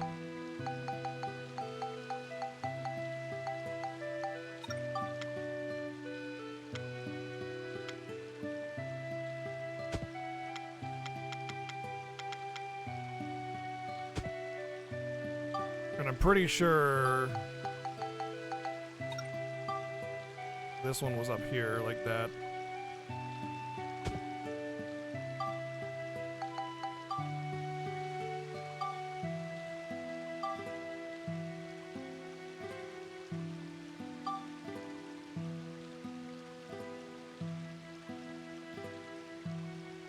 That's the entrance.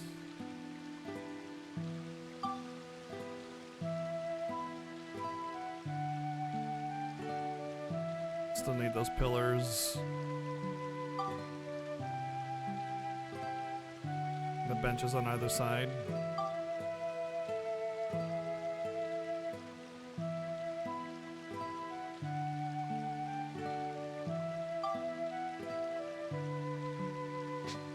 Okay, so there's a couple things I got.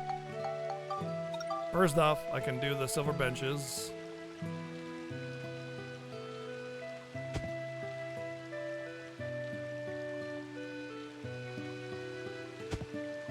And then the additional roads, which I was wondering about, go over here. And I think it's just...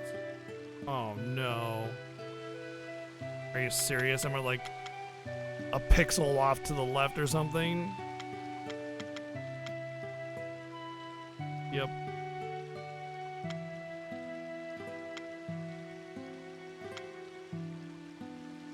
What if I turn the magnet off?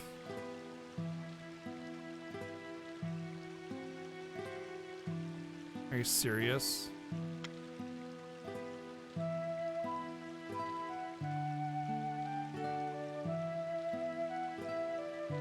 Oh. Why can I place it there but not here?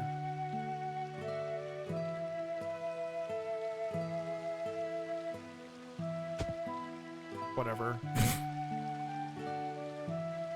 I am like a pixel off though, I think.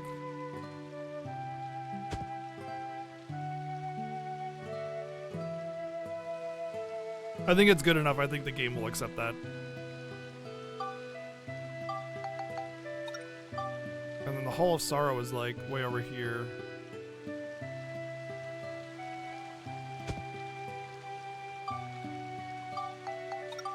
And I know the flower beds were along the river here.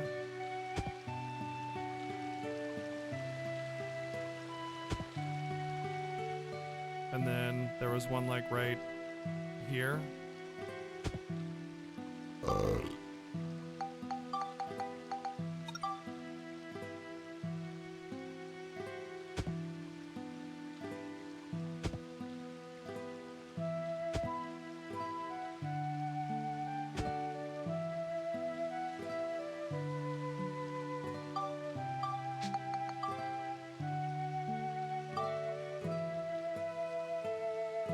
The other two on the other side of the river. Okay.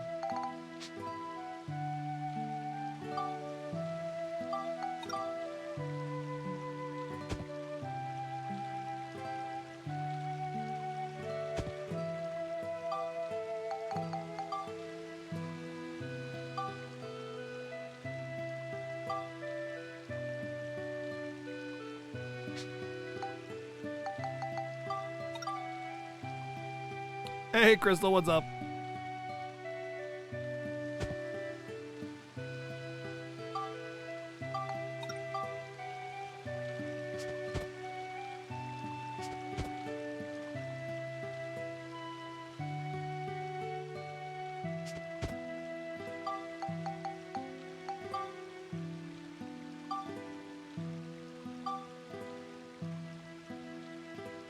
So I need some kind of gazebo, and then some pillars, and then another one of those things, whatever those are, the temple of whatever. And then I need to figure out where these trees go. I see the tree over there, but I don't think that's the same tree. I think those are the ones that are part of the map normally. Looks like the river goes right up against it.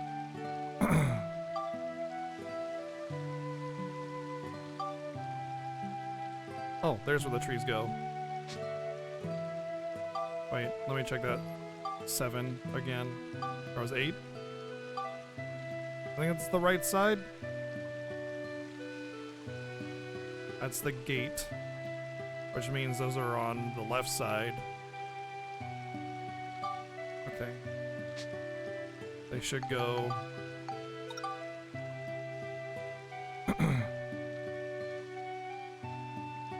Here and here.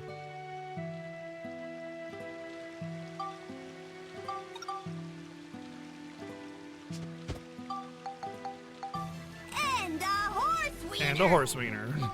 What did you say? A horse wiener?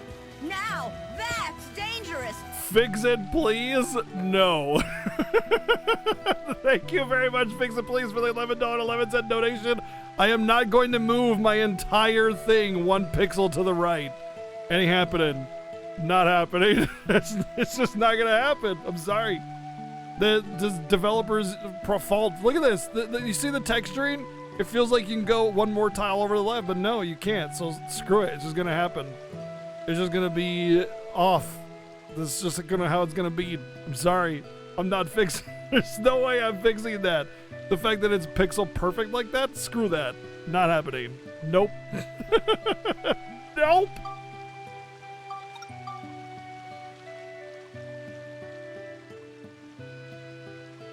How was my Thanksgiving? It was good. I had a good time. I will fix this though because I'm pretty sure I have to.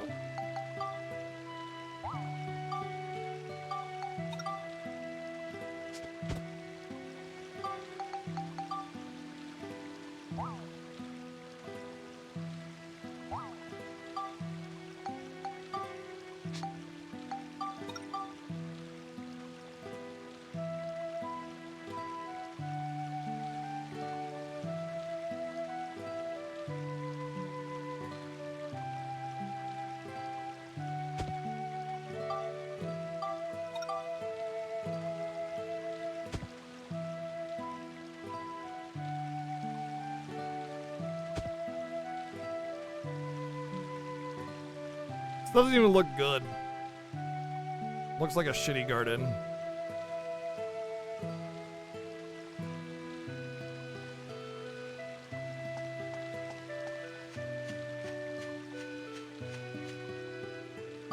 Let's see what the creator says about my thing.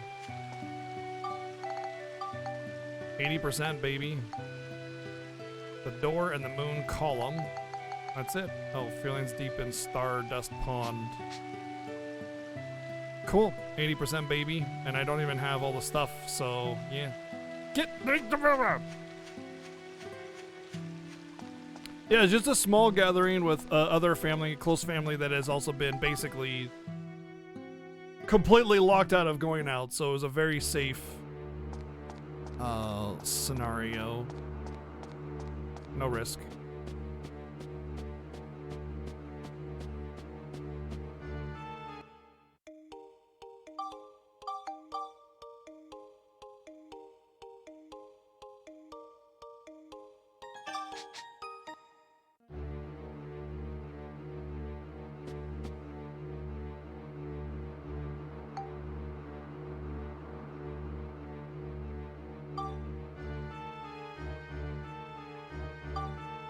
I just saved it. Why am I going to save it again? Afraid of dying every turn I take.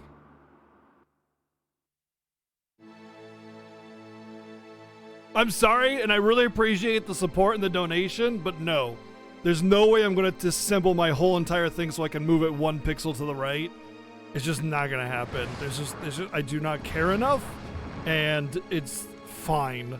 But yeah, it's just no. No way. Okay. Even with 300 attack power, I can't wreck those things, so let's not worry about it. Just Tide Pod them.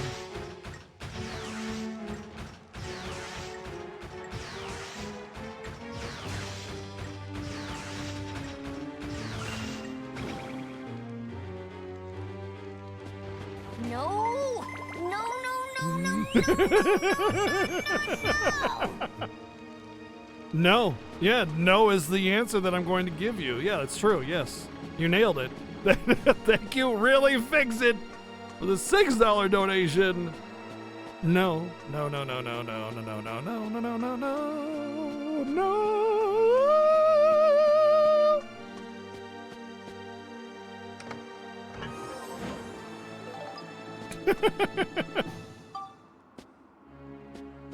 Here's the thing. Here's the thing. The game doesn't allow for snapping anyway. So no matter what, no matter how like close it would be to fixed, it's not going to be fixed. Because you can't have perfect pixel snapping, except for even with roads. When it snaps, it still lets you move it back and forth to the side. So you're always going to be like pixels off here and there. So also, yay, we finally got Toy Rock. Grade 0, 70 synthesis points? Oh my god. I should definitely take advantage of this first. Oh my god.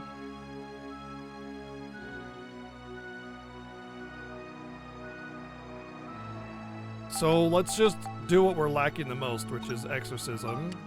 Let's do like 20 of those. no, no, no, no, no, no, no, no, no. Don't fix it, smile? Okay. Thank you for the thank you for the $6 donation. Thank you very much for the support, by the way. But yeah, no.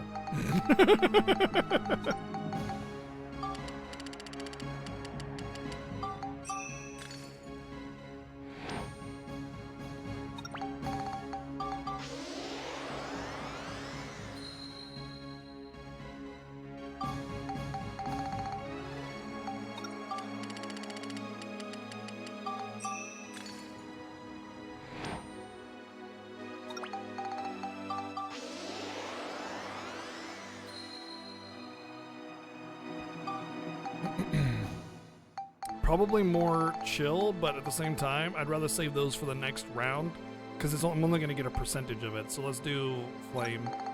Was it flame? I will show you how. Because he's still going to have another tier to go through before he caps this out.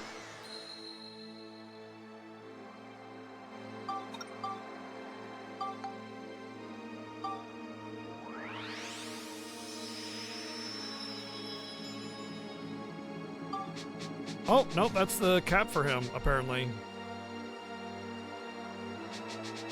Grade 0. We made the grade 0.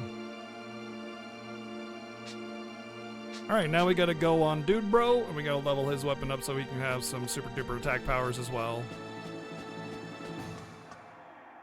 Synth points carry over on build up. I wasn't positive if that was the case. I couldn't remember. And I knew that at least some synth points carried over, but I wasn't sure if all synth points carried over. So I decided not to chance it because I didn't want to just like save scum it. Oh my god.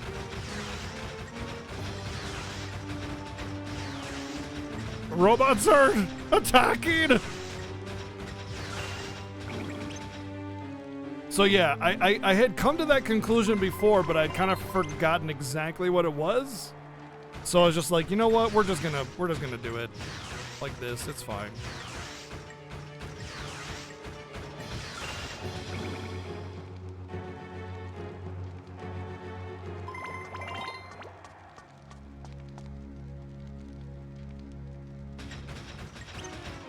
Eat Tide Pod. Pew pew pew pew pew pew pew pew pew pew pew pew pew pew pew pew.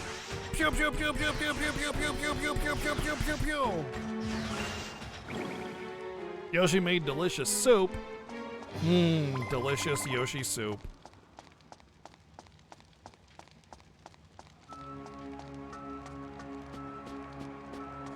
Crack a nice Yoshi egg over that.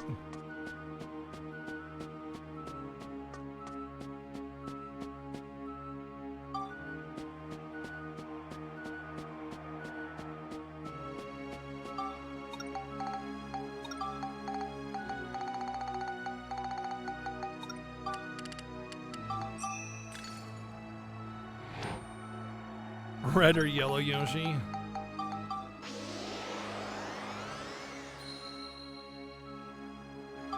Listen, all those Yoshis that get ditched and just dropped off a cliff and die, they can't be wasted, you know? They can't be wasted.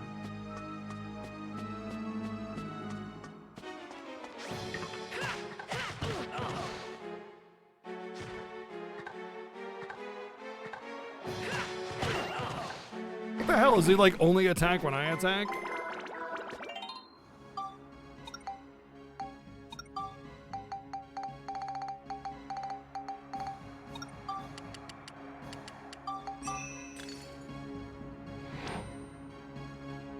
Yeah, but the difference is it hasn't been run over by a disgusting, filthy truck. You know? The difference is like it just died. And it's like, okay. It's like you hunted it, except you hunted its body.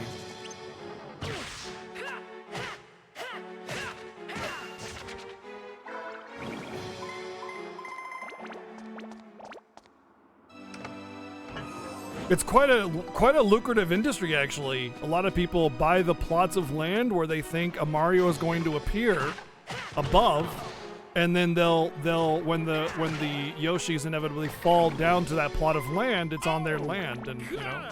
Yes. Yes. Then they have a restaurant right there. Yes. Done deal. Oven roasted Yoshi. Oh God, yes. Thank you, Oven Roasted Yoshi, for the $4.69 donation. Thank you very much.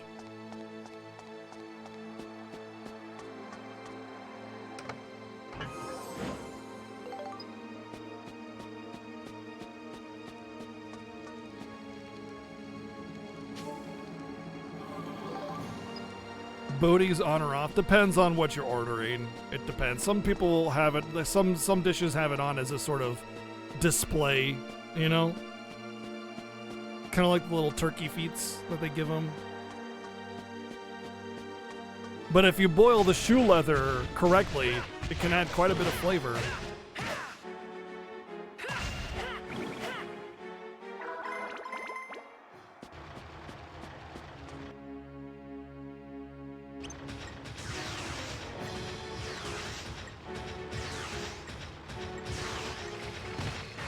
Damn it, I was trying to pop out of my Tide Pod and it was too late.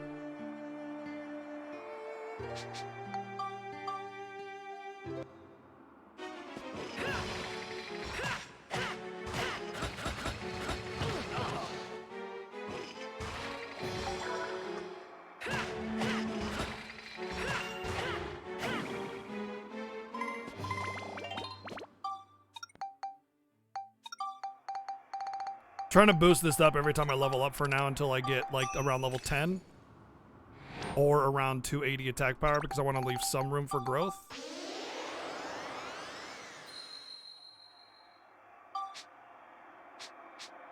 But I need to catch him up to Monica because Monica is obviously attack power capped and we don't want to make him feel too far behind.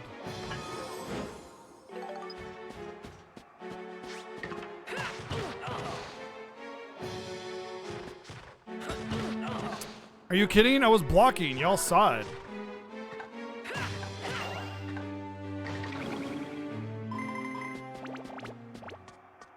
Did Yoshi, you and Yoshi and Blod, all you guys have a good Thanksgiving with the family too, or hopefully you're able to do something.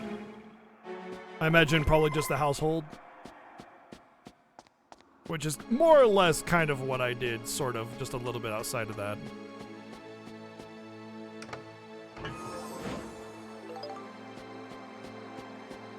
Five types of pie. Ooh, that's a normal Thanksgiving for me. Pumpkin, mincemeat, banana cream, chocolate cream, and usually something else. No, that's actually in the Pokedex. Septurus, that is a thing, yes. Oh, God, yes. The animation for that really helps that alert with the name, like however you want to, whatever you want to put in that as the name for the donation. Really works with that. I didn't even think about that, but that's fantastic. Thank you very much, Deep Fried Yoshi, for the $4.69 donation. Thank you. I should have the clock hand.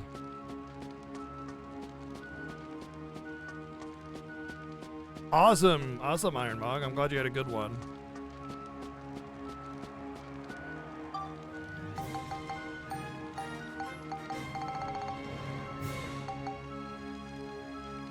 $52 months of lurking with that Mega Tier 2. Thank you, Yoshi, for the just super, super long continued support, man. Thank you. It's a joy and a pleasure to have you part of this family.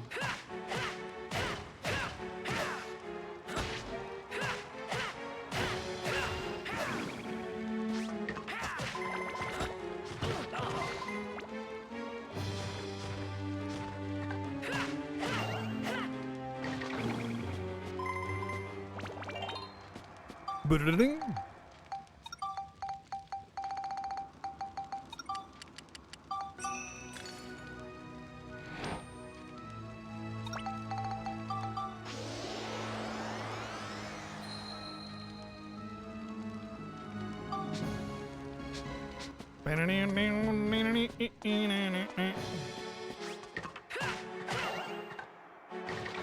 Oh, I two-shot him now.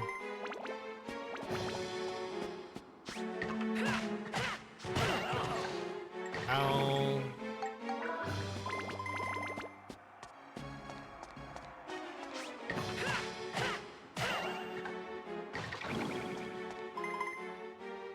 Such cute nicknames. All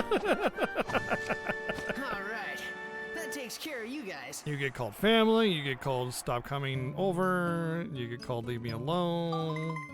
Cute names.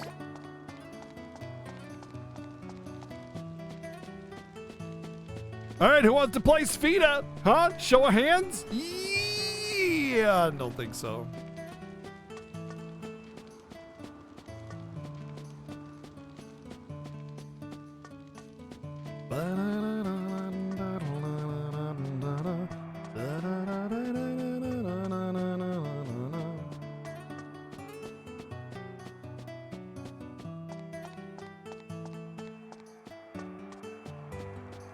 Uh-oh.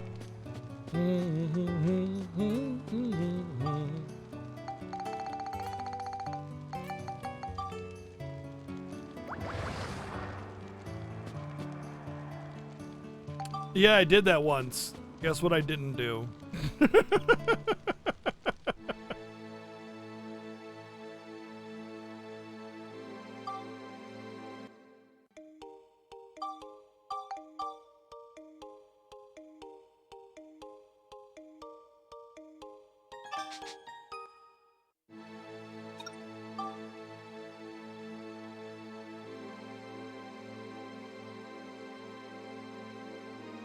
Correct. I did not successfully make the shot.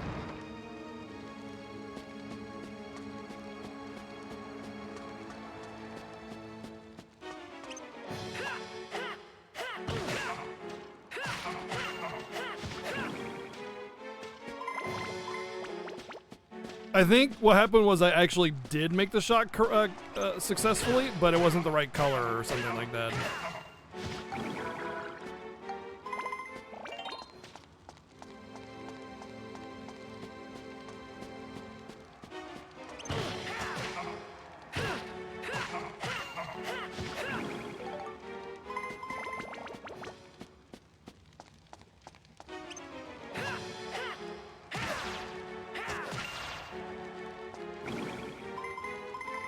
He's still absolutely destroying with his weapon, but not quite as bad as Monica does. But he'll get there. He just needs a few more levels.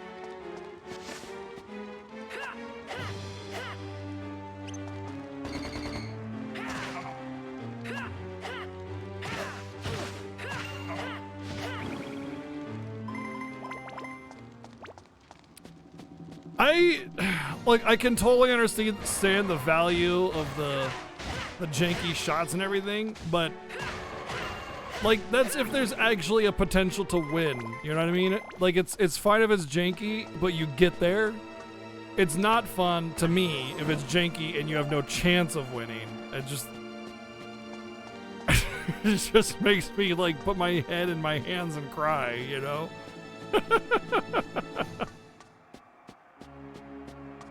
Hey, what's up, Phantom Ginger? Yeah, I hope you had a good one, too. In fact, in a minute here, I'm probably going to get up to use the restroom. Actually, I should probably just do it right now. So I got to use the restroom, and I'm just going to heat up some food for snacking on. I think I might just do that right now.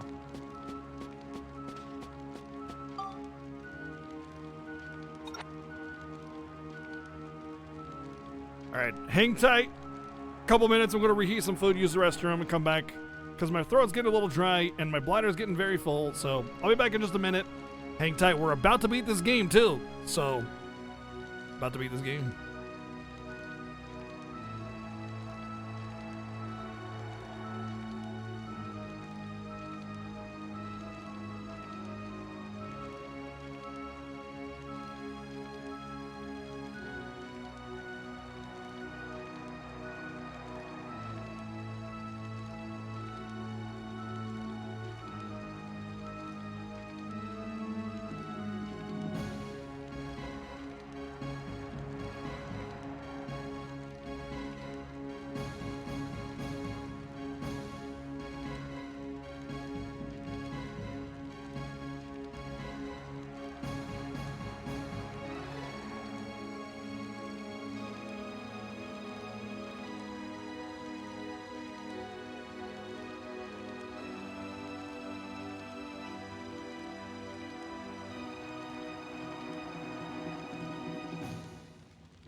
Hi.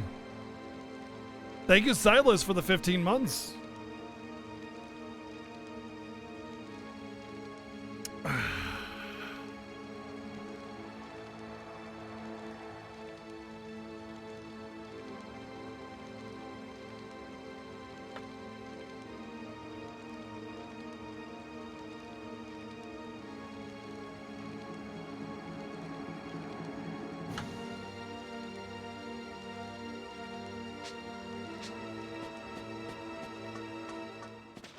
Woo!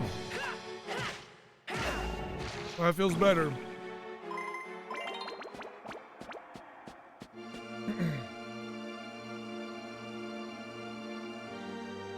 Put a sweater on too, because it's a little warm.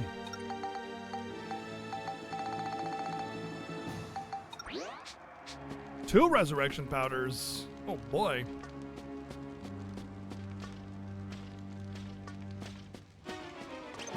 Thanks for being patient with the break. I know it's not the most exciting thing to watch a static screen.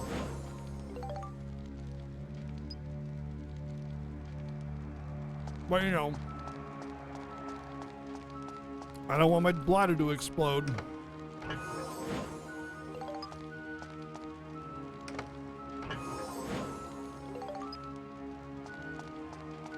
I've heard that your bladder exploding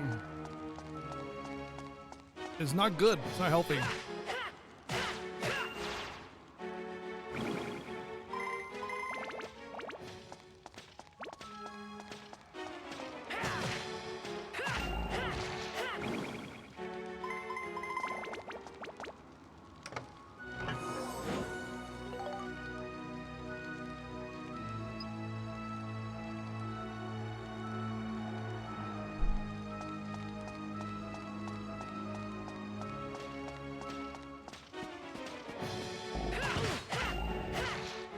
We did it. We've finally been able to extract raw elemental chill so that we can all be super chill.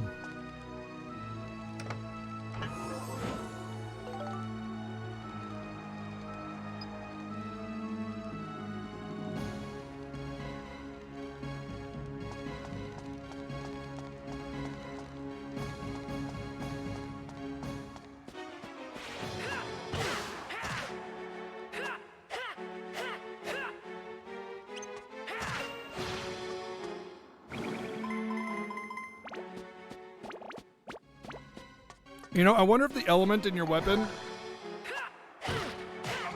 also increases your elemental defense.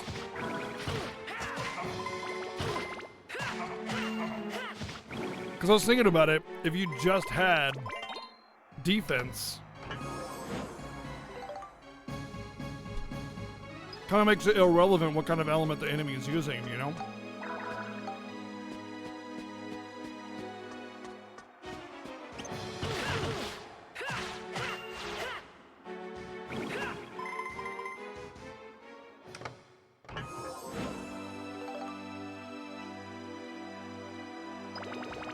Experience coin.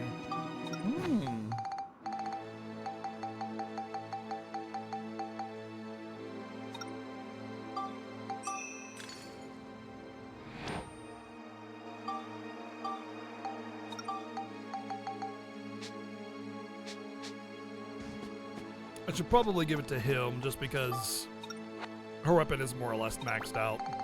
And I'm trying to level his up, so let's just put it on here. It has no special abilities, I see. Or, oh no, it does. Oh, you know what I wanted to do? This one. 10 attack on this for like 1 synthesis point.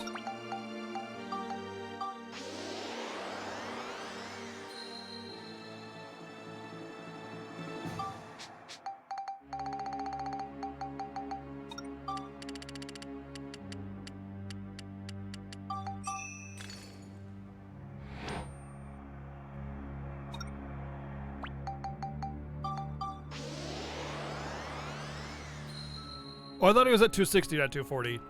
Okay, I can give him the rest. I think that'll be the last power crystals that I give him for a bit.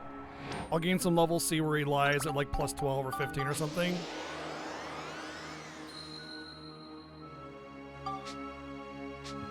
He's really low on the elemental area.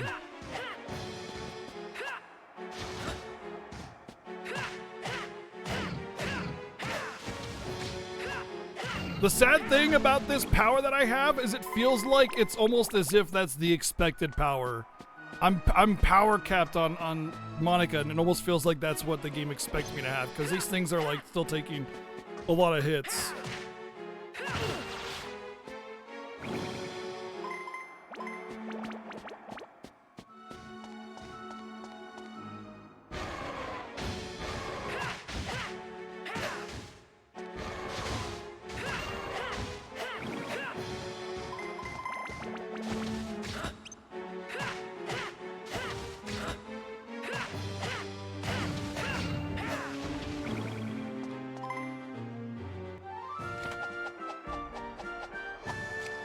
Alright, that takes care of you guys.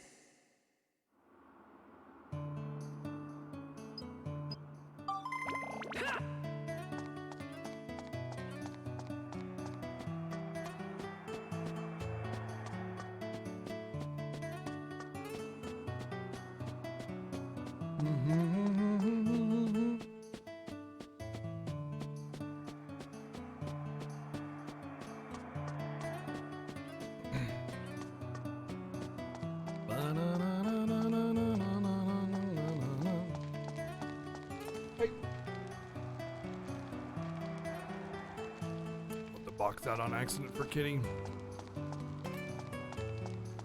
Ba-dum-bum-bum-ba-dum-bum.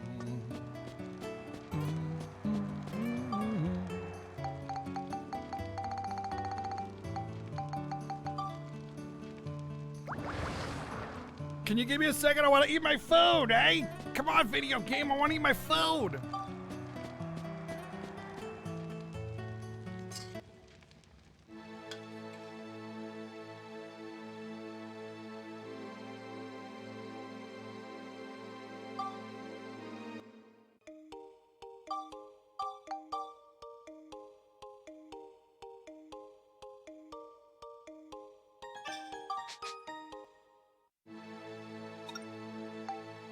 Alexandra's room.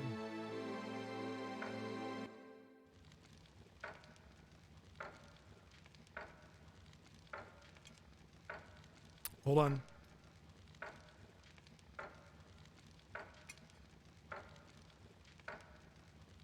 Appropriate sound effect.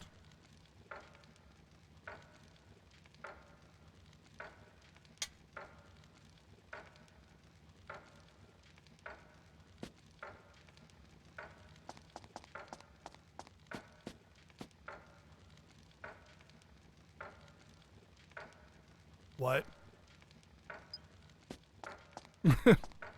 Sure.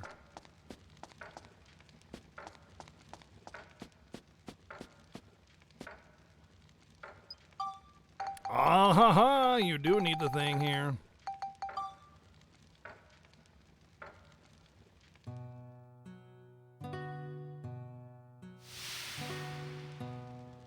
Alexandra? What is it? Will you marry me? Alexandra, I'm sorry. But the truth is, I'm the one that broke the flower. I know. What? Sorry, I knew all along. Aren't you angry? No, it's fine. Maybe it was this flower's role in life. You know, flowers always give people something. For me, it can be happiness, or strength, or just the courage to make it through another day.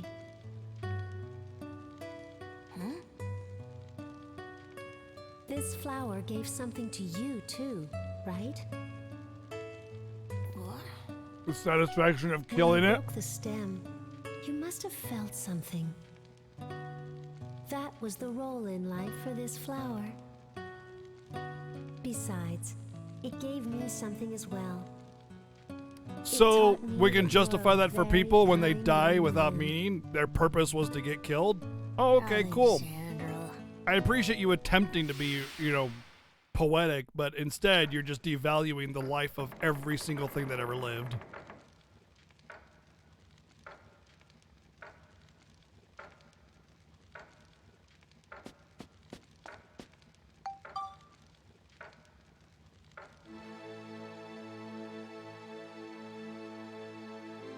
One second, I forgot something.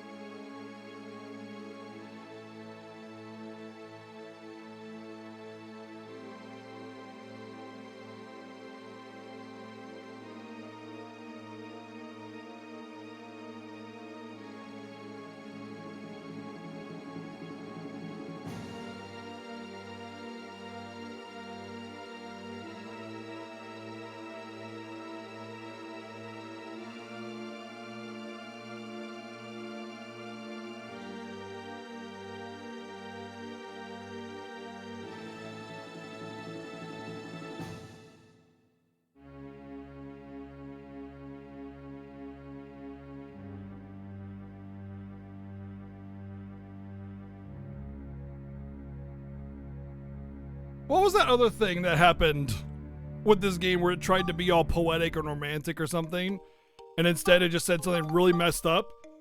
It was when his mom was talking to him in a flashback.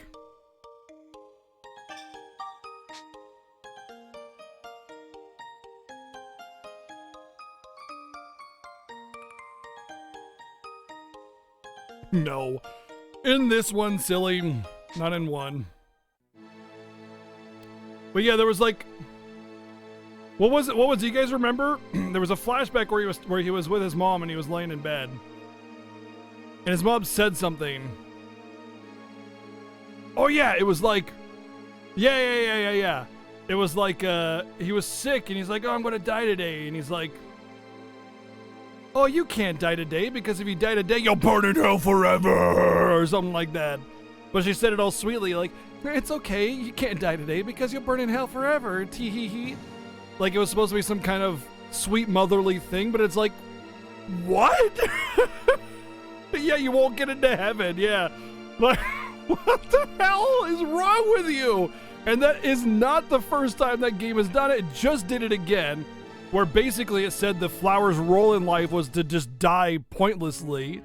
And so you can 100%, like, you know that they're going to relate their destiny of the flower to the destiny of a person, and so they're going to relate the flower's purpose to a person's purpose, basically devaluing the existence of almost every thing that has ever lived ever, including people, to the value of, yeah, it was your destiny to die without meaning, so yeah, just accept that, and it's like, wow, way to devalue everybody's life. So, once again, trying really hard to be all poetic and stuff, and instead just being really, really freaking dumb. An attempt was made.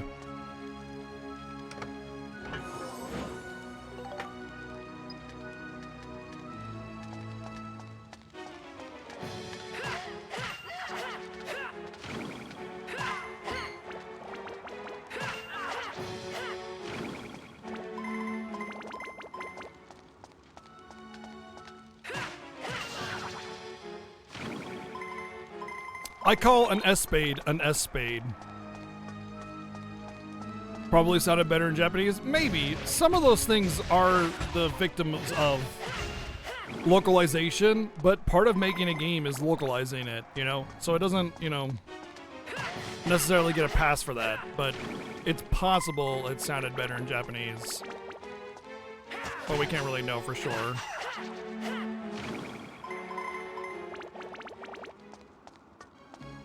Oh, I don't get the Club 7 joke, sorry.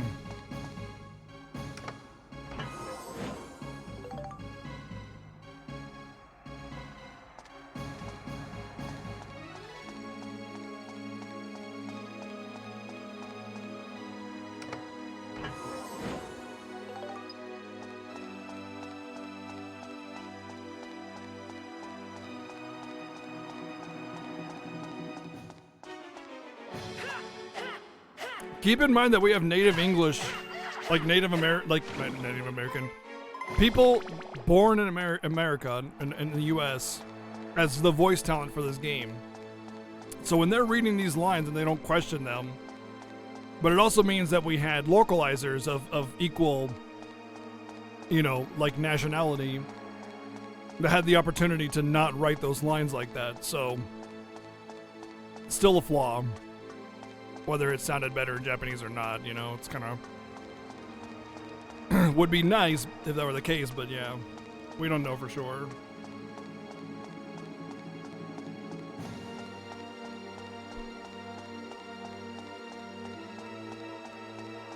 But you do have a point, you know.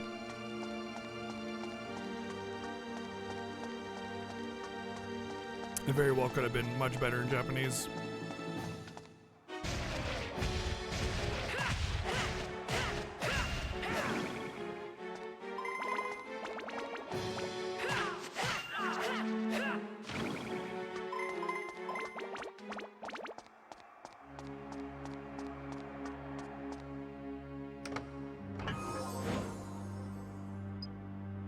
Yeah, you're not wrong there, Septurus.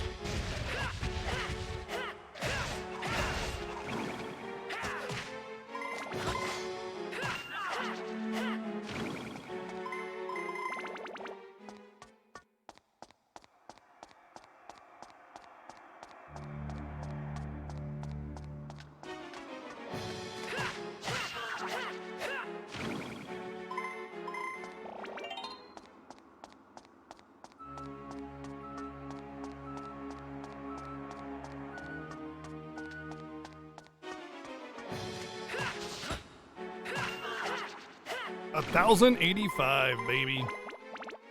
He getting there. Where are you at now?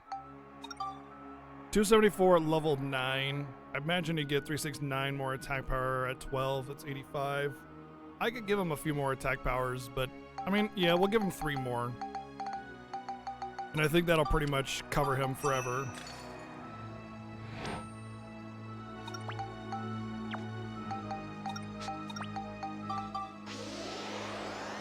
And then we'll give him some chill. Actually, let's do exorcism. Because the last boss is more than likely to be, you know, vulnerable to that.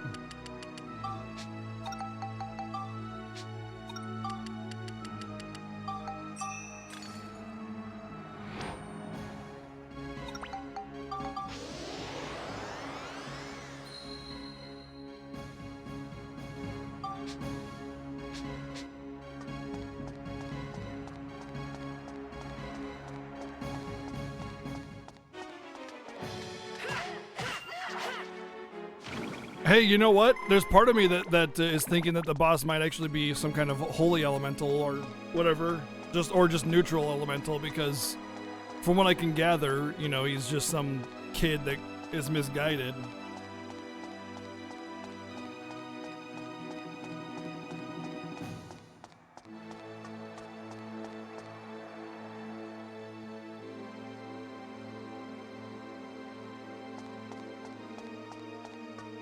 I have a feline invasion, and I'm not sure where. I swear I saw one in a place that it shouldn't be at. So I'm trying to scout it out.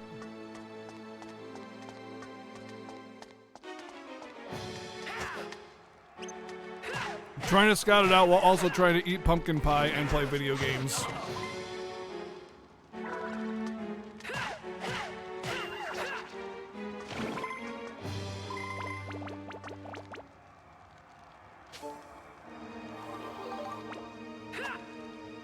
It would bring me great honor to slaughter all of those butterflies.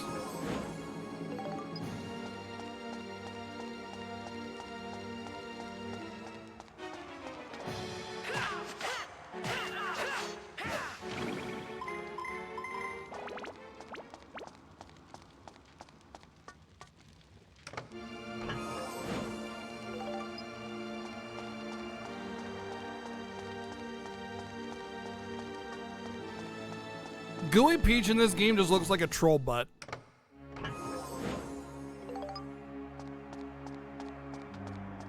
Like a butt with lots of warts and stuff on it.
takes care of you guys.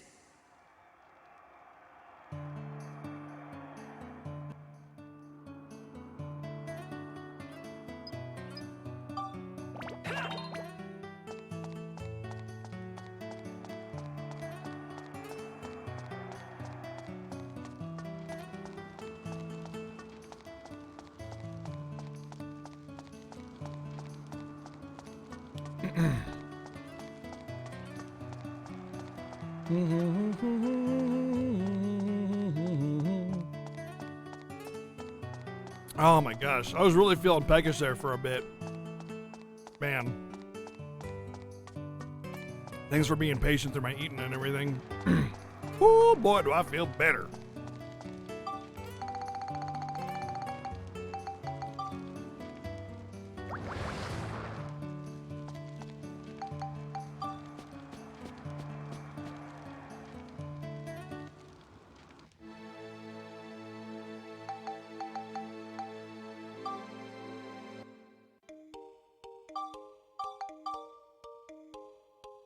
I have to give it credit, the game is much longer than I thought it would be.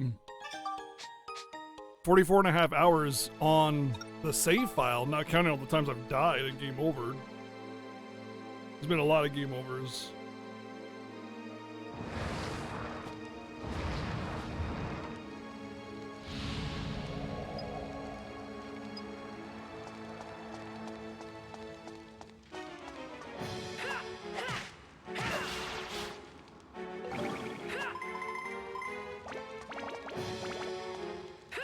It's because the gameplay is very repetitive. You know, go to new area, go through lots of hallways, build town up, repeat. It's a dungeon crawler.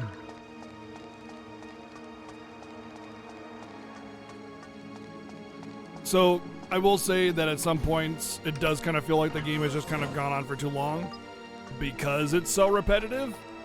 But as a player, I don't know, it's nice. It's fine.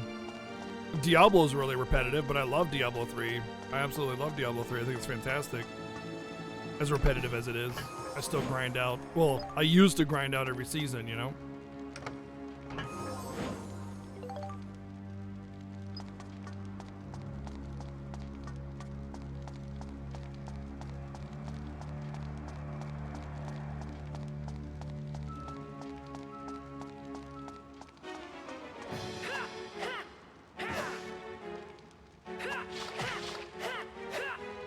Yeah, but fishing minigames suck, so why would I do that?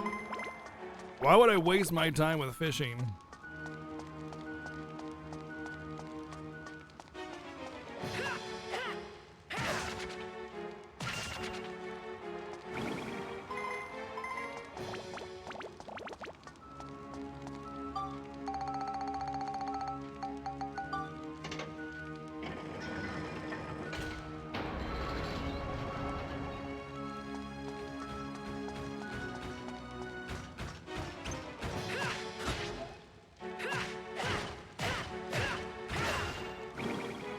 Because then you can eat fish? Yeah. It's true. You can eat fish.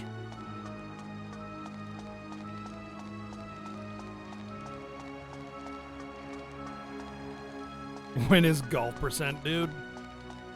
$50,000 incentive. Starting now until I beat the game.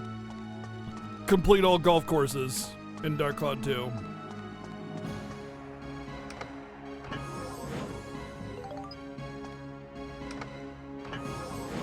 All Spheda maps. All Spheda rewards, you know. Oh my goodness. Holy shit.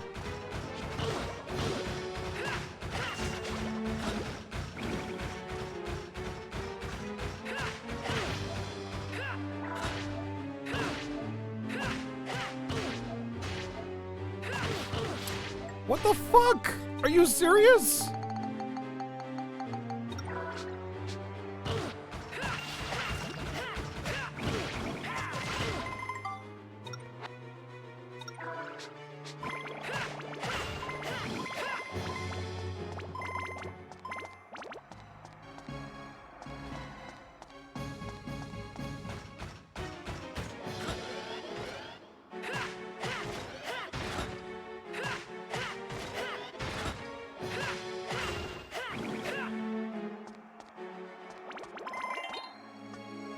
So yeah, basically a really easy to hit incentive if you really wanted me to play Sfida.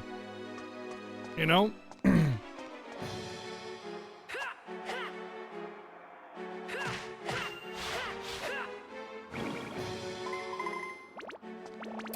It's, yeah, I mean, sometimes I like the heavy encounters like that, but holy shit, dude, sometimes they just chain attack you and there's just nothing you can do. You're just sitting there blocking and dying, you know? It's rough. So you kind of have to, like, make the choice to just hopefully kill them in time before you die.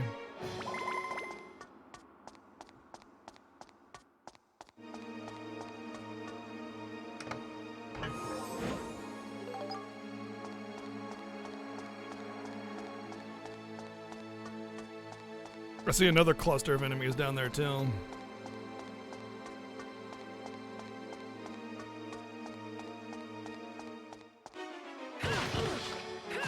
I can't believe those elementals still do that much damage to me.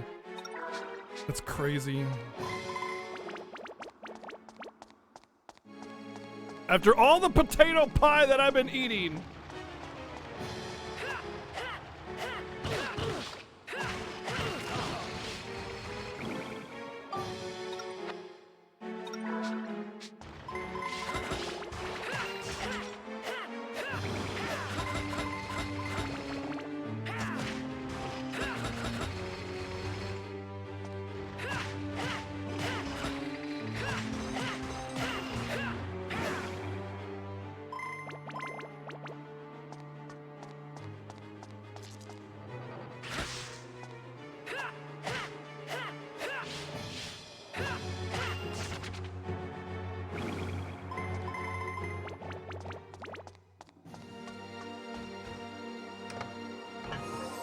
Yeah, has nobody seen cartoons when like, you know, big people get hit, it just bounces up, boing, like rubber. All that potato pie should have a nice protective layer by now for me.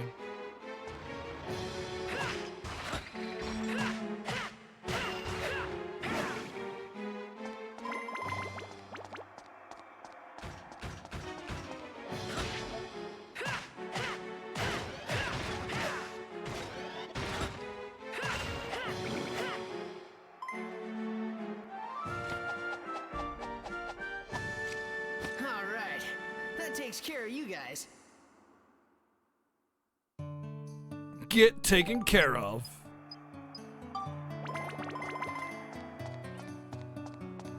La da da dee dee doo dee dee da da da da dum bum banana banana banana banana banana banana banana. I don't have enough antidote amulets equipped. Yeah, I know, but it's all I have, so I gotta make do.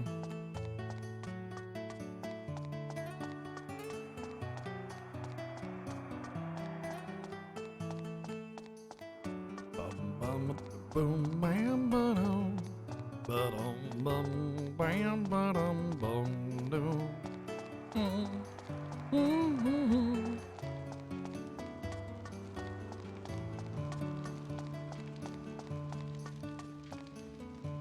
The torches really add to this theme.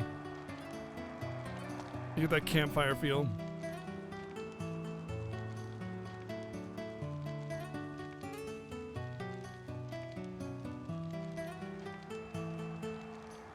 Cue dialogue between the boys in Final Fantasy 15.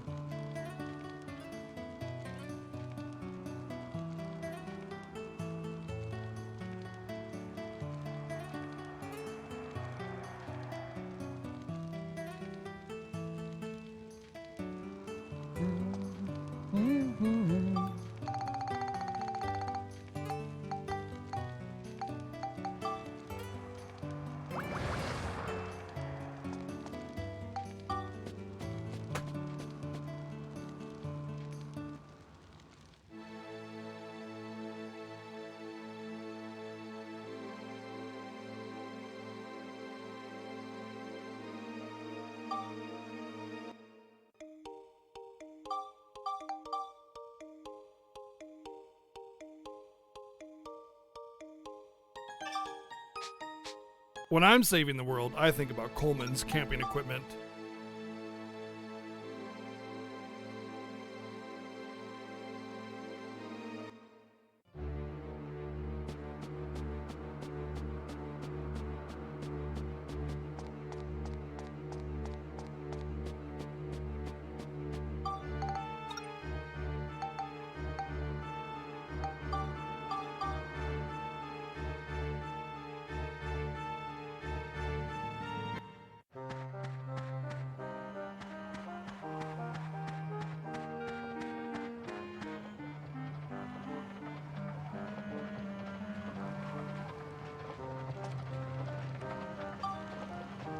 Still going. This is why I didn't push it last time.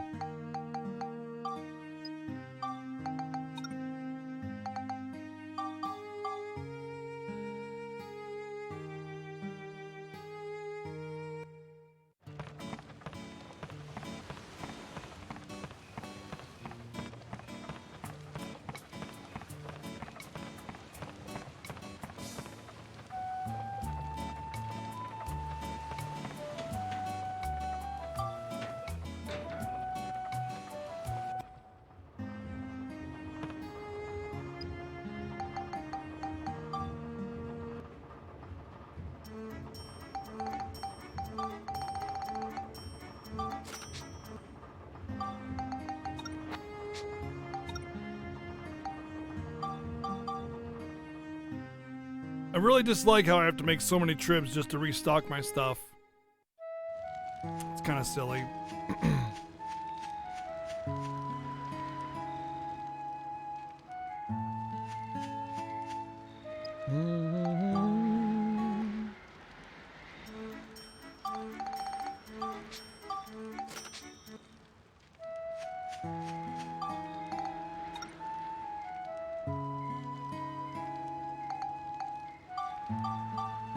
Moonflower Palace, make up!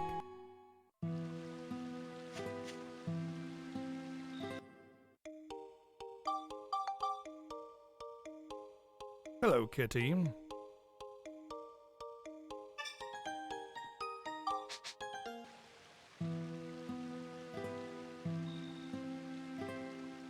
Blech, ugh. You are a fat cat.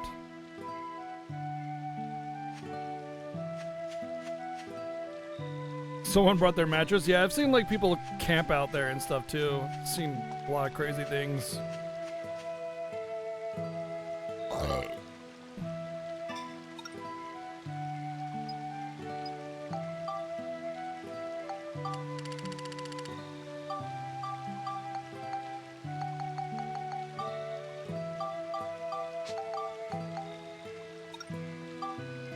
Pretty sure this was over here.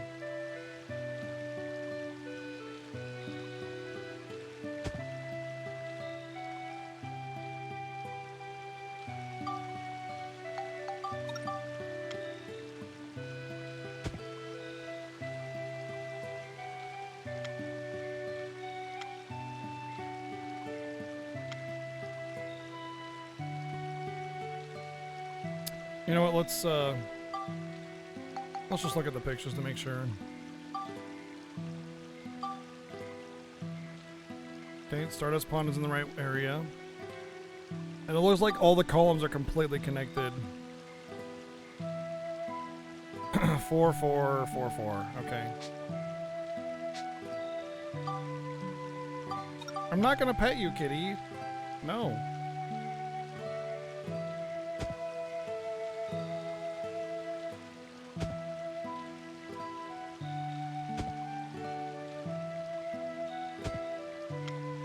I'm busy playing video games.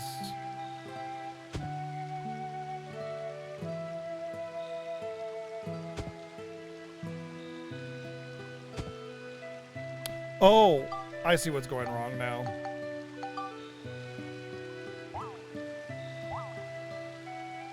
I was like, why do I have so much space there?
going to steal Oh, something, wow, weren't you? Raijisen. Tell the truth. No, I just wanted to look at the flowers. That's rough. That's very Is there rough. a problem here? Your Highness, this little brat here snuck into the garden. I am sure he was planning on stealing something from the castle. Stealing my heart, maybe. No, I already told you. I just wanted to look at the flowers. Let me go. Release him. Huh? Just do it. Yes, Your Highness. So, you like flowers, do you? They're delicious. Yeah, I do. Looking at them somehow makes me feel good. Oh, then I guess you're not a thief. I'm sorry. Forgive me. Oh, you believe me? What? You're lying? Oh, it's really true. Very well. I believe you. So, where did you come from? I don't have a home. I'm all alone. I see. All right. From now on, I'm putting you in charge of this flower bed. What? Your Highness? No way. Really? Well, why me? I thought you liked flowers. Yes, but... Do you mean to disobey the Queen's orders? Okay, I'll do it. Like a caretaker, right? I guess that wouldn't be too bad. So, what's your name? Name? My name? And horse wiener. What did you say? His name is Horse A Wiener. horse wiener? Now, that's dangerous. I am Horse Wiener, conqueror of worlds! Thank you, RPG Chick, for the $11.11 donation! It's okay. Thank you. That's fine. Your name here at the castle will be Cyrus. What do you think? Cyrus and a Horse Wiener. Yes, I think it suits you well. I want you to give all these flowers here plenty of love and attention.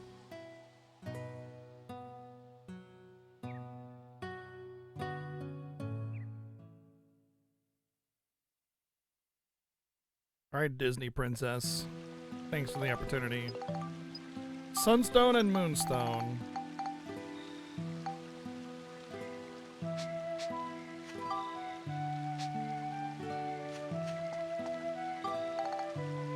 Hundo Percento.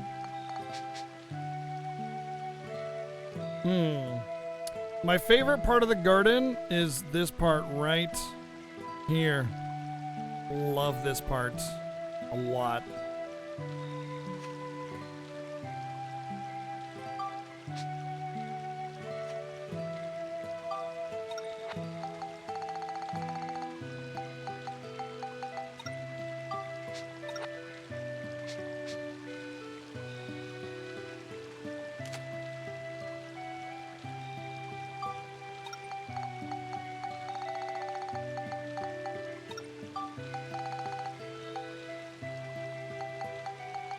I had to take a picture of it, you know,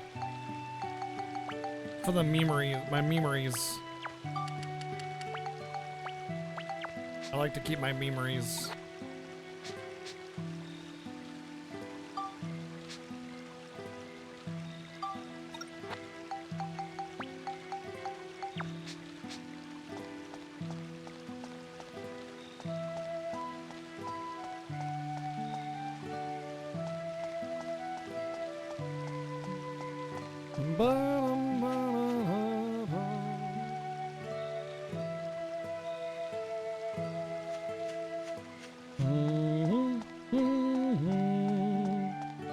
And we get to see what more treasures we get.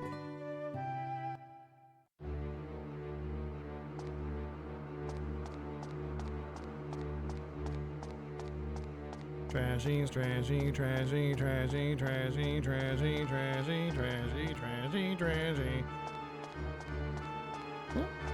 I see you.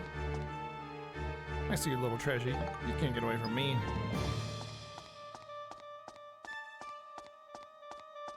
So there's a finite number of Fruit of Edens you can get, which means each character has an HP cap. And I'm curious what that is, or if I'm close to it, because so far it feels like I haven't been able to hit it. And the only treasures that I can think of that I haven't picked up are obviously the ones that I haven't found, right? But more than that, when I finished up the cave area, sorry, the mountain area, the volcano area, I didn't look a final passing for treasures, but I'm pretty sure I still had everything available because I had gotten all the Georama parts, I'm pretty sure, so.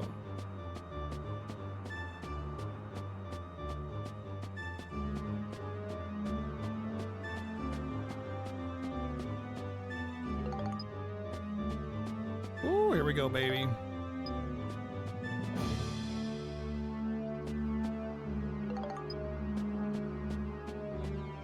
Another witch parfait. Darn.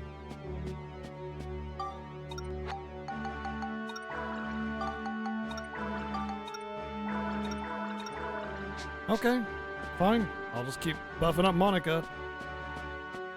Fine by me. The reason I'm pushing so much into Monica is because I want to make it so that someone is very incapable of dying, you know? And I think Max has enough HP. So I just want her to not die.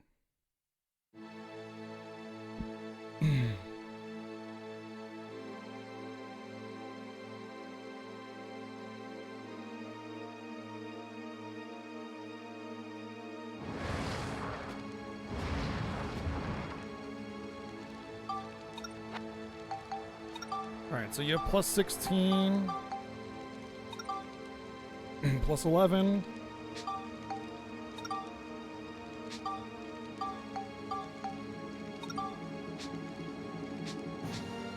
I think we're pretty much freaking good to go. Let's beat the game, eh? Eh? Don't you know, golly gee? Gee Willikers, eh? We're gonna beat the game, don't you know?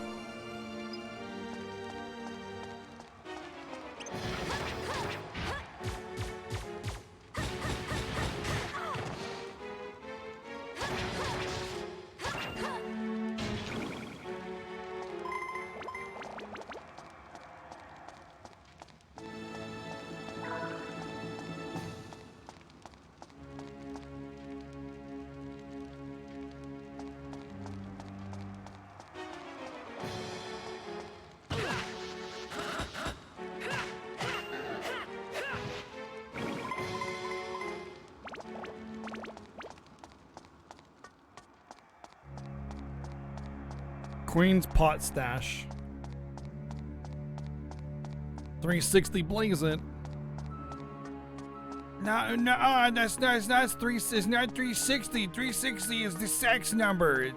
It's 69 blaze it, duh.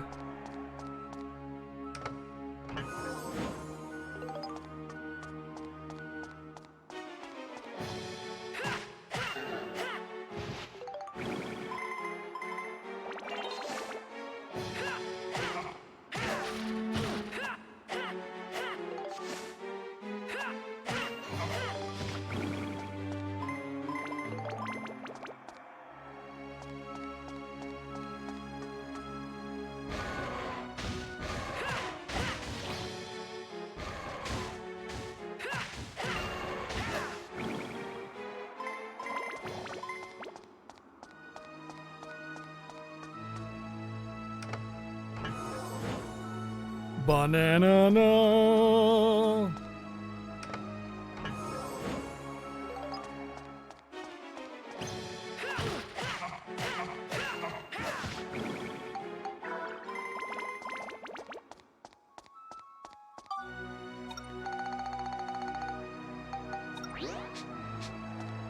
You know what? There's no auto repair powder in this. There's no auto powder in this one.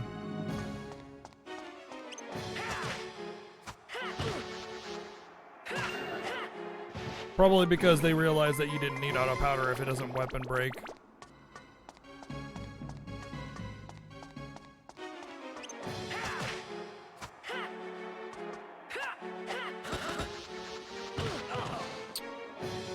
Whatever.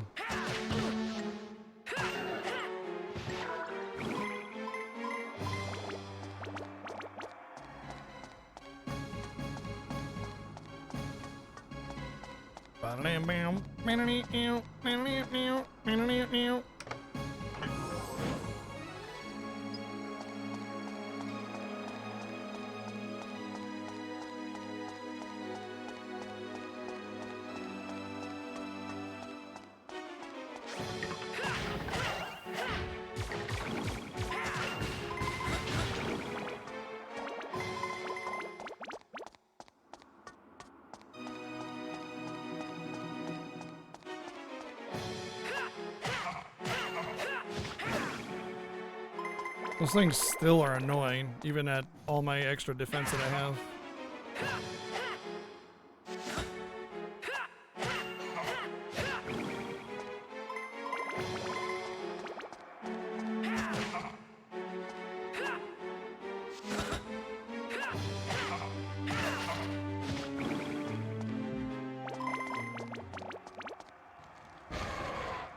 Hey, buddy.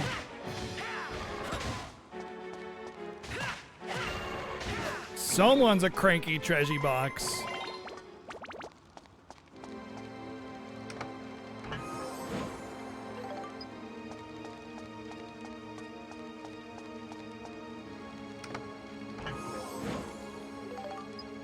Yeah, but you still lose whip from it. And there's something to be said about like having to just auto repair, you know, it takes away the whole menuing aspect of it, so it still would be nice.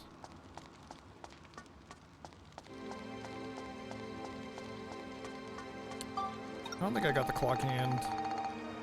I did. Son of a bitch. Why, man? Why?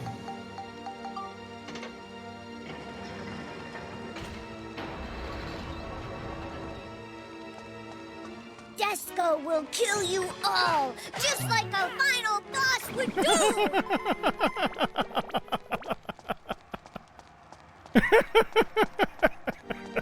Yes! Yes, that's true! Mimics typically do kill very similarly to final bosses. Thank you, Mimic Box, for the $4 donation. Thank you.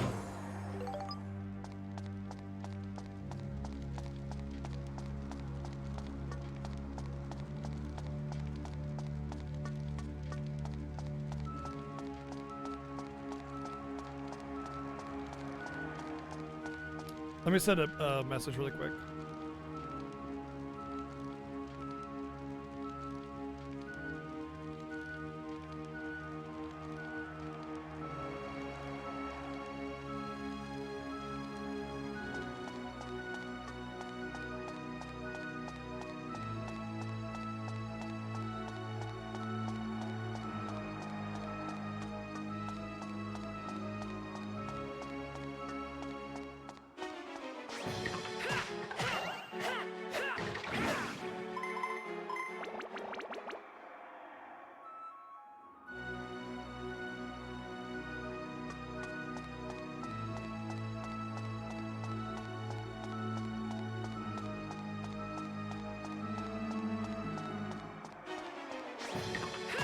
Are D&D mimics just as murderous? Not really. They're not that bad.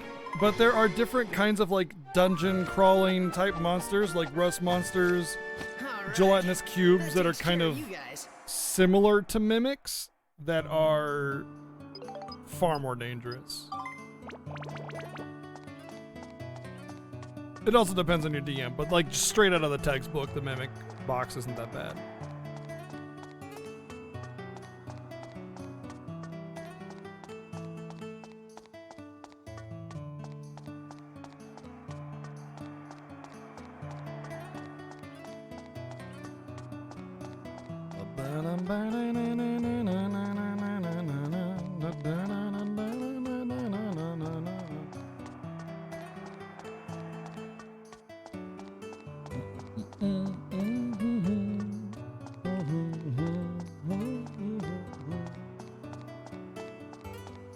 DQ mimics are super evil.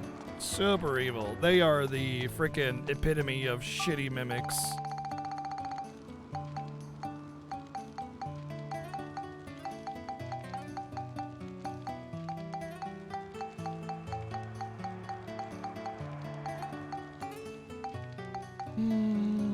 Where's my watering can?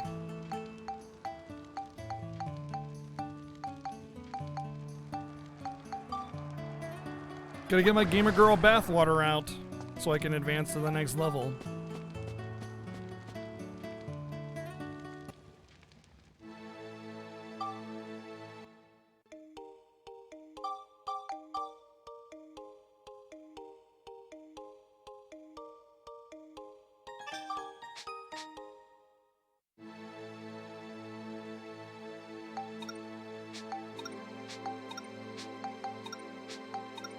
Interesting, some of these levels don't have geostones. I mean, obviously I've gotten all the geostones or else I wouldn't have 100%, but...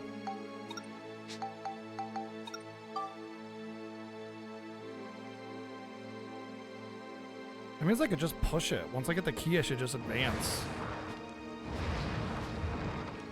I'm not gonna get any more power at all. I'm capped out, basically.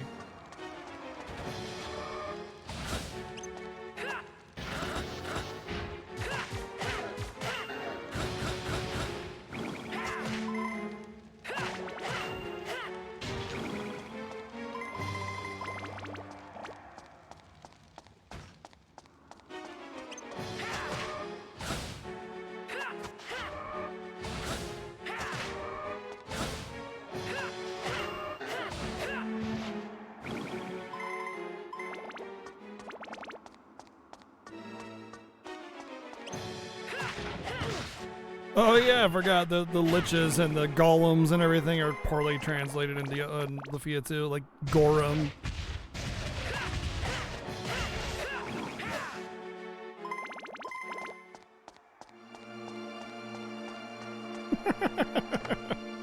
I love how shoddy. Wait, what? I have room for premium chicken in my inventory and I didn't get that. What the hell? But I love how shoddily Lufia 2 is kind of slapped together.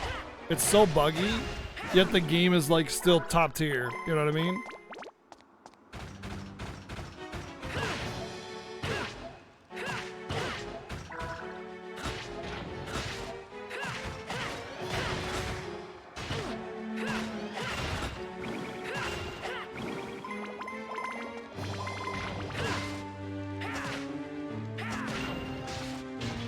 Like, it's so buggy, it's totally got a shitty translation, it's kind of wonky in a lot of ways, but then at the same time, it's still like one of the best classic RPGs, you know?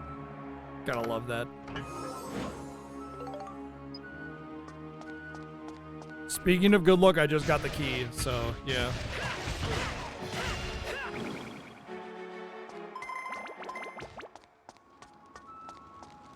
But the thing is now, I gotta find the door. You know, I'm not gonna go open chests. It's just mimics and shit. Oh, there's the door.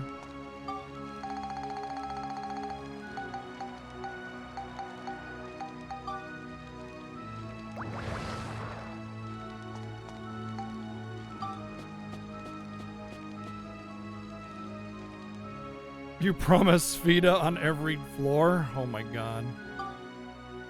You mad lad, you.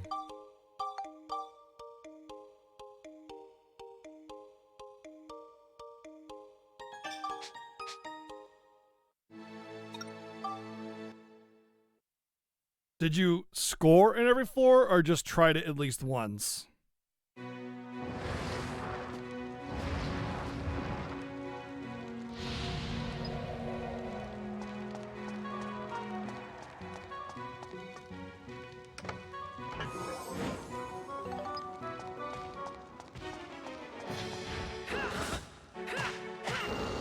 Holy shit. I really want to crit one of those to see how much damage I can do.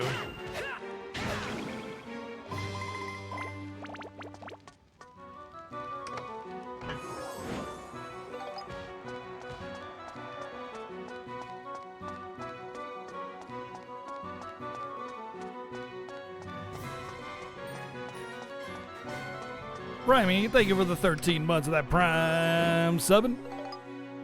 Prime sub material. Thank you.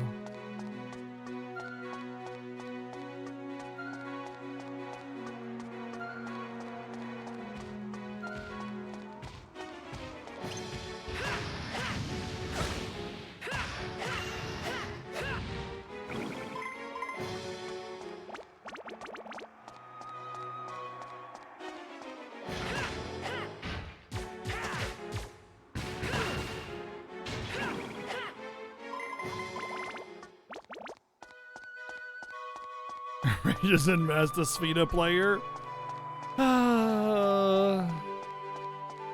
You have the patience of a saint, apparently.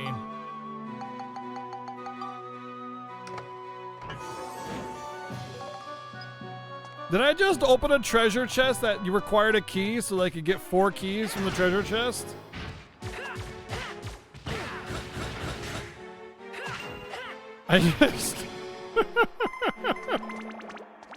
I just used the key in a log treasure chest to get 4 keys for 4 more log treasure chests that I'll never see for the rest of the time I play this game. Dragon was just like, just leave me alone. Kill me already. You don't care anymore.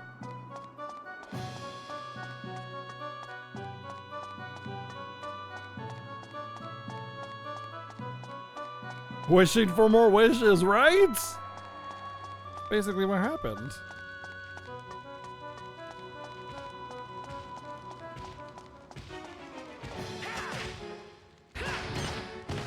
Holy buttholes. Use it! Why didn't he use it, you fucking idiot?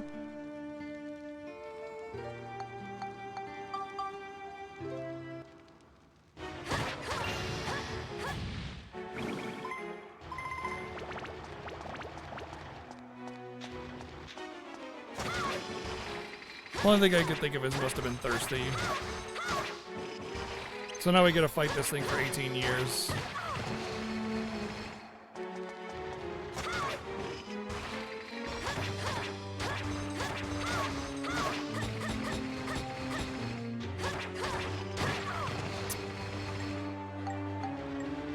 Why isn't it being used? Oh, that's right, it's got the white seal. No healing on this floor.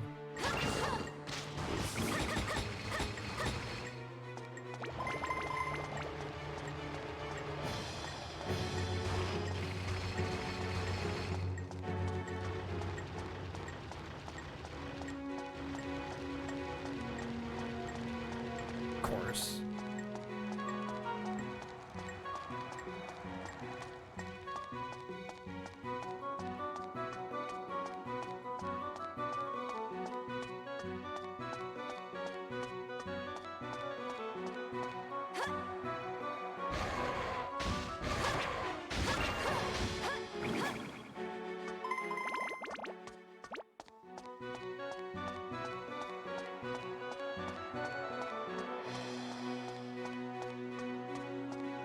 I want to crit this thing.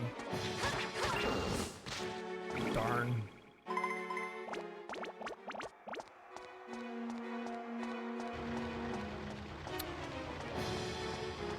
You know that the frickin' key is going to be on one of those, and I'm just going to die trying to fight it.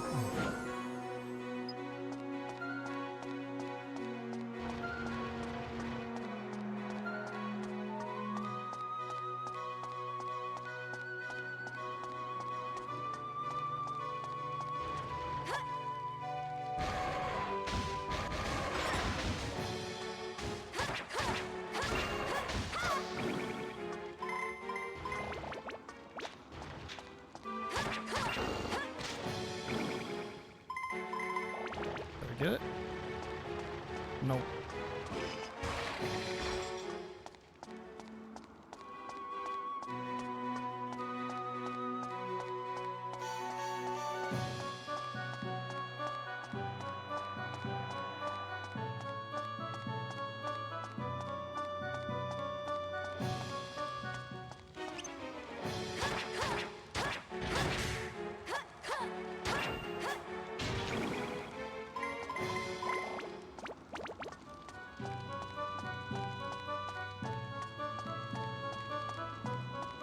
I haven't found the magic stone yet either, and that's weird because I've been pretty much everywhere, I guess.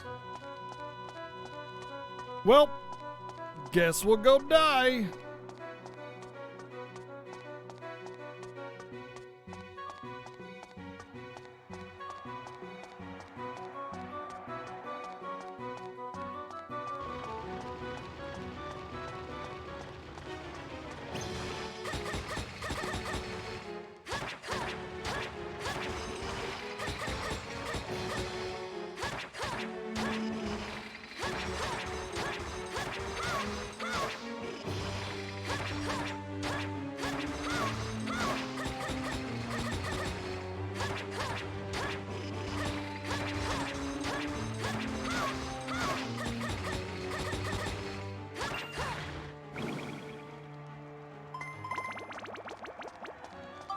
If I had Max still alive, he'd do extra damage to him and those things would be no problem, but I'd forgotten that I had the white seal, so I was a little careless with him, and yeah.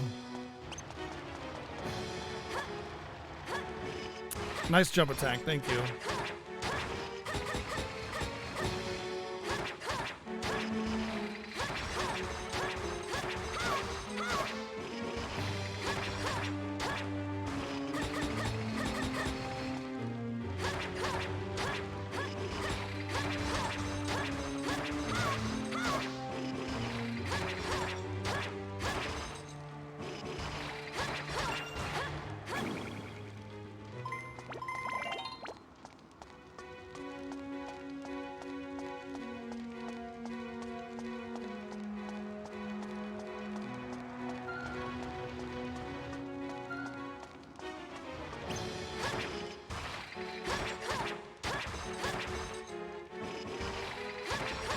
Watch this guy have it. The first one I almost killed. Oh, never mind. He had something big, but it was a scrap of metal. I was like, oh my god, he did have it.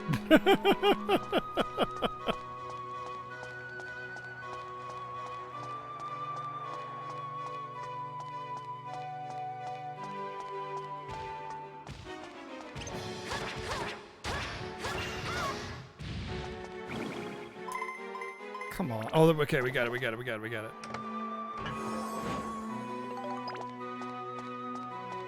Let's GTF out of here. Let's GTFO out of here, guys. Chat room, GTFO out of here, or we'll be RIP in pieces. LOL out loud.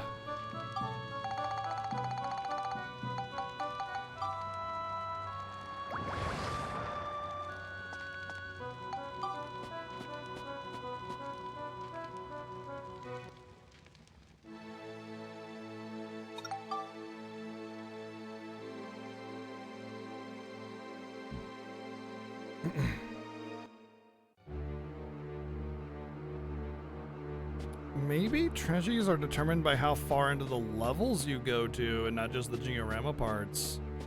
Now I'm curious, since I've done every level. Let's see if there's another treasure or two. I wonder.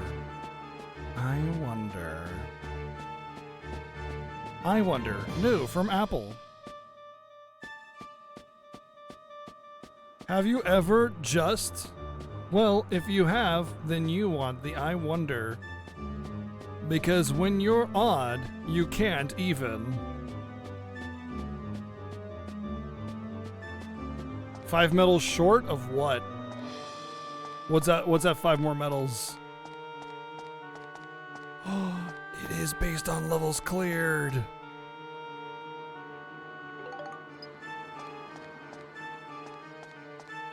What, like the bikini outfit or something? So it's based off of levels cleared, nothing else. That's what treasures are based off of, and those were defensive ones too. I'm glad I came back for that. Oh, another one.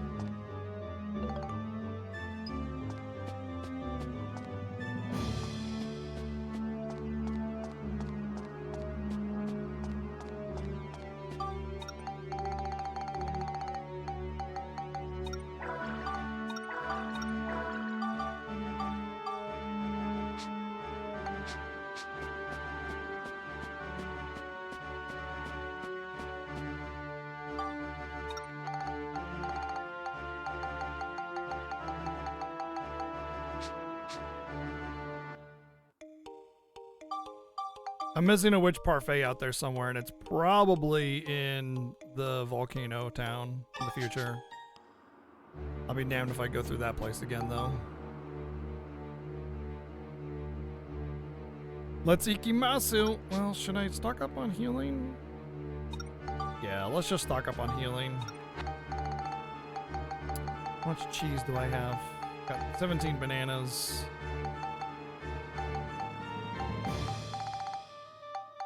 Where's my water?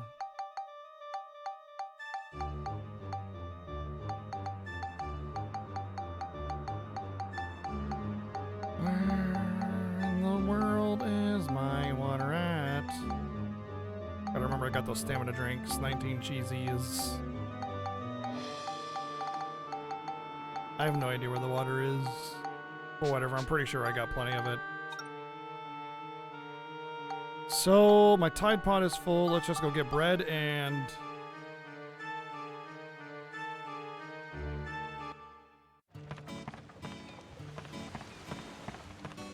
chicken. And I only need a couple of each, but I figure let's just top ourselves off.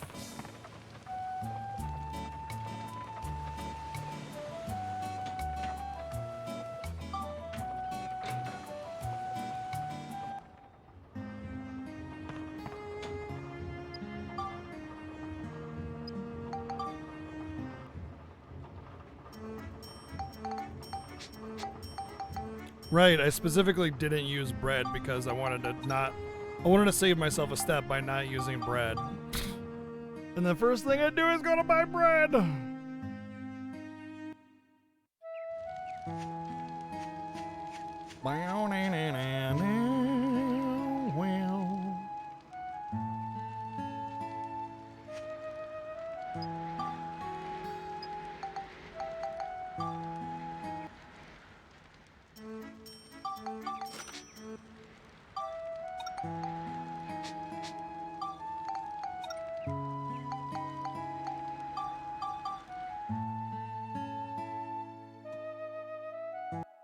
Yeah.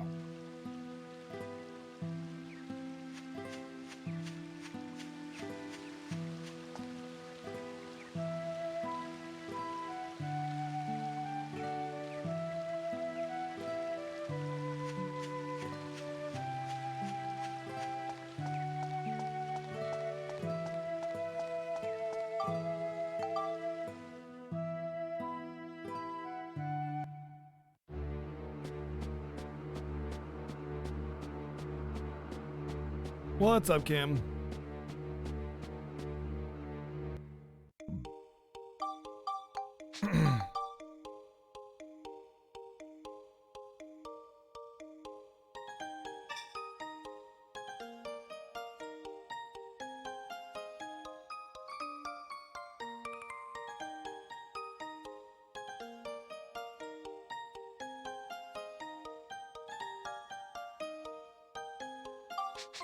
Still on this game, yeah.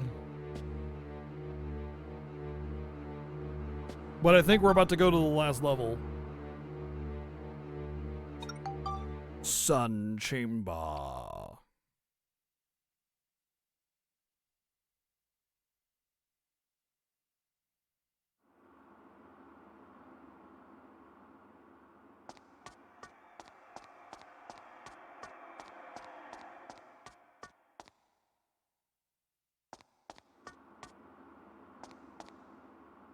Listen well. If you wish to see my master, you must first speak his true name. Snuffleupagus.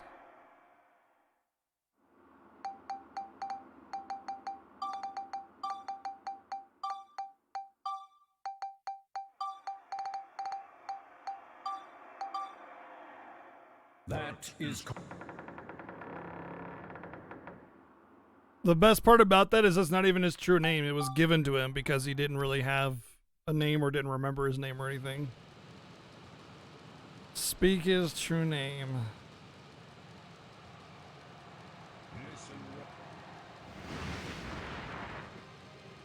I've been waiting for you. It even fits. Buds, buds, buds, buds. Nice. It just didn't get that last bud in there. Thank you, RPG Chick, for the 100 sardines.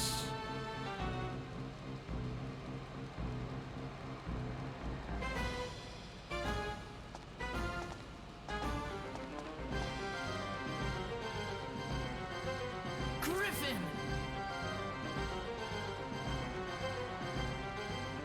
It's all over for you. I hope you're ready. So, you think you can conquer me, do you? Yeah, my weapons are capped out, so I'm pretty much gonna just two-shot you. I commend you on being able to bring this palace down. But you underestimate me, and I find that most disturbing.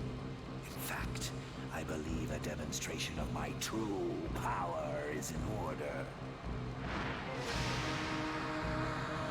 Oh my god, he can fly? That is pretty powerful.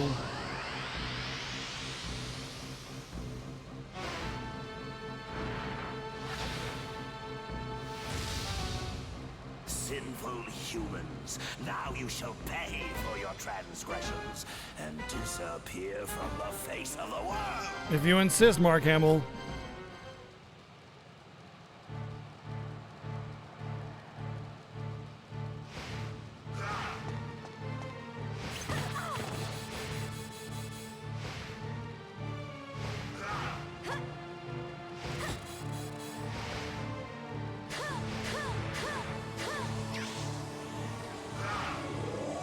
Desco will kill you all, just like a final boss would do. Well, so far, that's exactly what's happening, because I can't reach him. And he's just like spamming shit all over the place. When I finally had an opportunity to hit one of them. This is so stupid. Are you serious?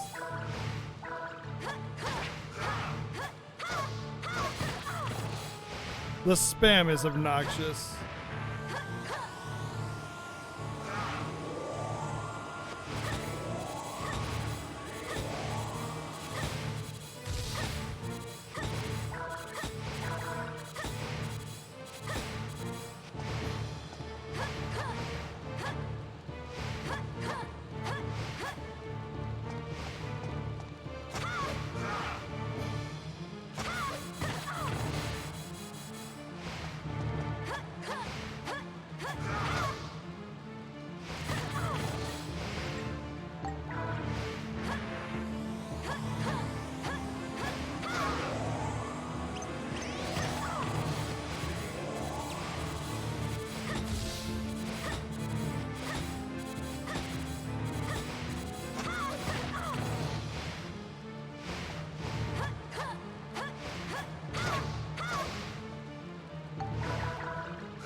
This is straight up just like just as bad as the frickin' ice boss in Dark Cloud 1.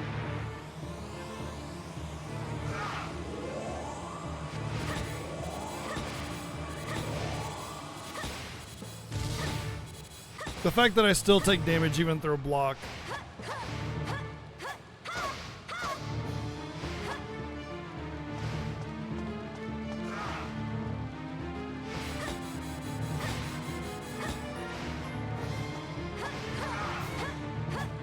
Are these other ones ever gonna come down?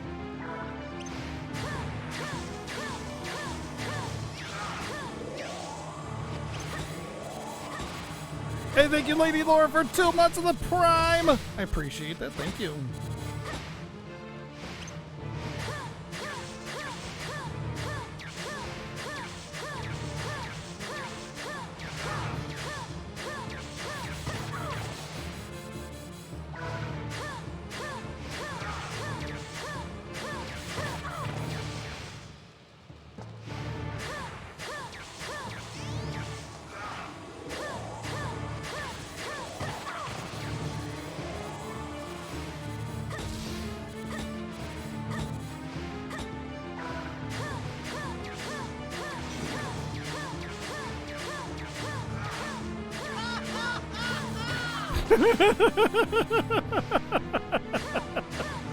Yeah, laugh it up. Real funny, huh? Thank you, Playing Acid for 110 bits.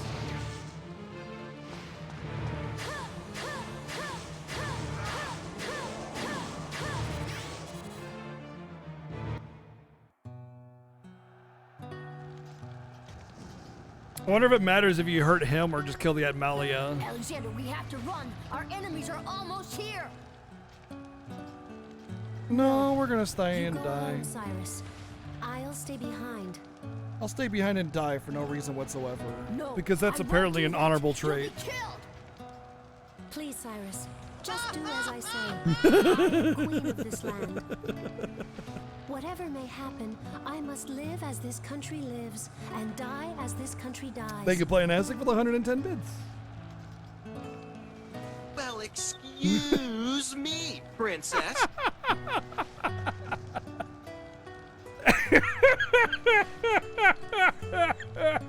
That is my law. Now go, Cyrus, please. Oh, perfect. Thank you, Playing Acid, for the 110 bits again. And RPG Chick for the 399 bits. No. No! Alexandra!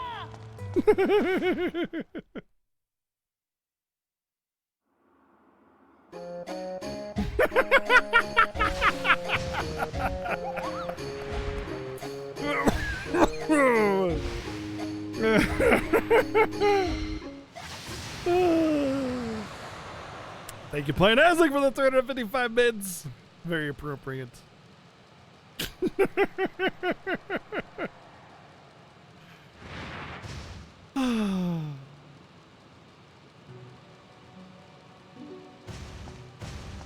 Well, it's gonna try and do one of these sad boss music things.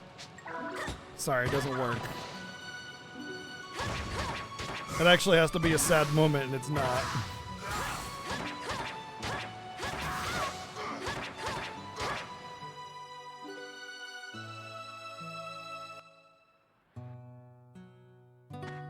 I love we're just getting these these poor expositions, just a forced cutscene in the middle of this.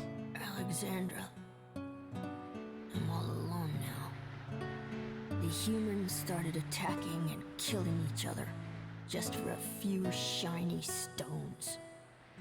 But when they gathered all the stones together, Alexandra, you knew this would happen, didn't you? Those humans. It would be better if they'd never existed. If only it had been just you and me from the beginning. Those humans.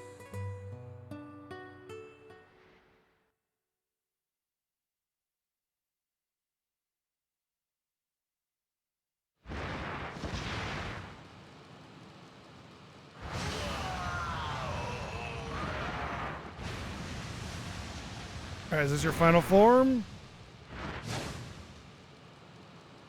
Ah, he gets less weapons the more powerful he becomes, apparently.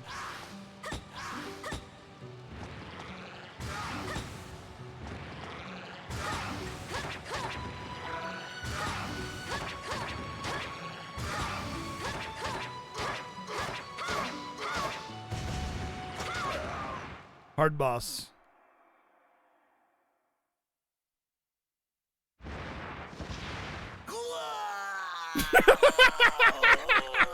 Come on, Mark Hamill, you can do better than that, buddy.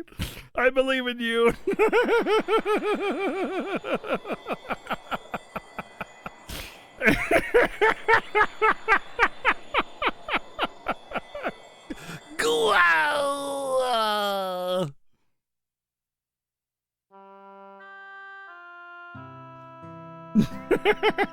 Why shouldn't I destroy the humans?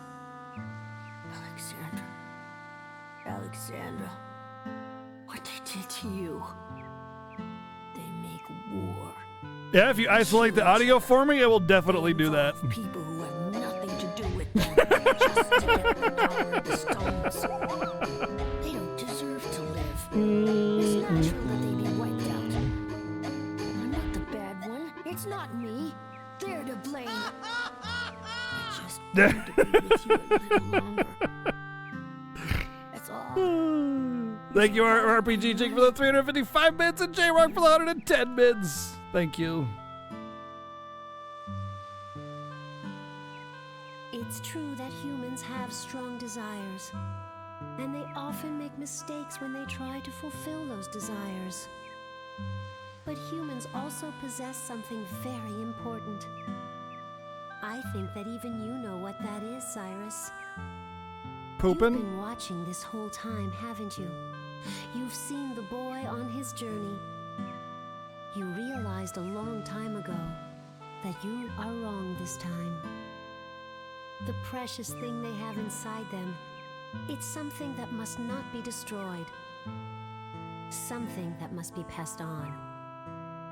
Remember back, Cyrus. Remember that you have an important role in life. To water flowers. Sardines is his role in life. I just don't understand. Thank you, Playnastic, for the 100 bits.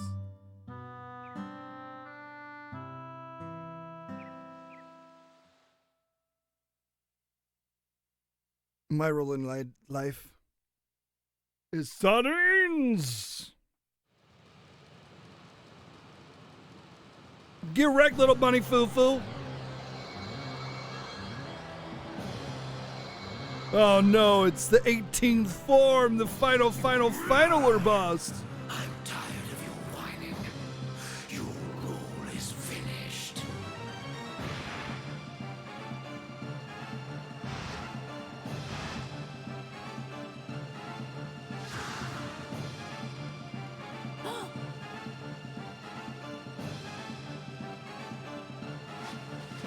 So you want to die, eh? Fine. I'll start with you.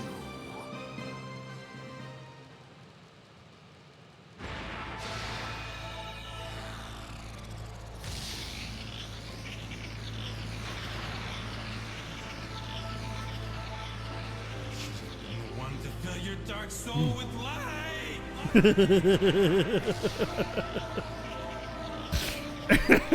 I'll fill his dark soul with my light. Don't worry, Playnastic. Thank you for the 666 bits.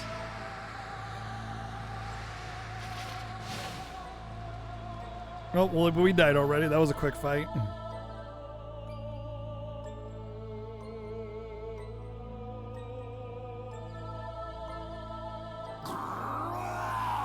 Grah! No one can stop me now. You humans, so foolish in any millennium. Come, taste extinction. No!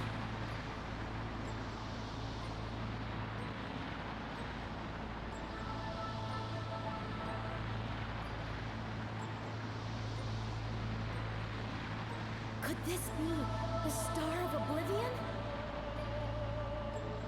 The moon! It's falling!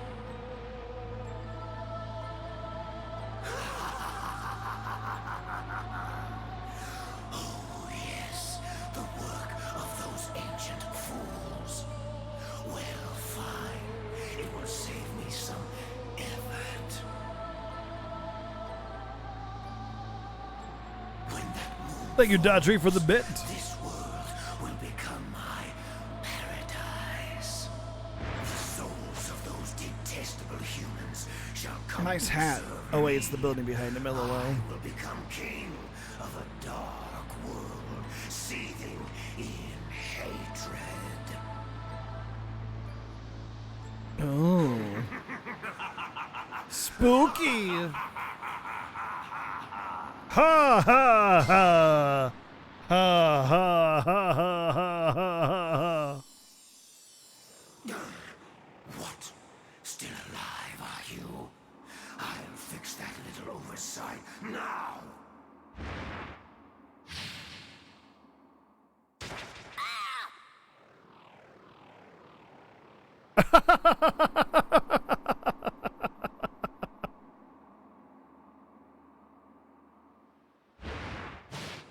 Oh, wait, that wasn't a funny moment? Oh. Oh well. You? Max, don't worry about me. Just go after him.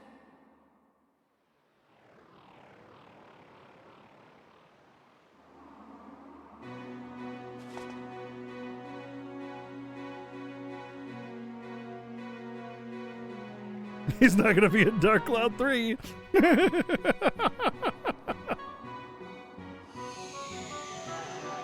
Why doesn't he just do that move with me?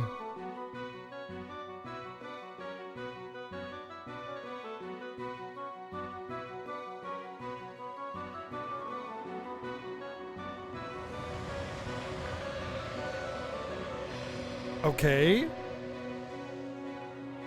Is this like another dungeon? Nah, don't tell me it's another dungeon. Boss rush. Disappointing.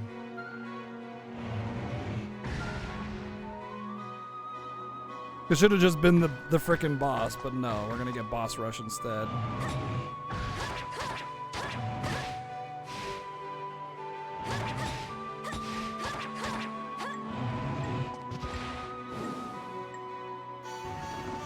Don't even get XP.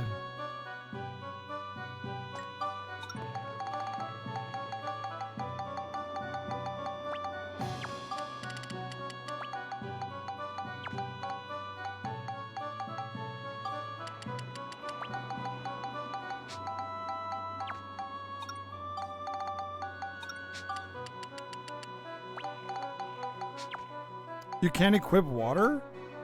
Seriously? That's stupid.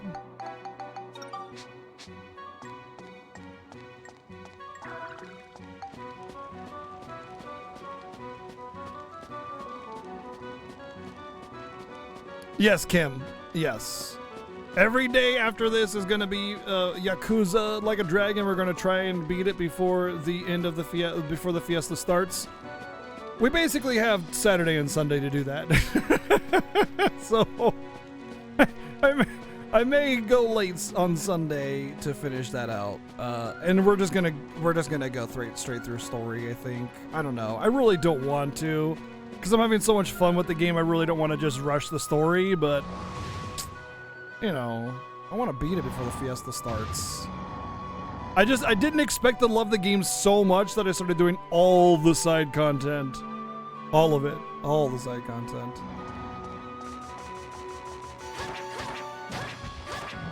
I win.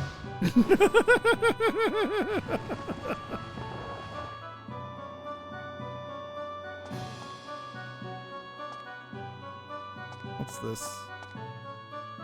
I think it takes me out of... No, I think it's just a picture saying, hey look, this is where you fought this boss.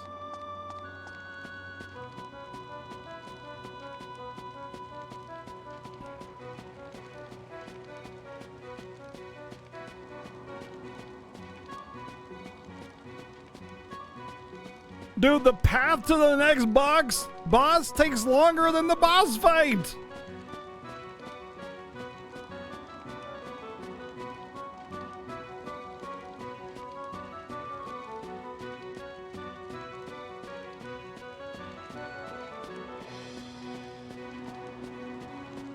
The worst part about it is it felt like everything was set up for a boss, and then he's just like, "Mwahaha, I'll kill you all," then he just disappears and goes and runs off somewhere, you know? Like, everything was set up to just be a boss fight. The game was long enough, they didn't need a boss rush. They really didn't. They really didn't. Just leaving out the boss rush would have made the game better. Completely. Just eliminating this whole space-time continuum bullshittery and just having me fight the boss when he coalesced as a spirit, and then the end. Boss. There. Done. You know? That's all they had to do. But instead, they just added on unnecessary crap.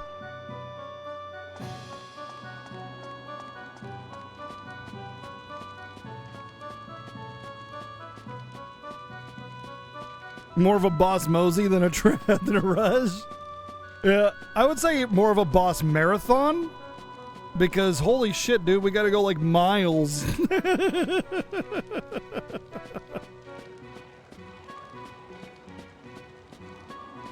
You think boss rushes are always boring? I think there are good ways of doing boss rushes. But I don't know. It's hard, and I don't really have like I can't really say how they can be done well. I know that I've enjoyed some boss rushes before. Like Mega Man makes them fun because you get to see how powerful you've become, you know? Fabul really isn't a boss rush though. It's more like that whole segment is the boss, you know? That wasn't even a boss rush. That's just like a bunch of enemies for an event, you know?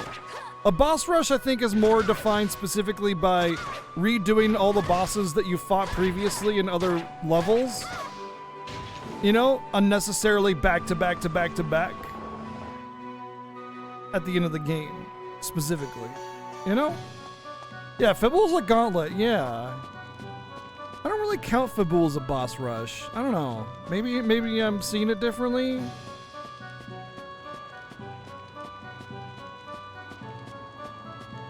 Chrono Trigger boss rush was meh. The only thing that I liked about Chrono Trigger's boss rush is that it was all... Well, no, it wasn't. Never mind. I was going to say it's all one continuous encounter, but it's not. Yeah, Chrono Trigger boss rush wasn't all that great either.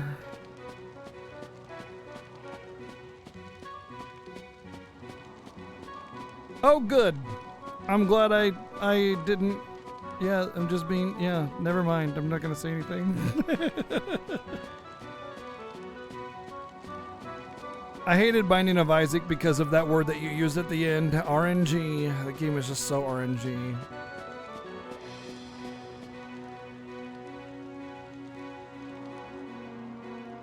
No, it's fine. I trash canned that game. I'm never gonna play it. Don't worry about it, man. Gaja ein and Gaja zwei. Ein means 1 and zwei means 2, by the way, just so you know. It's literally Gaja 1 and Gaja 2.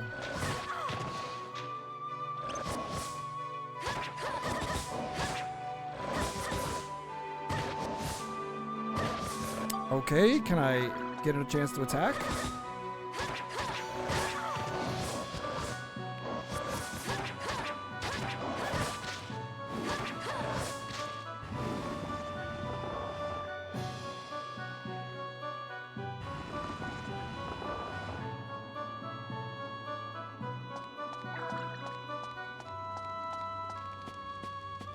True, Rageous and Chrono Triggers makes sense, yeah.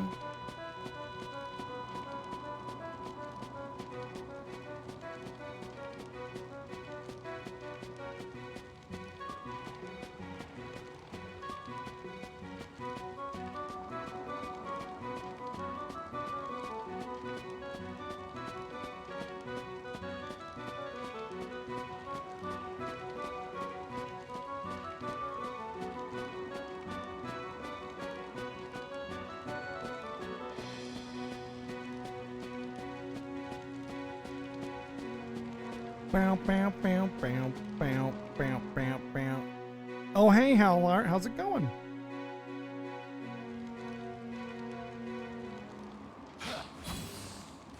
Evil made flesh. Dark element. I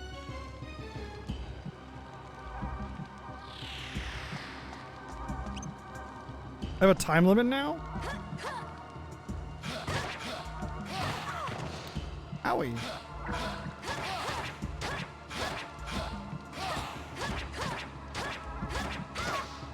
What is he doing?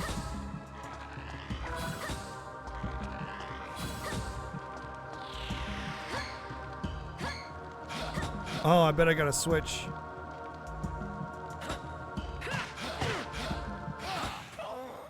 Oh, he died. Shit.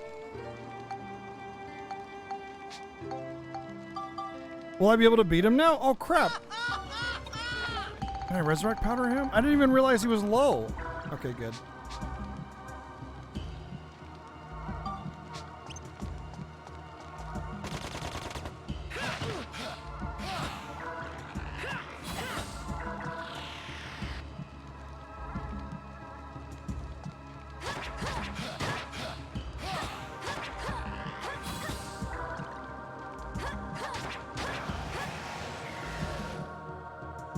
I think it was just wrecked. I don't think he had anything to do with it. I think he was full HP, he just got wrecked, honestly. He just two-shot him or something. I never believed a human could be so strong. But even if you kill me now, you'll all be dead yourselves when the moon falls. Okay, Sephiroth. You'll find me in hell, waiting for you. Oh, yeah, you got it, Planastic. For sure. I'll fix that now.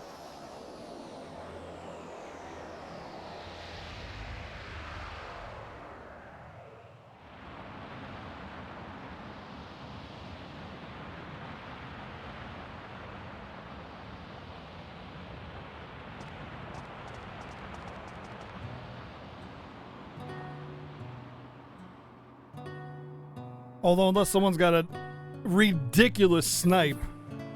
It's all over. I can't believe that was inside me. Then again, it was probably me who created it in the first place. Oh, look.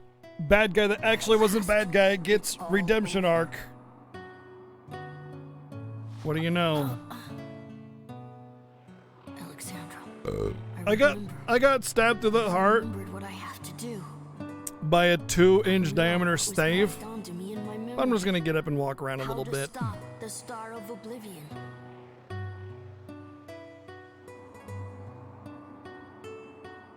I'm the guardian of the stars. One day there'll be no need for the Star of Oblivion, and I'll be the one who decides. Oh, how convenient that he just happens to be the guardian of the stars, the only one that can Ancient stop ones it. told my ancestors how to stop the Star of Oblivion, but that memory was locked Until away. I got stabbed in the heart, then suddenly I was like, oh shit, I remember. Has passed down that knowledge from generation to generation. One day, when humans became worthy, the Star of Oblivion was to be stopped. That is my role and my purpose. At last, that time has come. Who's this guy Now there again? is no need for the blue moon.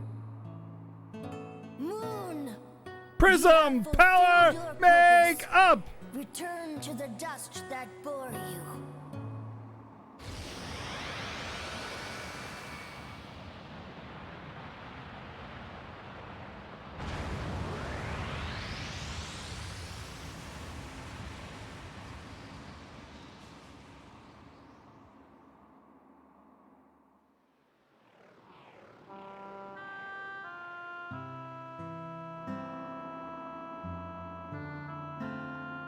Alexandra, this is what you meant, isn't it? Congratulations, Cyrus. You were magnificent. Tell him what he's won! Eternal damnation. Alexandra. Oh. Thank you. You opened my eyes. I think I've always been waiting for this moment. How are you still alive? Die already! Goodbye, my friends.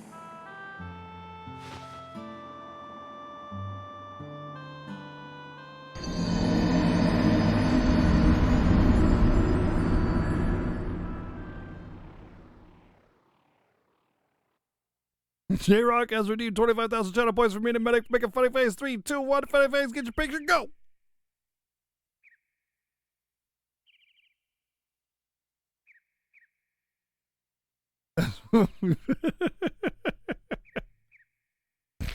Yes, I was.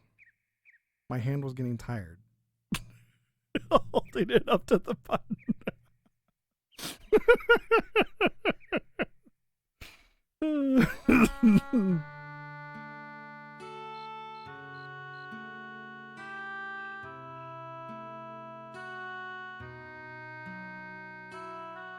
So, beneath it all, Cyrus was just a nice little boy with a huge responsibility. No. So big, he almost couldn't handle it. Whoa, whoa. But now he's finally going to a place he can call home. Yeah, thanks to Cyrus, the world can go on without being destroyed ever again. The ruler of darkness, Emperor Griffin, there never really was such a person. Hey, buddy. He was just a mass illusion created by the evil in men's hearts. Wow, that's pretty deep, Max. Kind of poetic, really. Well, you know. You've sure been through a lot, but I guess Thank you, it's thank you, over. RPG Chick, for the 355 bits. That's There's about how I only feel one about moon the in story. Yeah, and so it begins. A new era bathed in the light of a single moon. That's no moon. That's laying it on Let me a hike bit these thick. up. But will people ever believe there was once 2 moons? They might. Oh, I get it. It's supposed to be planet Earth. It's supposed to be planet Earth. That's the story. Oh, golly gee, Jill Willikers. Oh, People boy. collect their special memories in their hearts. But at some point, they just forget to take them out again. This incredible adventure that we all shared, one day, it may too end up being forgotten. The people in the future will likely forget many things. The fact that I was here, and also that long ago, 2 moons shined down from the starry sky.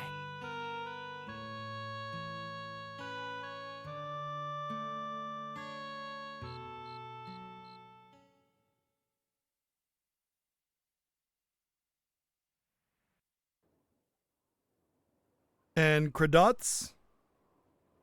Credits? Credits? Crotos? Crotobaggins?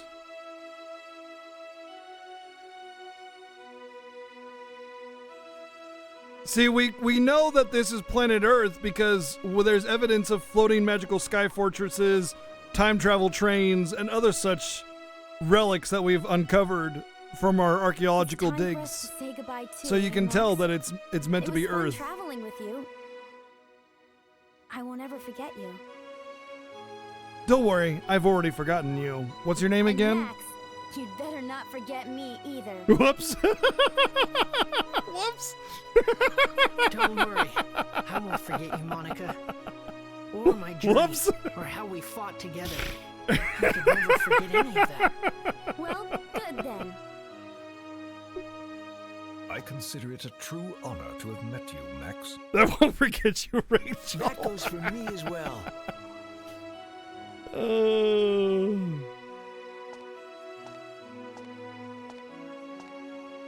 Max, you were wonderful.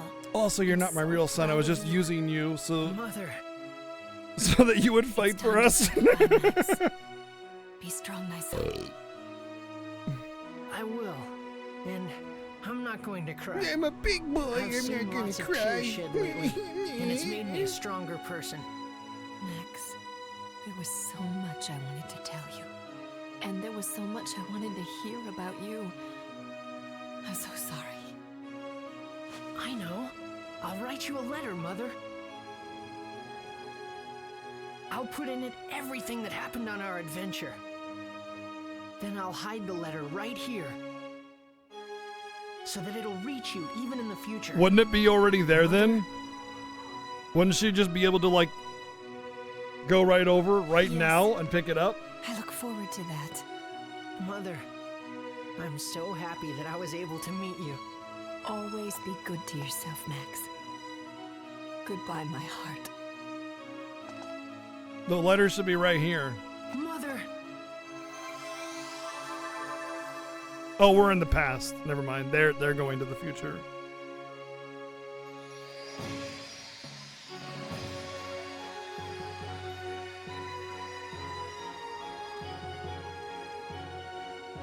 The Chrono Union is closing. This journey was like some kind of dream. Castles floating in the air, moons becoming one. I'll become one with your moon, baby. Yeah, just like a dream. You're right. Your journey was just a dream. Really? Really? Really? Stop There's that. always been just Stop. one moon. Stop that. All this may just have been a long, long dream shown to us humans by the Stop. ancients to warn Stop us. trying to be Final Fantasy X. Stop it. Nope. It's not working. Stop it. Stop. Stop it right now. Stop. You're nowhere even close, and it's bad. Stop it right. Stop.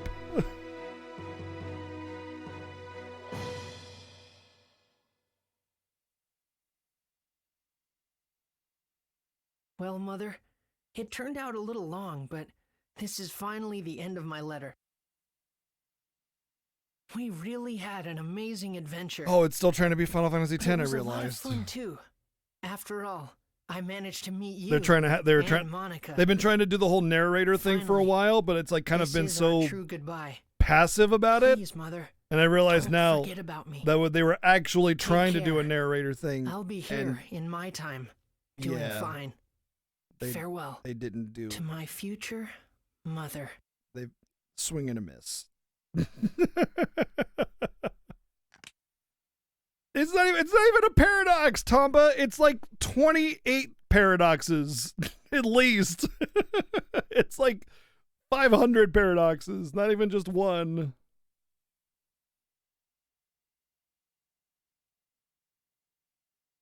If they didn't try to take it so seriously, then maybe, it would have been fun. Because, like, that's what makes Chrono Trigger time travel so good. They don't take it seriously at all. It's just kind of sort of silly. Oh, there we go. Credits. I don't know if you guys have seen the viewer choice list, but there was a absolutely insane support the other day. And Saga Frontier got a lot of votes. And it will be our next viewer choice game out of the Fiesta. But hang tight, we're going to review this game as we always do.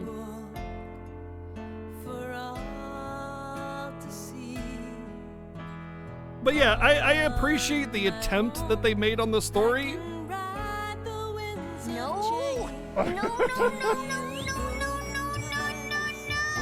That's a fresh vote if you want to put that somewhere on something. But I mean, we got Fiesta coming up, so it'll be a while before we actually hit that game. So let's keep that in mind.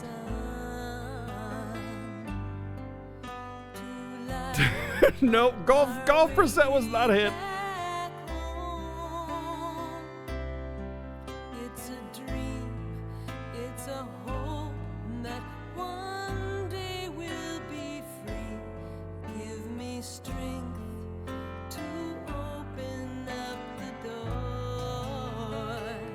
Only the strong ones can stand the test of time.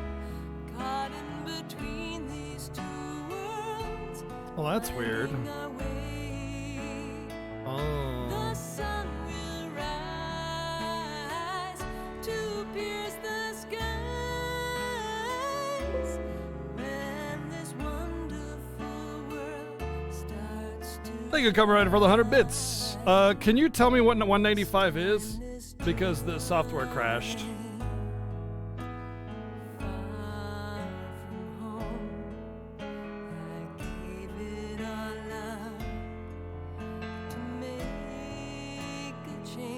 Oh, Emma Saga, gotcha.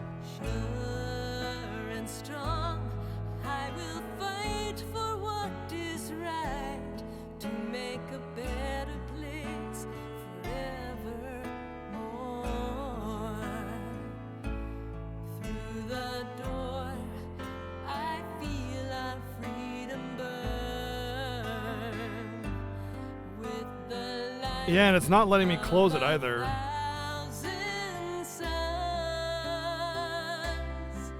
We will stand, we will fight, and break through these walls with the strength and fire. Okay, it's working again. Regison, I'm going to send you a PM. The strong ones can stand the test of time. Caught in between these two worlds, finding our way. The sun will rise to pierce the skies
pierce the skies. When this wonderful world starts to shine. When this wonderful world starts to shine.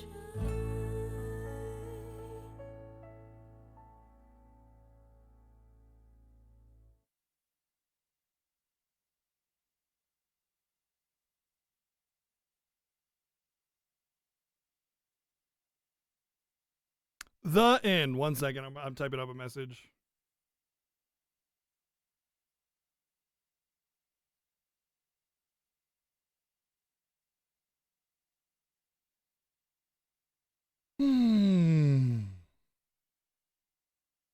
Okay.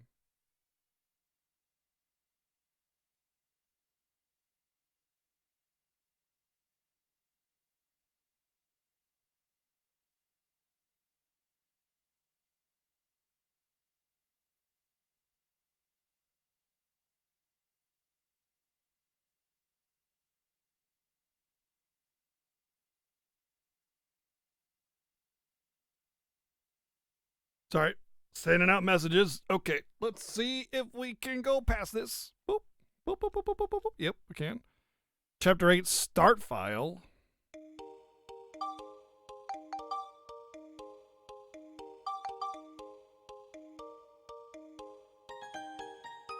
I'm guessing just post game.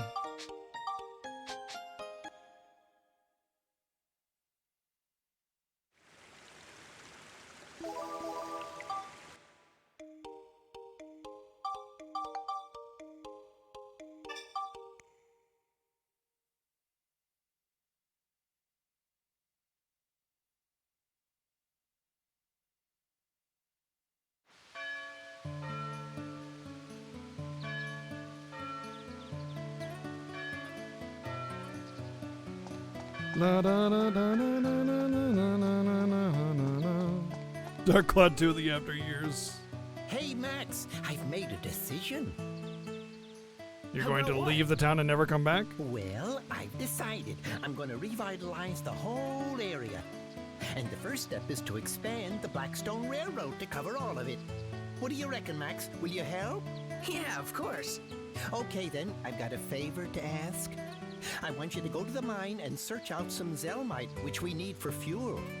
Some Zelmite? Even if we lay the tracks, we don't have enough Zelmite for the train to run.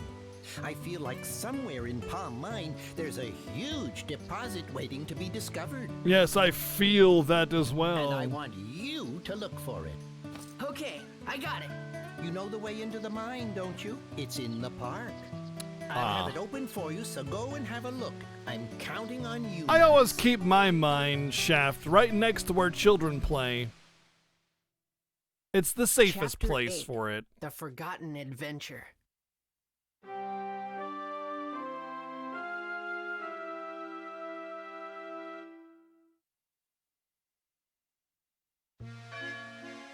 So this is straight up just post-game dungeon. I don't even need to go in it to know that it's just the post-game dungeon. Just like Dark Cloud 1. It is something that is interesting to me, though. I kind of want to do it a lot more than I wanted to do the Dark Cloud 2 one.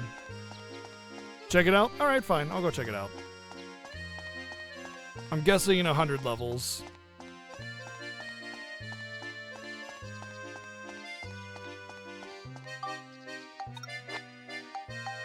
Well, it's just max.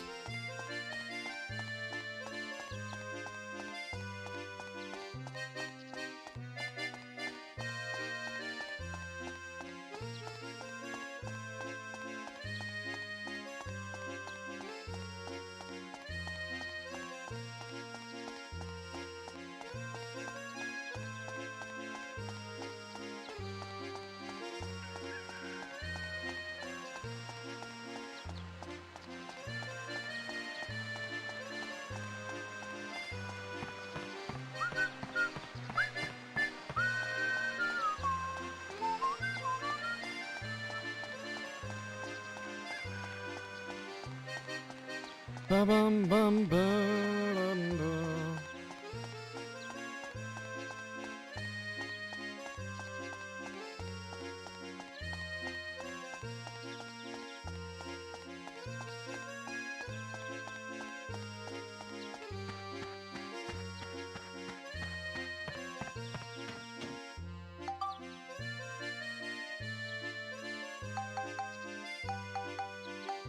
Oh my god.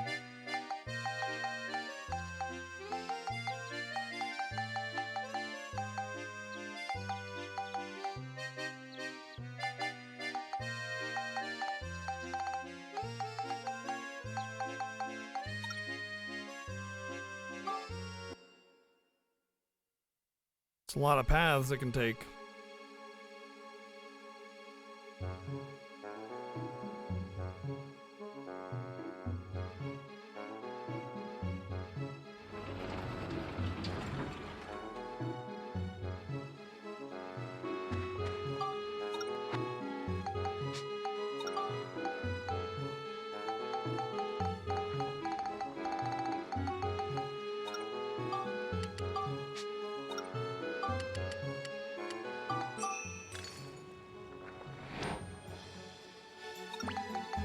What am I supposed to do with the lunar and solar stones that I got?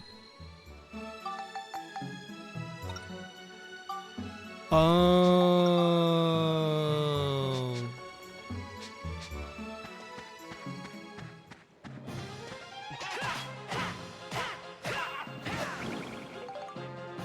Okay, get wrecked.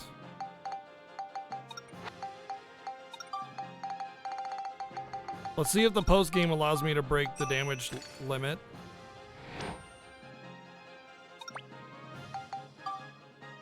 Nope.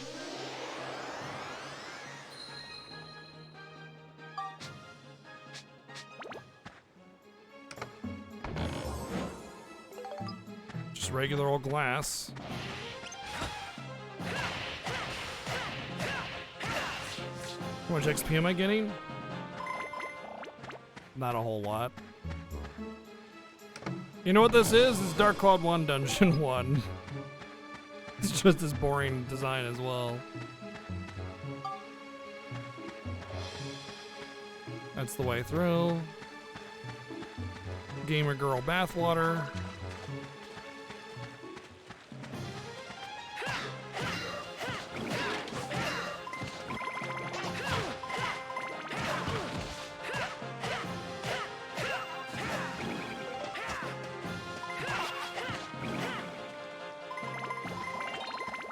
Okay, that's neat. Just another dungeon. I'm actually at least moderately interested in clearing this one. It'd be if I were really pushing, if I had time to, I would totally I'd totally do this. Actually. You want me to find the key item? Okay, fine. I'll find the key item.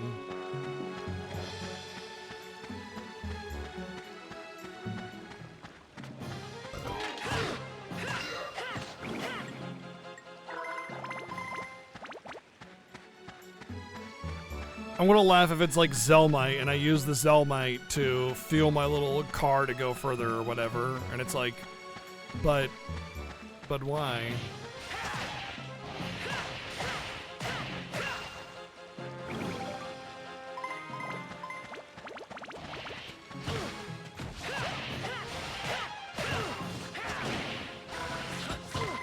You know what's also really annoying about this? Is that if you beefed up Monica with all the freaking apples, well, tough boobies, because now you don't have those fruits. And that's it, GG, you know.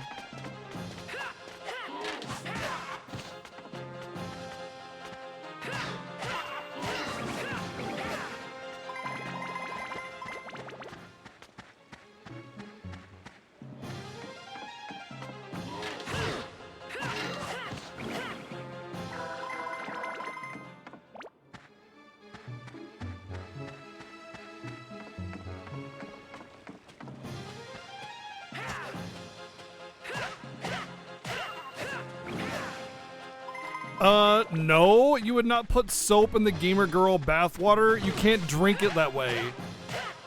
Gross.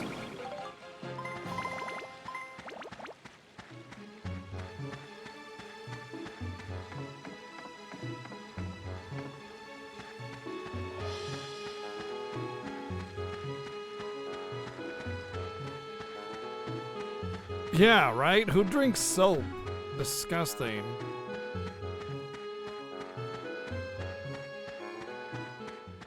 What if it's Gamer Girl bath soap? Okay, good point, good point.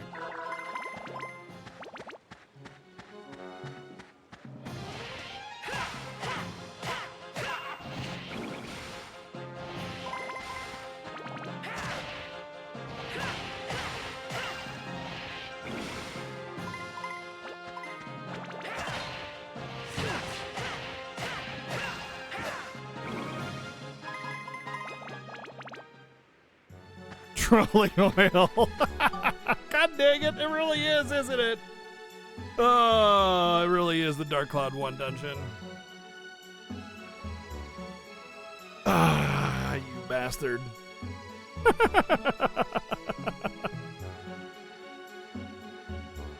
All right.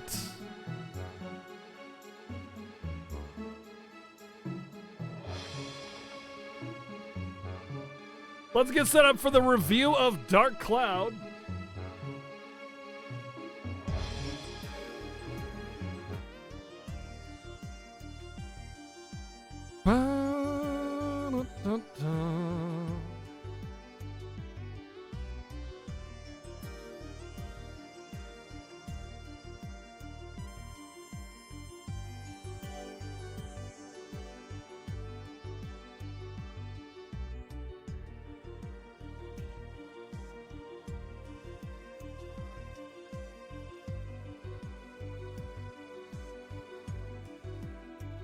All right, here's a review screen. As you can see, Saga Frontier got a ridiculous amount of love the other day and is the very, very clear and away winner of the next vote.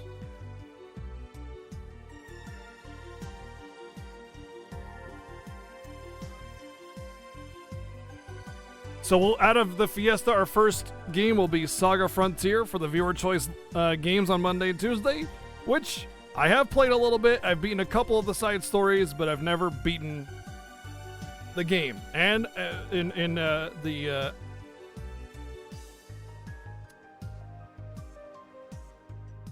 the idea of fairness, I will wipe each vote so that it becomes completely free for any game to win the next vote, although it's going to be a long period before the next vote is counted, so just keep that in mind. Dark Cloud 2, winner, Saga Frontier.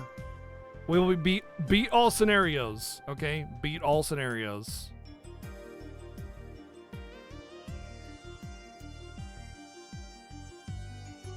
All level 5 games complete, yeah. So yeah, Saga Frontier, another Squaresoft game, which we're going to be doing the Fiesta, the Final Fantasy Fiesta, which is a bunch of Squaresoft games as well. So yeah, I'm pretty excited for Saga Frontier to actually beat all the scenarios. I'm gonna have to order a brand new memory card just for this game. I'm just gonna have to be a memory card dedicated to Saga Frontier. So I'll have to get a new one. God, it feels like it's been a while since I've done a review. Here's our, oh yeah, no, these are personal choice reviews. These are the games that we've done through viewer choice and our reviews of them.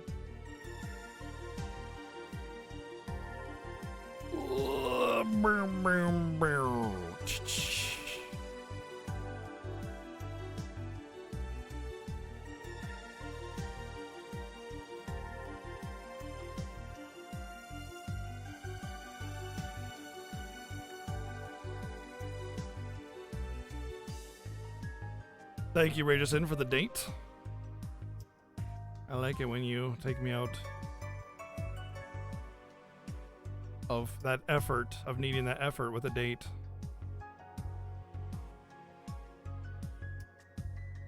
Oh, VG got me too.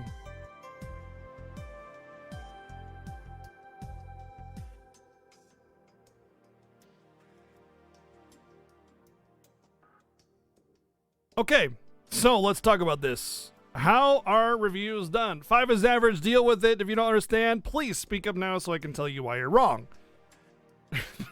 5 is average. If a game is okay, it's 5. All right. See? The middle is 5. When we talk about different aspects of the game, we're going to be rating on visuals, audio, gameplay, story, game design, and personal enjoyment. These up through here are all as objective as possible. IGN 5 is average? Oh, God.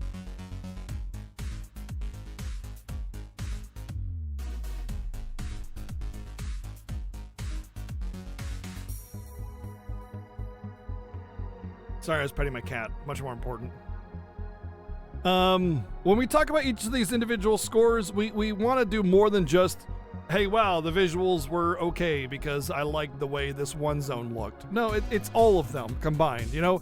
It's all of the different areas, all of the different visuals, all of the different menus, the aesthetic, the animation, the character animations, the use of color, detail, ground clutter, all these kind of things all kind of come together to create the whole comprehensive package of the visuals, okay? It's really important that it's not just main character looked good, the end, you know? Boobs were round, 10 out of 10. That's not how it works. So,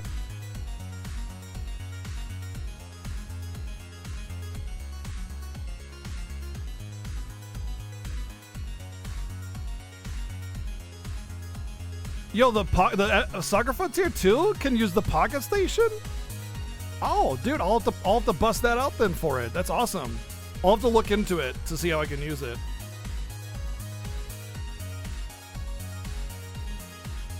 Oh yeah, Rageson, what was your comprehensive review? I like the game. Boobs out of 10. Yeah, back in my day, boobs were triangles and we liked it. You know, what I always wondered is like how old people dealt with like triangle boobs. Was that just normal? Like, you know, you think about your grandparents. You know, they had to like your grandpa was like, you know, had to find the lady with the nicest triangle boobs. You know, it seems so weird to me. I don't think I could have lived in the olden days when they had triangle boobs.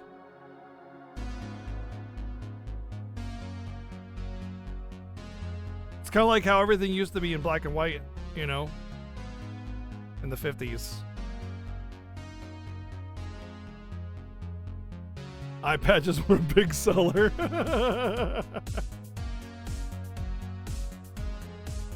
Back in the day, hands weren't rounded. Yeah, they were just tongs. They were just tongs. Like little Pac-Man tongs. Waka waka waka waka waka waka. That's how you would woo the ladies in the bedroom. You just use your tong hands on their triangle boobs and just be like waka waka waka waka waka waka waka waka waka. That would get them going every time. All right, I'm gonna stop being disgusting.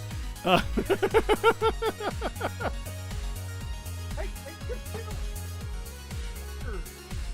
damn it!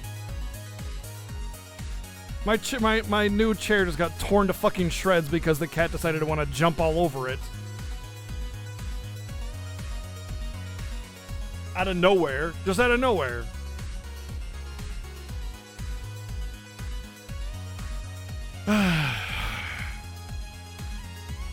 Cats.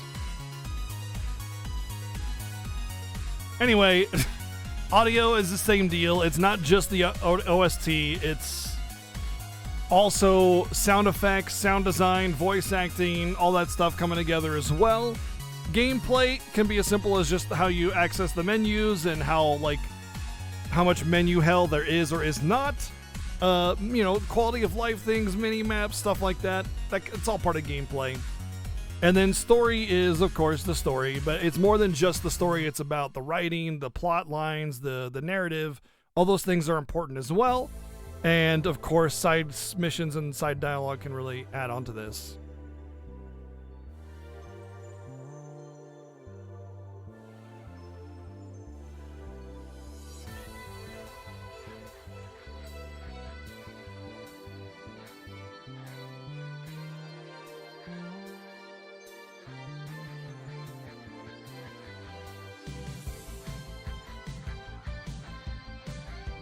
It was inevitable, yeah, pretty much.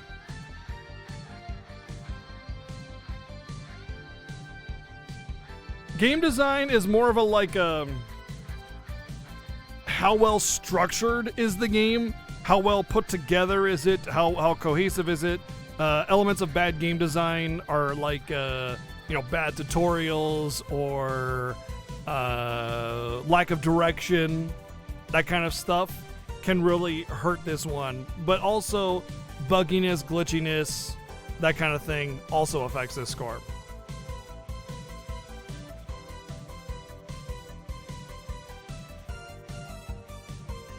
Six out of 10, done. Wow. And then my personal enjoyment is how much I loved it, and my own subjective score. The rest of these are just kind of generic stuff. We'll go over those as we do them. Let's get into it. Dark Claw 2. Visuals. As I'm going through these scores, by all means, please talk amongst yourself or to me about how you feel about each individual score. If you want to talk about the visuals, let me know what you think about the visuals as we go through. First off, visuals. This game is much prettier than Dark Cloud 1. That being said, it's not that much prettier than Dark Cloud 1. It is a PS2 game, so there's a lot of limitations in what the game can actually do, but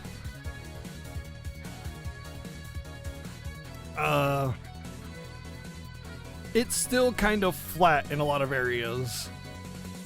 I like that there are way better maps in this one than there is in the other one. And there's a lot of unique areas. Like, for instance, the cliff one was really cool, I thought, because it was kind of a reversing of the map. You know, normally you have walls on either side and then the pathing, but in this one it was more open, and the walls kind of needed to exist as a cliff edge, but the wall was also in the center as well as the cliff itself, you know? So it was kind of like made from the middle out instead of out towards the middle. And they had little bridges connecting it and stuff, which made it feel a little bit more intricate and neat, like you could get around it a little more. But every other dungeon was just, you know, random hallways with tile set, you know, with a modular kit that was just randomly generated. And there's, like, I think there was maybe 3 of the maps that actually felt like they could exist. The forest, obviously, because it's a bunch of friggin' trees. So, I mean, you could just do anything with the forest and it would work. You could do anything with the cliffy thingy because that's, you know, all nature or whatever, so randomness is fine. But like when you get to the castles and stuff, all of a sudden it just feels really stupid. It's just a bunch of, you know, castle hallways with nothing in them, and it just feels awkward.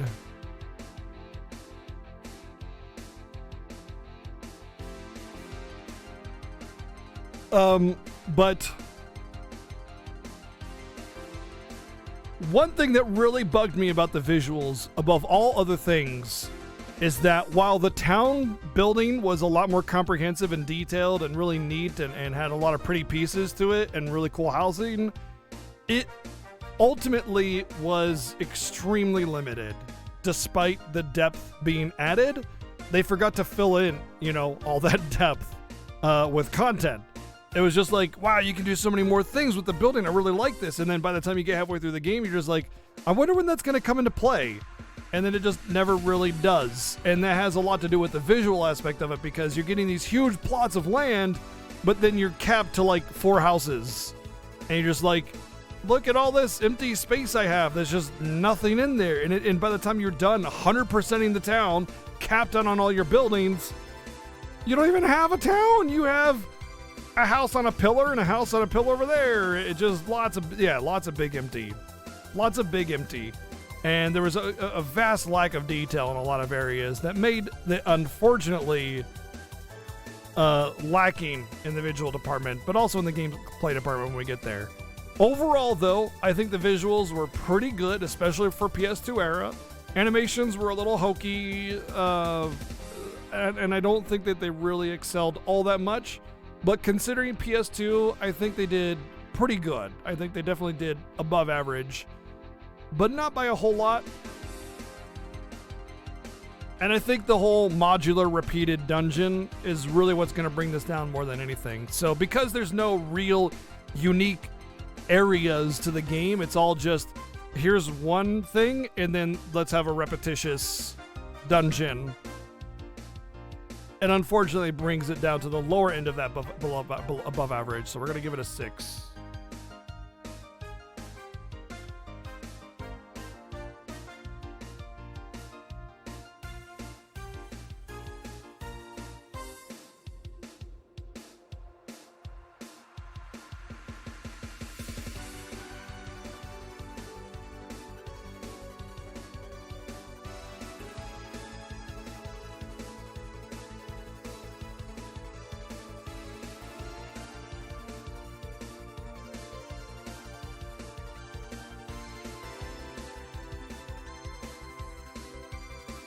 Yeah, the loping run where you kind of like.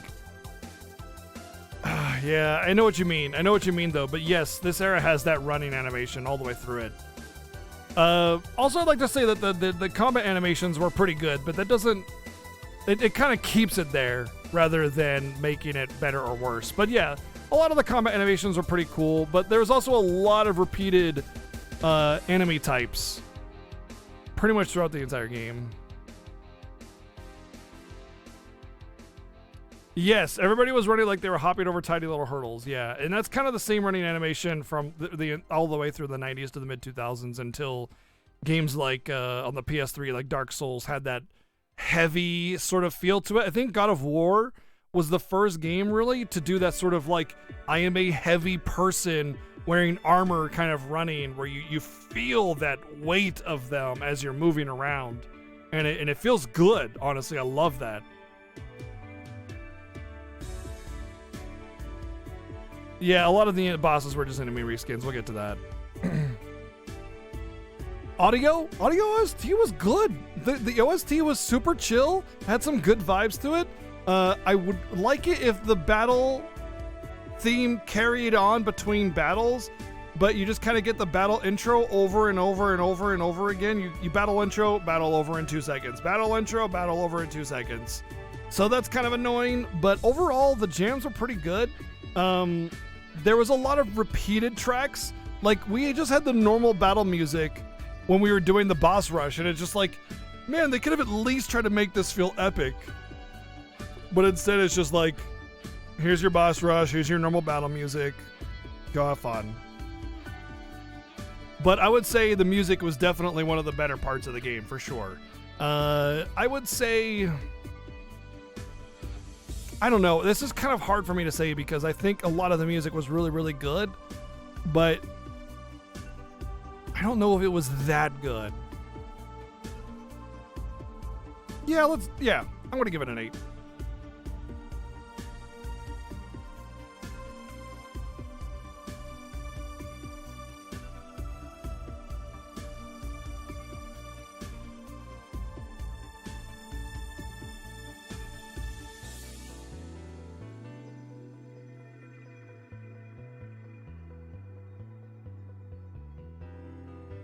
I agree, VG. The voice acting was decent.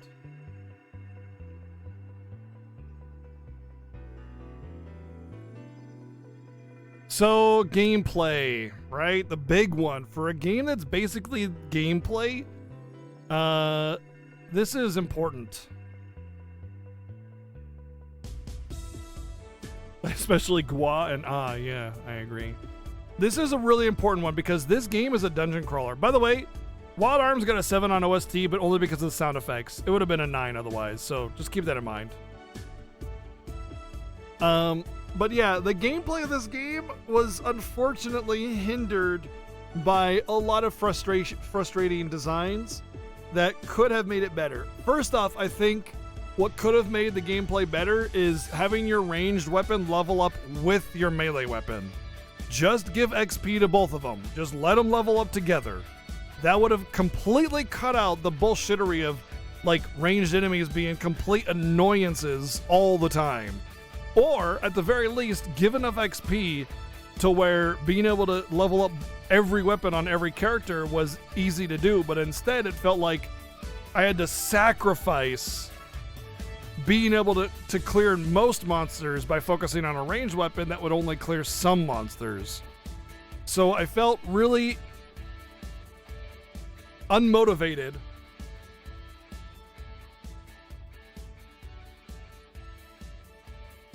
Ugh. 1 second. Hey, Alec, thank you for the 9 months of Prime. Thank you very much, man. Thank you. Got a Twitch baby background Pentrango too.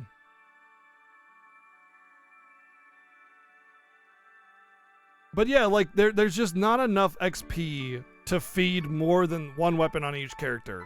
And because of that, whenever you get to certain enemy types, you're just screwed, or you gotta get lucky, or whatever.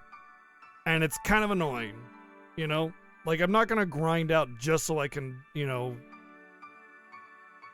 have an easier time with some of the monsters. I was a little worried at the last boss rush when those orbs were in the air. I was like, oh god, I'm not going to be able to do this. But thankfully I had a weapon that was capable of covering that, and we did just fine.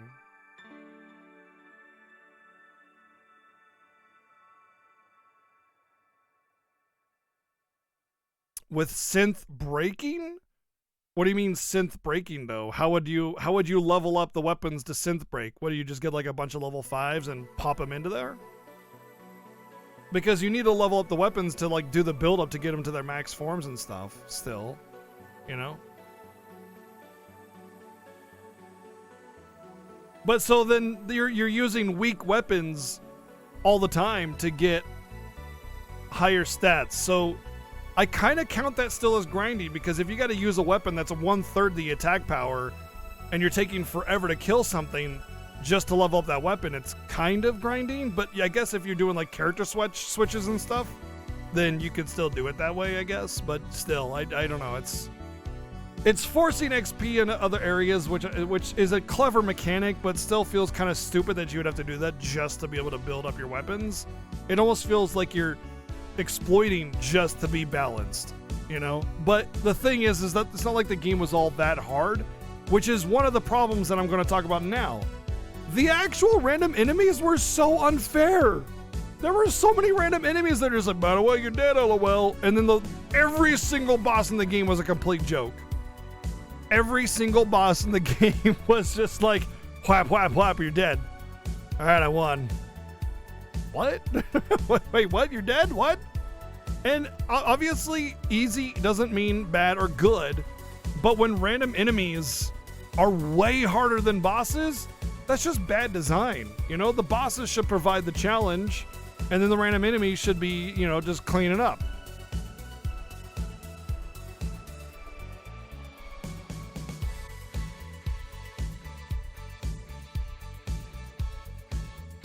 Contemporary music, this is the Valhalla OST, so yeah, I don't know what you want to it's just nice chill music to do a review to.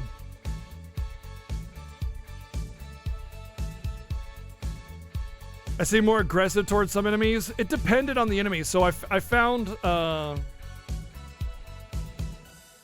oh, I see, Necronus. I gotcha. I found that you were able to interrupt enemies and stun lock them after a certain amount of hits.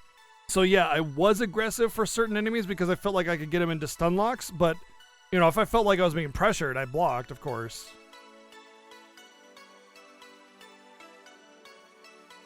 So the problem I had with the elemental enemies is that because the camera is really awful and they're flying around and you need to do certain actions to get a overhead swing that would actually hit them.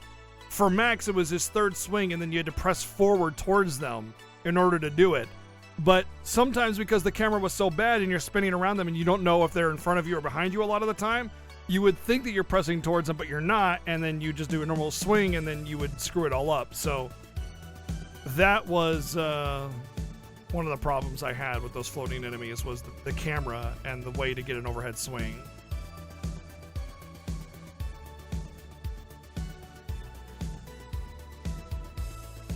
So it may have looked like I was not understanding a tell or something, but I was just trying to get a swing that would actually hit them, that would interrupt them.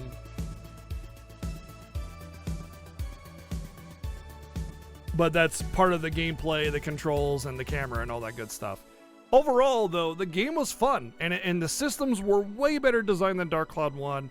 It's definitely a dungeon crawler worth playing, but there are some pretty glaring flaws in the game that make it really hard to love. That being said, I still think... What did I give Dark Cloud 1 on gameplay? Because it's definitely better. I don't want to...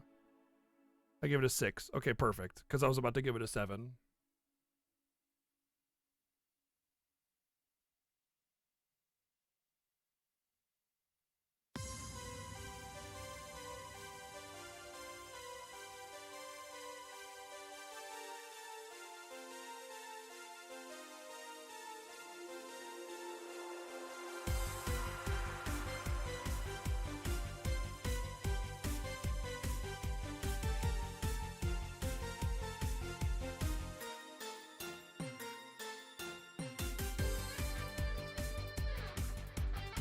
I think this game is objectively much better than Dark Cloud 1.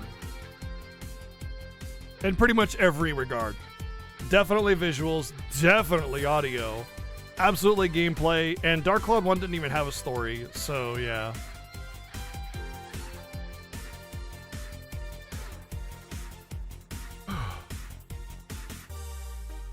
Blocking, character swapping, equipment, elemental weaknesses, throwing, etc., robot weaknesses, and some other transparent with it. Yeah, yes. Yeah, there was a lot of different things. Like, blocking was, like, super good in this game, and it made you feel like you wanted to block. Character swapping was easy on the fly, press a button, which was really good. And that's more of a game design thing, which we'll get into. And then your elements and equipment mattered, you know? Like, you put a bunch of elemental crap on things, and it actually was... You're able to, like, really fully explore all the different elemental affinities and stuff. And you didn't suffer for it. It was only a gain.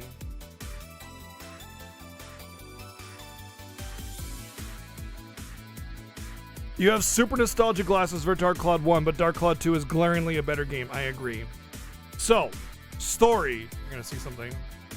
Okay. Listen. It would almost be better if they just did the Dark Cloud 1 route and just didn't have a story. Because, yikes, this game's story is bad. It's really, really, really bad. None of it makes sense. They try really hard to be all poetic, and then they just fail miserably. They're like, oh, look, it's a sad moment, and we're going to write the most cliche nonsense ever. Oh, you can't die, my son, because if you die, then you'll never go to heaven ever. Look how sweet and romantic, or not romantic, poetic that is, and I'm such a sweet mother threatening my child with eternal damnation if they die. God. Yeah, if you're a young kid, you might like it because it's really going to appeal to that kind of thing. Like, you don't really understand the nuances of how poorly it's constructed and delivered. But like, it's trying to stand up to any other story of the era, it's a joke. It's a joke. The writing is cliche at best. Doesn't make sense most of the time. You have the most nonsensical nonsense ever with the whole time travel-y grossness. It is absurd, the things that they try to pull off with the time travel nonsense. And they also copied like half the Final Fantasy franchise in little bits and pieces throughout the story.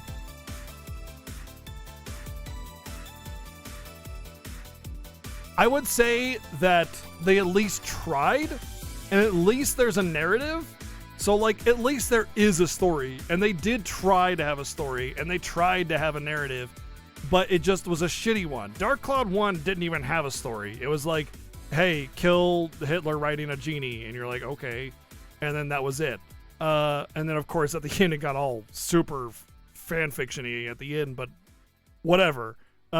In this game, there's actually a story. There's actually, like, kind of an antagonist, but it's just not well done at all.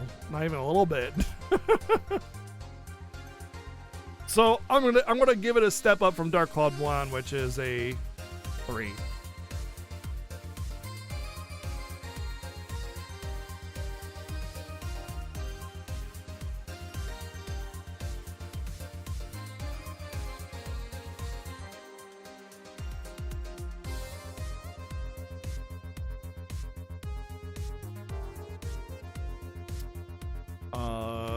I'm drawing a blank on words. What's that word that means like forced? Contrived.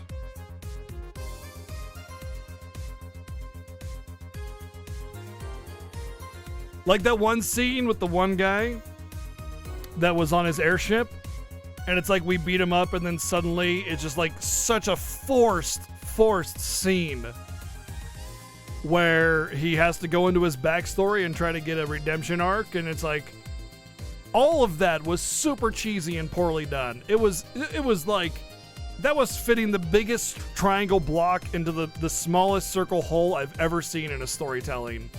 It was bad. It was really forced in there. And why the hell should I care about that idiot that has appeared twice before? And suddenly he's supposed to get a redemption story and I'm supposed to care about that? Why? Why would I care about that? I'm not. I didn't. Don't worry. And it was so forced into there. Because he's like, why do you fight? He's like, my mom. And it's like, you learned about your mom 2 freaking hours ago. You've been fighting this whole time for literally any other reason ever. And then it's like, oh, well, let me just magically relate this to you. I totally had a mom as well. And that's what I used to fight for, even though I literally never fighted for my mom because she died before I was even fighting. So totally my mom as well. It was the worst. It was so bad. Anyway, game design. I think this one is pretty simple. There's a lot of great things and there's a lot of bad things. First off, the tutorials were awesome, but they don't cover everything. You know, like when they showed the multiple paths tutorial, they're like, there are multiple paths that you can take in dungeons. Thanks for playing Dark Cloud 2. It's like, okay, why can't I go into this other pathway then? I haven't finished out the tree dungeon. And then it turns out, hey, that's at the end of the freaking game. You know, like you literally cannot get the free gold paint unless you just guess the most absurd thing. And then it doesn't even tell you where to go half the time. It's very vague. It's very, like, non-directional. And you just left freaking with your thumb up your butt trying to figure what the hell to do. Also, Sphida is an absolute joke of a minigame. Thankfully, it's optional, so it doesn't really impact the score. But still, it does make you feel frustrated, like you feel like you need to do it at some points. And it's just shit. I felt like I needed to do Sphida in order to get to the alternate paths because I was stuck. You know, it just was not a good. It was not a good design in a lot of regards. However, because of a lot of other really great things in the game, like I said, the tutorials and a lot of the combat was actually kind of ahead of its time for PS2 era. There was a lot of really neat systems. It wasn't super great because a lot of it had to do with like very janky directionals and a bad system that wasn't really fully implemented. But it was still there, and you had the ranged weapon and the melee weapon, which is kind of cool, and the town building had a lot more depth to it. However, because of that depth, you were hoping for more, and you ended up getting less than what Dark Cloud 1 has to offer because you build 3 houses and you're done. Okay. And unfortunately, there was a lot of overcomplication with the town building system as well, because it was like, you can build literally anything that you've learned, but if you build the wrong thing, then you're screwed. So just build the thing that the game wants you to build, even though you have the option to do anything. No, you're not allowed to. So in the end, I think it kind of balances itself out, and it becomes a pretty averagely crafted game. There's not a whole lot that like glaringly fails or glaringly succeeds. I had a lot of complaints going through the game, but I had a lot to praise about it too. So give it a 5.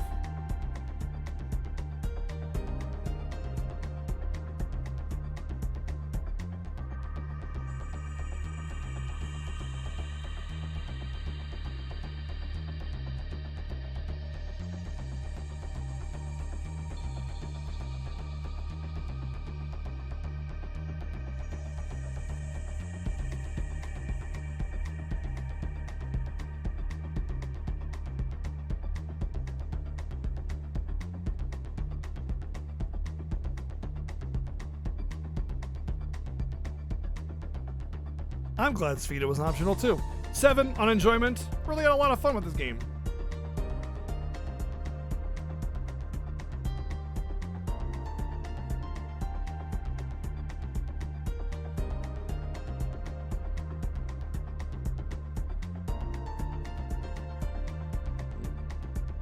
No, we didn't. Darn.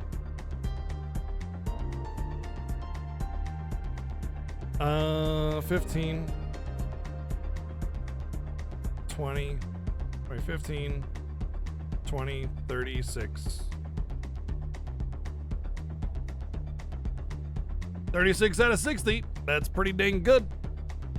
Right, that's right. 15, 20, 36. That seems kind of low. I felt like I gave it pretty good scores. But I always say anything over 3. The story is really bringing it down. I always say anything above 30 is really good. Like, that's your above average game. A 30 or over is an above average game. I can't even put that, like, above average. Yeah? What do you like? What do you get that? What do you think about that? Putting something in there like that after the score? Like if I were to say, you know, quite good. Like that. Is that something you guys like to see or no? What do you think?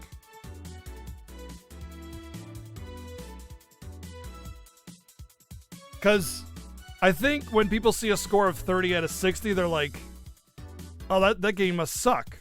But really, we're basing this off of a 5 as average, you know, kind of deal. So people need to know 36 out of 60 is an above average game. That's good. That's good.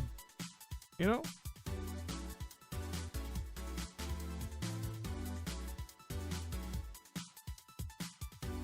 Write it in the decimal because then I'd have to math. And no, I don't want to do that.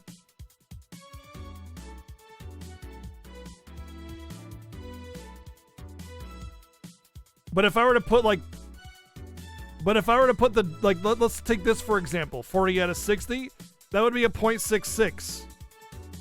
So that would still look like a D to some people. Like, oh, that's a D, gross. You know? I don't think it would change anything. Erageson said a 6 out of 10 game. I think it's a 7 out of 10 game. I don't think there are very many PS2 games that are this good. Where's the bar for average? 5. 5 is average. But I don't know. Like if I were to, the thing is that an average game differs between era and console and platform. Like what the average game is for PS2 is totally different than what the average game is for PS1. I always say like a good base of like what I felt was really like the perfect average game was Legend of Legaia. Everything about that game felt very average, you know? So like that game got a lot of 5s across the board if I'm not mistaken, whereas it should be not too far back.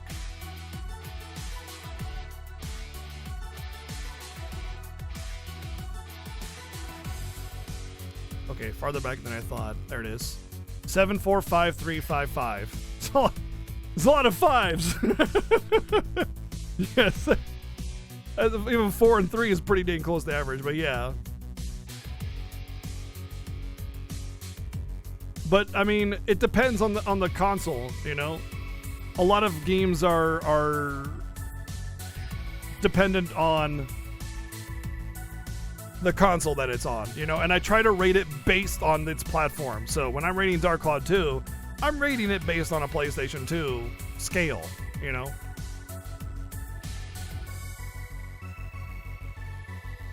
Yeah, exactly, Dragon. Exactly. I mean, I have it written down right here in the rating system. You know, 5, perfectly average. 6, above average. 7, quite good. Very good for 8. 9, stunning. 10, not perfect, but certainly at the highest, very highest pinnacle. Very rare. Below average. Has some redeeming qualities. Very little value. Feature may not exist or is extremely poorly done. Didn't even try.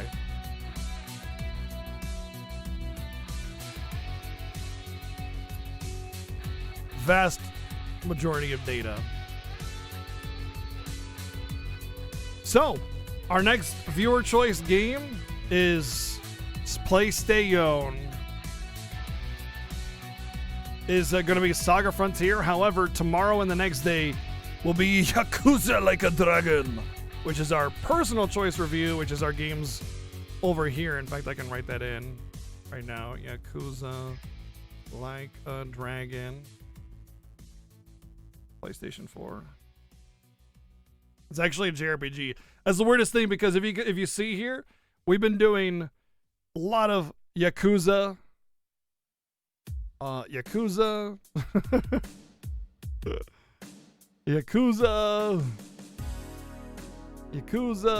Yakuza. All action games, but now it's JRPG time.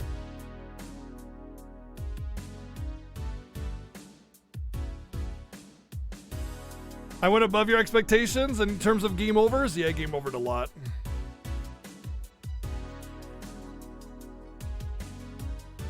I've given 0s and 10s, yeah. Most of the 10s that I've given are games that I've chosen myself, which is nothing against the games that you've had me play, but like things like Ghost of Tsushima and Xenoblade Chronicles and Final Fantasy VII Remake. I mean, these are hard to compete against.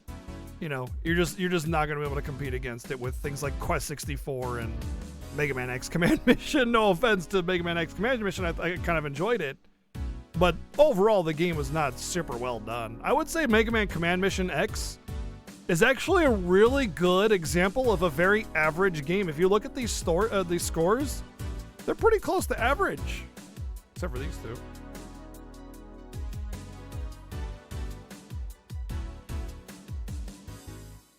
So yeah, let me know how you feel about our Dark Cloud 2 review and play. And Saga Frontier will be our next game. However, Yakuza Like a Dragon will be finished first. And of course, the Final Fantasy Fiesta coming up on December 1st, which will be a month or two long race through the entire Final Fantasy franchise.